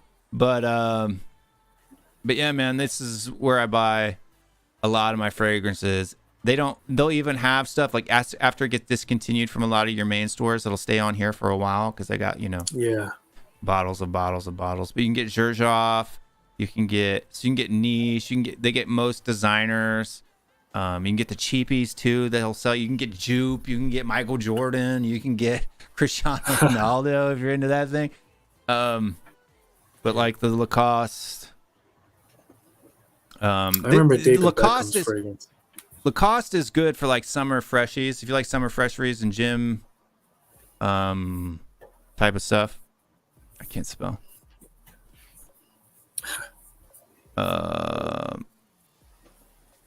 That is not bad. Eden, that looks like that's a weird bottle actually. By the way, I know they're really bland, but yeah. no, that Eden bottle that just now you're showing is a weird design of bottle. It looks like a dildo.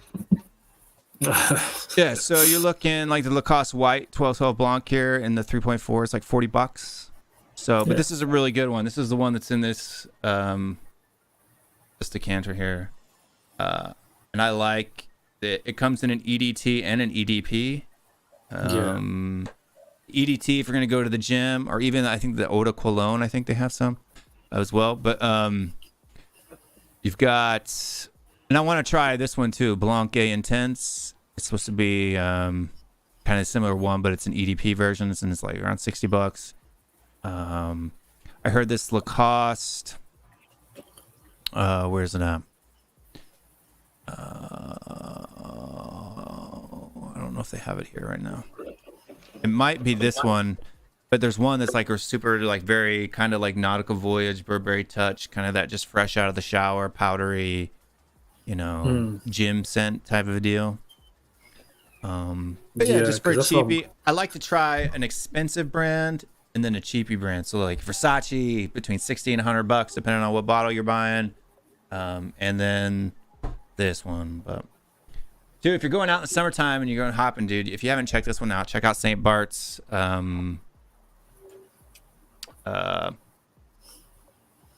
St. Bart's by Tommy Bahama. It's a really good cheapie. Smells like a tequila filled pina colada. It's good. That's like it makes me want to drink it. But that's Oh here. yeah, it smells like, when you go to Mexico and you get those like slushy tropical drinks with a straw. That's what it smells like. I've never been to Mexico, so I don't. So high heat, super high heat on the beach. This would be great, dude. It really would. It'd be great. Like the date, because you're going in and out of the water. You don't want to put on a $200 fragrance when you're gonna jump into salt water 5 minutes later, right? Yeah. I mean, that's just waste. Why are you wasting your fragrance? But if you want something, $20, smells, fruity, tropical. Hot stuff. Oh, that's a cheapie. That's like $20. Yeah, It's it's a cheapie, $20. Yeah. Oh, really? They may even have it on Joma Shop. And it's big too, from what I see from. Yeah, St. Bart's. It's a 3.4 ounce, 100 mil.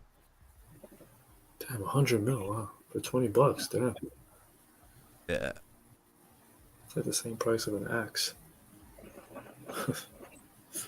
Here's an even older bottle of St. Bart's. This is the old. Oh, this is set sail. This is a different one. You don't want to get the set sail. You want to get the regular. Yeah. $22. Yeah. You go to So how do you Amazon. how do you like before you buy fragrance? What do you do? Do you like first test it out or something before you buy it, or what? So I have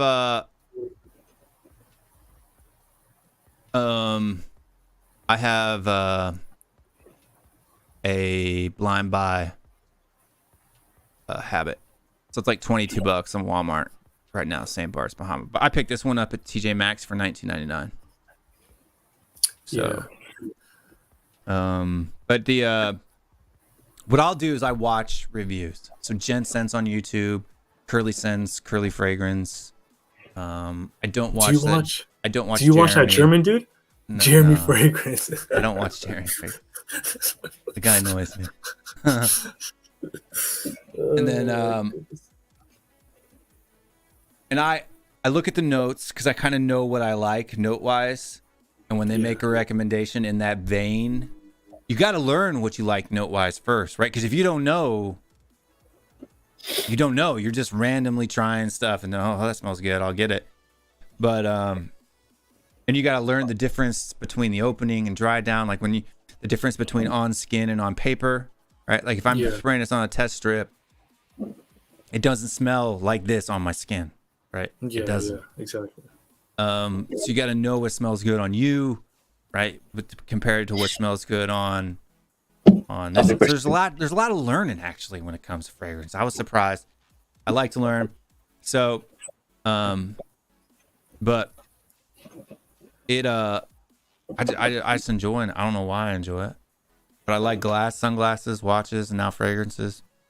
So I'm even doing reviews on fragrances now, so on my WillStewart365 channel. So. Oh really? Huh? What's the top five? Watches, glasses, tech. I'll be doing all kinds of stuff Will likes. 365. Every day Will. What's the top five that you're gonna do next week now, Will? Huh? What's the top next five? week on this channel on Tottenham Away? Yeah. Yep. I don't know. Top five. That fan advisory board shortlist. No, I don't care about those idiots. I'm not wasting my time. Have you seen that nonsense? Are you a sneakerhead? I like some sneakers. I don't like basketball sneakers, so I'm not that kind of sneakerhead. But I do like New Balance, Adidas, like NMDs, those type of sneakers. Street running, not like Adidas Gazelles and stuff like that, right?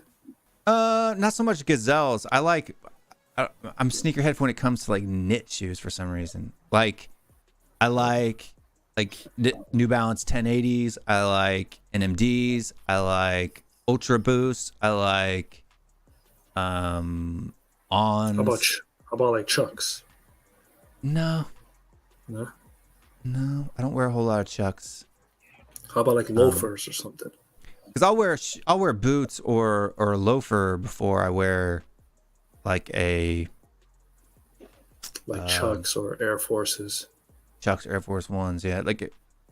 When I do t-shirt and jeans, I'm usually wearing like a pair of New Balance 1080s, or like New Balance did a collaboration with Tom Snyder, New York, where they have like this special New Balance. It's kind of like it has a little bit of a suede feel to it, but it's still in that running shoe vein.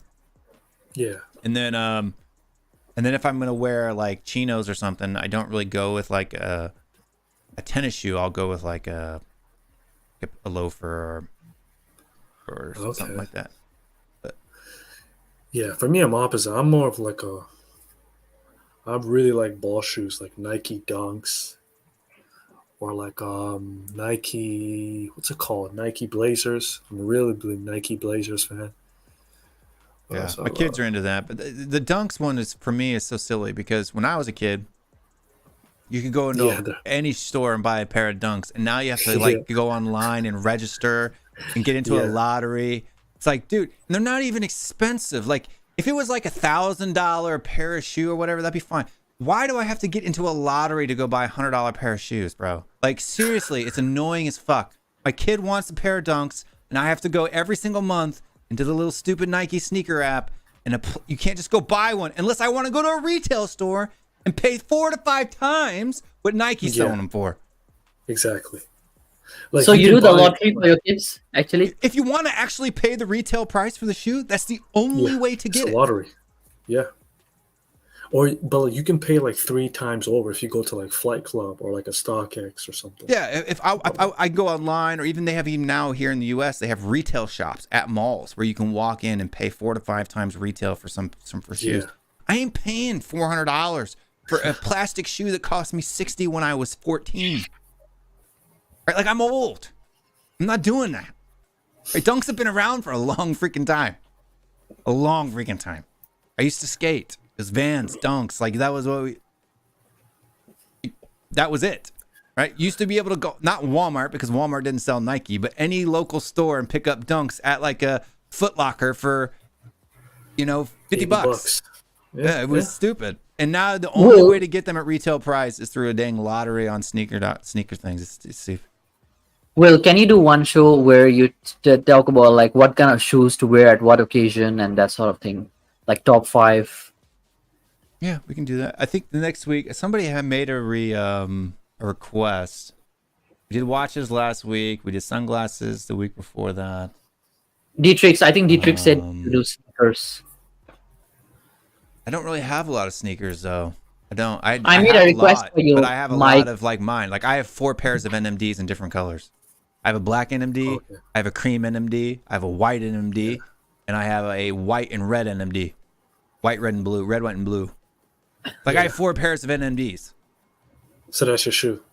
That's your go-to? That's one of my go-tos because I have really big feet, right? So shoes that make my giant ski foot look normal by being a little bit wider, I guess you could say, like the layout of it. Yeah. I tend to gravitate to. And so then I have 3 pairs of New Balance 1080s in different generations, V12s, V11s. I have a V11, a V12, and a V10, I think. And then I have these weird puffer shoes from New Balance. But I don't know why. They're really unique. One of them is blaze orange, right? It's a blaze orange shoe, like the material that you get from a jacket, like a puffy jacket. Yeah. So kind of like these are it's like a Montclair sunglass case, but made out of this material, right? New Balance it was kind of a trend at the beginning of last year. I have a pair of Adidas ones. They're like clogs, kind of slip-on shoes, but they have a back, so it's just a slip-on shoe, but it's made out of this material. And I have 4 pairs total of shoes in this category. 1 Adidas one, and then 2 or 3 New Balance. 1 in blaze orange, 1 in like a cream, and then I think 1 in just black. And then so I have those, and then I have. I mean, keep them. You never know when one day. Oh, dude, I like them. I get so many compliments on those shoes. They're goofy as hell, and that's probably why a lot of people don't wear them. But because I have the balls to wear them out in public, people are like, "Dude, your shoes are so cool." Yeah, man. It's all about confidence. You just need to pull it. Yeah, especially the blaze orange ones. I can wear the cream ones, and people don't really say anything. But when I wear the blaze orange ones, God, orange sneakers, I hate. I don't know why, dude. I don't have a lot of pair of orange ones. But I only bought them because we were at an outlet in Orlando. The New Balance outlet was right next to our hotel room when I was there for my son for this game. That's what me and my son do when we go. Like he has tournaments and stuff like that. Whenever there's an outlet, or kind of like our thing is, we'll stop at the outlet. We'll look at shoes, getting boots for him, or but at the New Balance outlet it was like get 2 for $25. And then with my military discount, because I'm a veteran, and New Balance, by the people that don't know, gives a really good veterans discount. I ended up get like 2 pairs, like $12. It's like at that point, why not? But the only color they had that fit me was the blaze orange, right? And then they had the cream colored, or like it was like a grayish cream color, and I got that for my son in his size. And then I went out and ended up buying one on Amazon for like $30, the cream color, because they didn't even have the cream color in my size. But they did on Amazon, so I bought the cream color. But I don't wear the cream ones. I wear the orange ones now. It's like it's the. Let me see if I can show you guys what I'm even talking about. You know what shoe randomly came? It's weird how some shoes they just come back into style. It's weird. I mean, that's how it is with fashion. Fashion is always like goes in circle. So Like I don't even know if people know in the chat know what I'm talking about, but well, the maybe New in 2 years, Balance. man, those shoes might be like the most hottest shoe on the market. You never know. Exactly, mate. Just keep it. You never know. You I think might be able everybody to is. like flip it for like $100 in a couple of years. Yeah, this is called the Sufmock. Sufmock. Like when I see this, you're gonna think it's ridiculous, right? But it's this is off Broadway, Rackamaroom. Let me find a better color.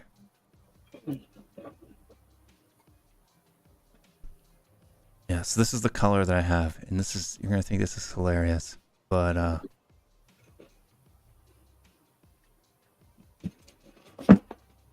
it's ugly. Right? It's a stupid, ugly shoe, but it Oh my god, what is? No, it's not. It looks cute. No, it is not. Oh my. I think I'll wear this. I'll wear this. I mean, I'm telling you, I get they're comfortable as hell, dude. Like, yeah, they look so comfortable. But in the wintertime too, because the back folds down. So if you notice, like here, the back is like really thin, so you can slide the back down and wear it like a moccasin, like a slip-on. Like a moccasin, Yeah. But you can wear it over your heel like that for a slipper as well too.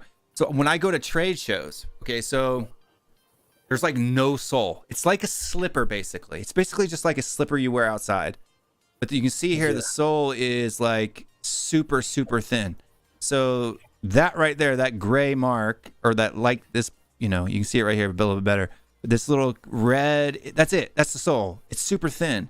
So when I go to trade shows, I have this like little massage mat in my booth that has like these balls and knurls and carls.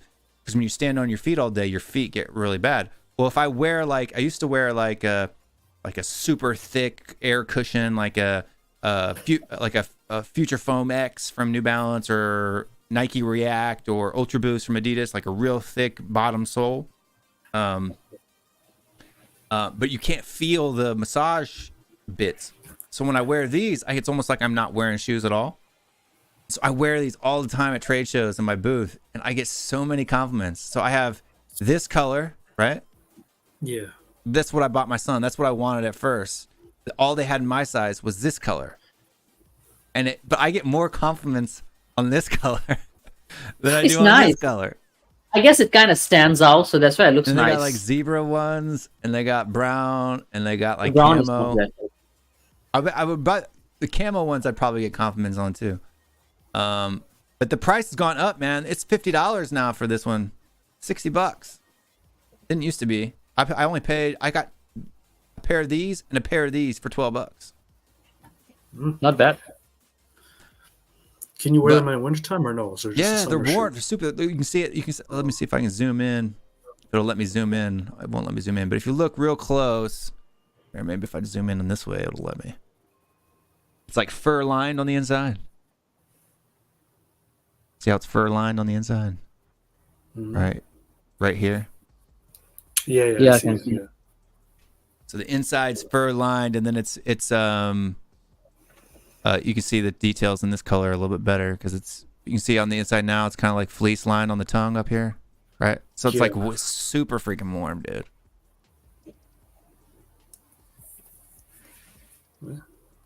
I mean, I'm at that point right now where like I'm not really buying shoes honestly for comfort. Like I'm gonna keep it real. Like some of my shoes are so uncomfortable, but like I wear it for style, dude. And I'm telling you, I rock these things. And then I got one for Adidas too. The Adidas one's big. Go ahead. yeah, like my shoes are. I don't really buy shoes for comfort. I know it sounds terrible, but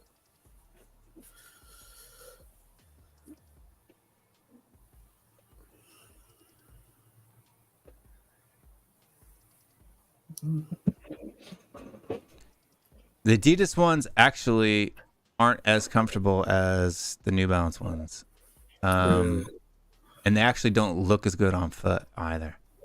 Right? Like they look like they'd be more cool because they're a little bit more simple, right? Yeah. But they're not as kind of out there as the New Balance ones are. But they're not as comfortable, dude. They're really not. Oh, And you they got don't these look too? as good either. Yeah, I got these too. But these are slippers, right? Is that what it says? Adidas Originals males. It's a slide Yeah. sandal. So it's a real. It's not a Slides. slipper though. But I mean, you could wear them into like if you were from Asia. But I wear these outside, man. I wear them outside with joggers. These paired with joggers, I'm telling you. But you They're can't really baller. play sports. You can't play sports in them though. No, you can't play sports. This is like walking Yeah, I around, cannot. like going to my kid's game or whatever. But when I walk in there with like, because I tend to wear my normal daily outfit is, a V-neck shirt like this, like a Calvin Klein V-neck undershirt, pair of gray joggers, and those shoes, this hat, these glasses, and then the jewelry that I wear. This is how I go out, right? Like this is what I wear every day. It's like my style, and people think all the time, "Are you a movie star?" Like my kids, there's all I mean, because you live in where? Atlanta? Or Atlanta. something? Yeah. So it's really hot over there, right? Yeah, it's really hot. Yeah, it's really hot over there. So. And then, so in the winter time, I wear the exact same thing though. I wear a pair of joggers, but I'll wear like a bomber jacket. Yeah. So if I'm wearing a black undershirt, I'll wear a green bomber jacket, and if I'm wearing a white undershirt, I'll wear a black bomber jacket. Same hat, same sunglasses, same jewelry. Sunglasses too? Yeah. Sunglasses all the time. It's because I have like 80 pairs of sunglasses, dude. Yeah. Just So really- you have to use- My Some goodness, pairs. Will. I'm not. I'm gonna give away some. Let me know. What? If you wanna have, I will do giveaways. Let me know. Sunglasses aren't like perfume or aren't like men's fragrances. You don't just buy one all of a sudden, oh, that's not as good as I thought it was going to be. No, sunglasses you can tell by the look before you buy it that you're going to keep it or not, right? So I'm not giving away anymore. Yeah. Yeah, I got the Dolce, and I'm kind of silly. Like I like to mesh brands, right? So if I'm going to go, if I say I wear a Versace, I don't like big gaudy Versace shirts. But maybe one that just says in white lettering or yellow lettering Versace, and that's it, right? Just like a simple brand, like anything with the big Medusa head on it or the swirls. I'm not into it, right? Too much. But just Versace, or like I really like the Burberry. Like I have a zip up hoodie where like it's black, it's just solid black on the front, and on the back it just says Burberry London, and then it has the address in white letters. Like that's the kind of designer, which is silly. Because it's just a basic plain font with a T-shirt, and I'm spending $300 on a freaking hoodie that just has letters on it. Burberry also has the one where it's like a black shirt, and just like the little linen on the side and the collar would just be like the Burberry print. Yeah, the plaid or whateber. Now I have the Yeah, Burberry the little plaid brown. tie. I have the Burberry plaid tie, and I have a Burberry cashmere scarf and stuff. But that's what I like to wear. And then for whatever reason, I've really been into True Religion joggers because they're just cheap, but they're not cheap. You know what I mean? Or Alpha Elite. I'm really into Alpha Elite. But for True Religion kind of has a little bit more style, and it's around the $50, $60, $70 mark. Whereas The joggers. yeah. Sometimes on sale you can get them for $50-$60. Like I think they're listed on their website for like $110, but I haven't they're always on sale there. Yeah. But another company where I think they have the best bomber jackets is where do I buy Oh, I love jackets. Yeah. Maybe you should do jackets as well. Yeah, bomber jackets is the best. That's why I love fall. Yeah, man. Fall fashion is probably my favorite. Just throw on a bomber jacket over a hoodie. bomber jacket and a hoodie. Alpha Industries. So I don't know if you guys ever heard of Alpha Industries or not, but it is a this is kind of like it's my style. I don't know. It's not hip hop, but it's a little bit hip hoppy. It's weird. Like it's kind of like, I guess you could say maybe that I don't know, but it's just my style. But here, let me share the screen. I Is really it like this. puffy? Is it puffy or is it like fitted? It's kind of both. Some things are baggy, some things are fitted, right? Like here. So I actually have this exact jacket, right? So but Alpha Industries, they're not cheap. It's a $200 jacket, but it's not crazy expensive, right? Yeah. And then like so it's kind of this style where it's like it can be a little hip hoppy, it can be fresh, it's fitted, but it's also baggy. It's kind of like an urban outfitters. Like this is my type of style right here. Like except I don't ever do same color, same bottom. I'm not that guy. I am I'll do like a white top with this color pants. Yeah. And then I'll do like black pants with maybe this color top. Right? Like I don't do full set matches. I can't do that. Black on black, maybe. I could do black on black. But like Yeah, black on black looks cool. so like this is my look right here. Like this guy right here. That's my look. That's how I dress. A little bit skinnier pant, right? I thought that was Richarlison for a second. Yeah, he's better looking than Richarlison though. But that's a t-shirt, a bomber jacket. That's something I would wear, right? Exactly right there. This is how Will goes out, right, for the day, right? Like Richarlison.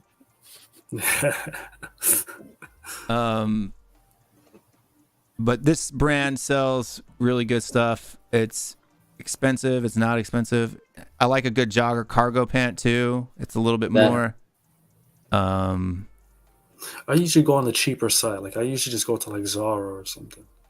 Zara's good too. But this brand anywhere. T-shirts are around $40-50. Joggers and pants are around $100. You get into like they have really cool parkas. I love parkas. I'm a big thing on parka.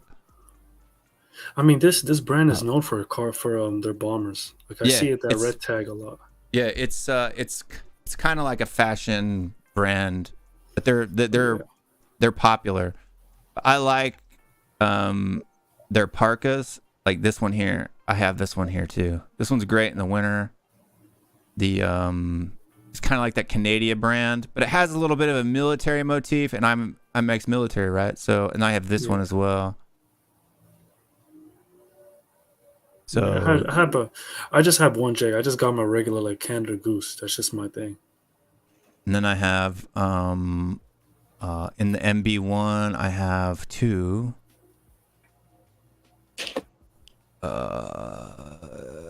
This one I have this, and then I also have it in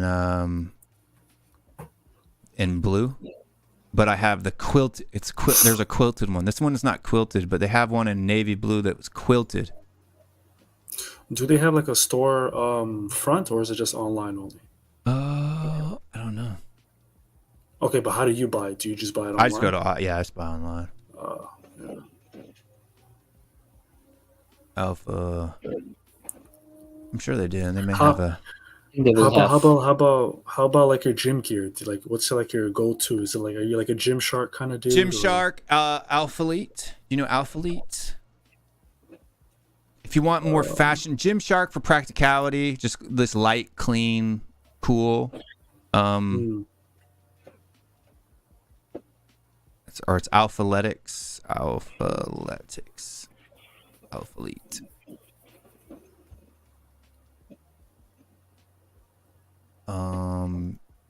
See me wear these all the time. Okay.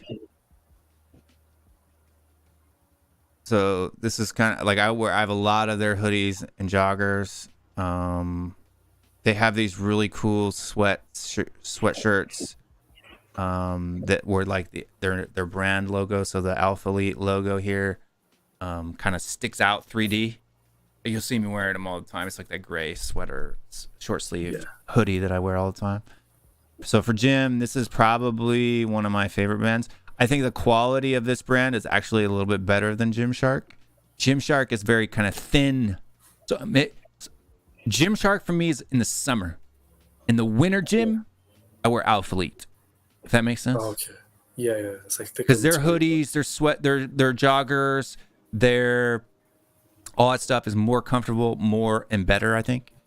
So Alpha Elite, I have a couple Alpha Elite t-shirts. The weight of it though is a little heavy, so it's a little bit more fashion focused, I guess you can say, than practical.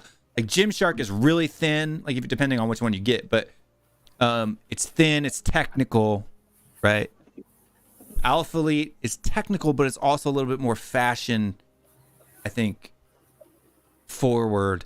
And this is owned by that dude, Christian Griezmann. You know Christian Griezmann, a YouTuber? No. It's him right Is here. he related to Antoine Griezmann? No. Maybe. I don't know. He's an American guy from Texas, but that's him right there. I can't pause it. It's not a video, but Maybe they are long lost cousins. Okay. I'm spelling his name wrong. This dude must be a Is it- billionaire or something. Because I've heard Yeah, of I this typed. brand. Yeah, Alpha Athletics. Of course, they give you Antoine Griezmann.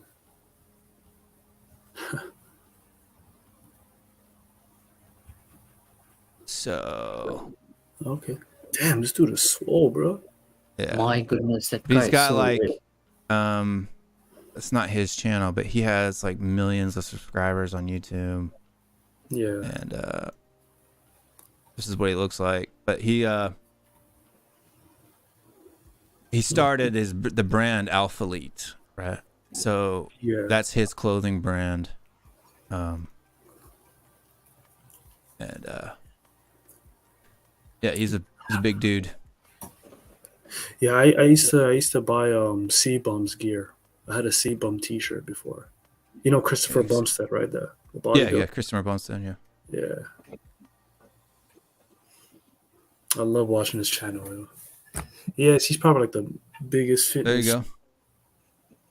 He says Alpha Industries wasn't always a fashion brand. They actually used to make clothing for the U.S. military, Really? mostly for the chair force. There you go. Well, I was in the chair force, so that makes sense why I like that. But I like that brand, and that's kind of Yeah. my style, right? Like, I mean, you see me wear it most of the on. You should on have. here. What should is have, like, Air Force, by the way?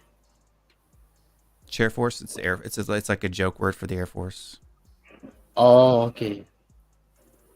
You should have a military discount, man. If this was initially. Yeah, I think he mentioned earlier. I don't know if not Alpha Elite, but he's talking about Alpha Industries. So Alpha Industries was the bomber jacket company. Oh, okay. Alpha Industries, Alpha Elite. Okay, different. Yeah, they're the ones that put the red tags on the bomber jackets. They're known for their bomber jacket, especially the M1A. This bomber jacket is like probably one of the most popular. Exactly. I see that in the green one. I always see that one. Yeah, this one With here, the yeah, red that tag one on for it. sure. The red tag. And that's kind of their thing. Those tags come with all their stuff. I also like these things too. If anybody's in a liner, I get this from Korean military. Not bad.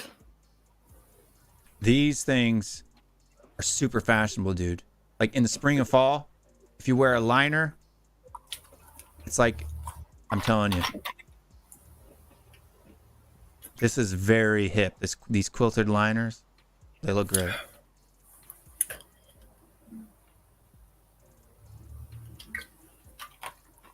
The t-shirt. Anyways, I gotta head out. Will We're gonna end Pleasure. it, bud. So we're gonna end this one too, because we've been going 4.5 hours. Yeah. Folks at home, stay strong, stay Spurs. What we're gonna do next week, I don't know. I'll figure something out, but we'll do some kind of review like this today. We talked about fragrance. It was a good talk, good fun. Next week, maybe we'll do streaming cameras or streaming lights. Leave a comment down below what you'd like me to do next week, and if I have it, we'll talk about it. So, stay strong, stay Spurs. We'll see you guys next time. Yeah.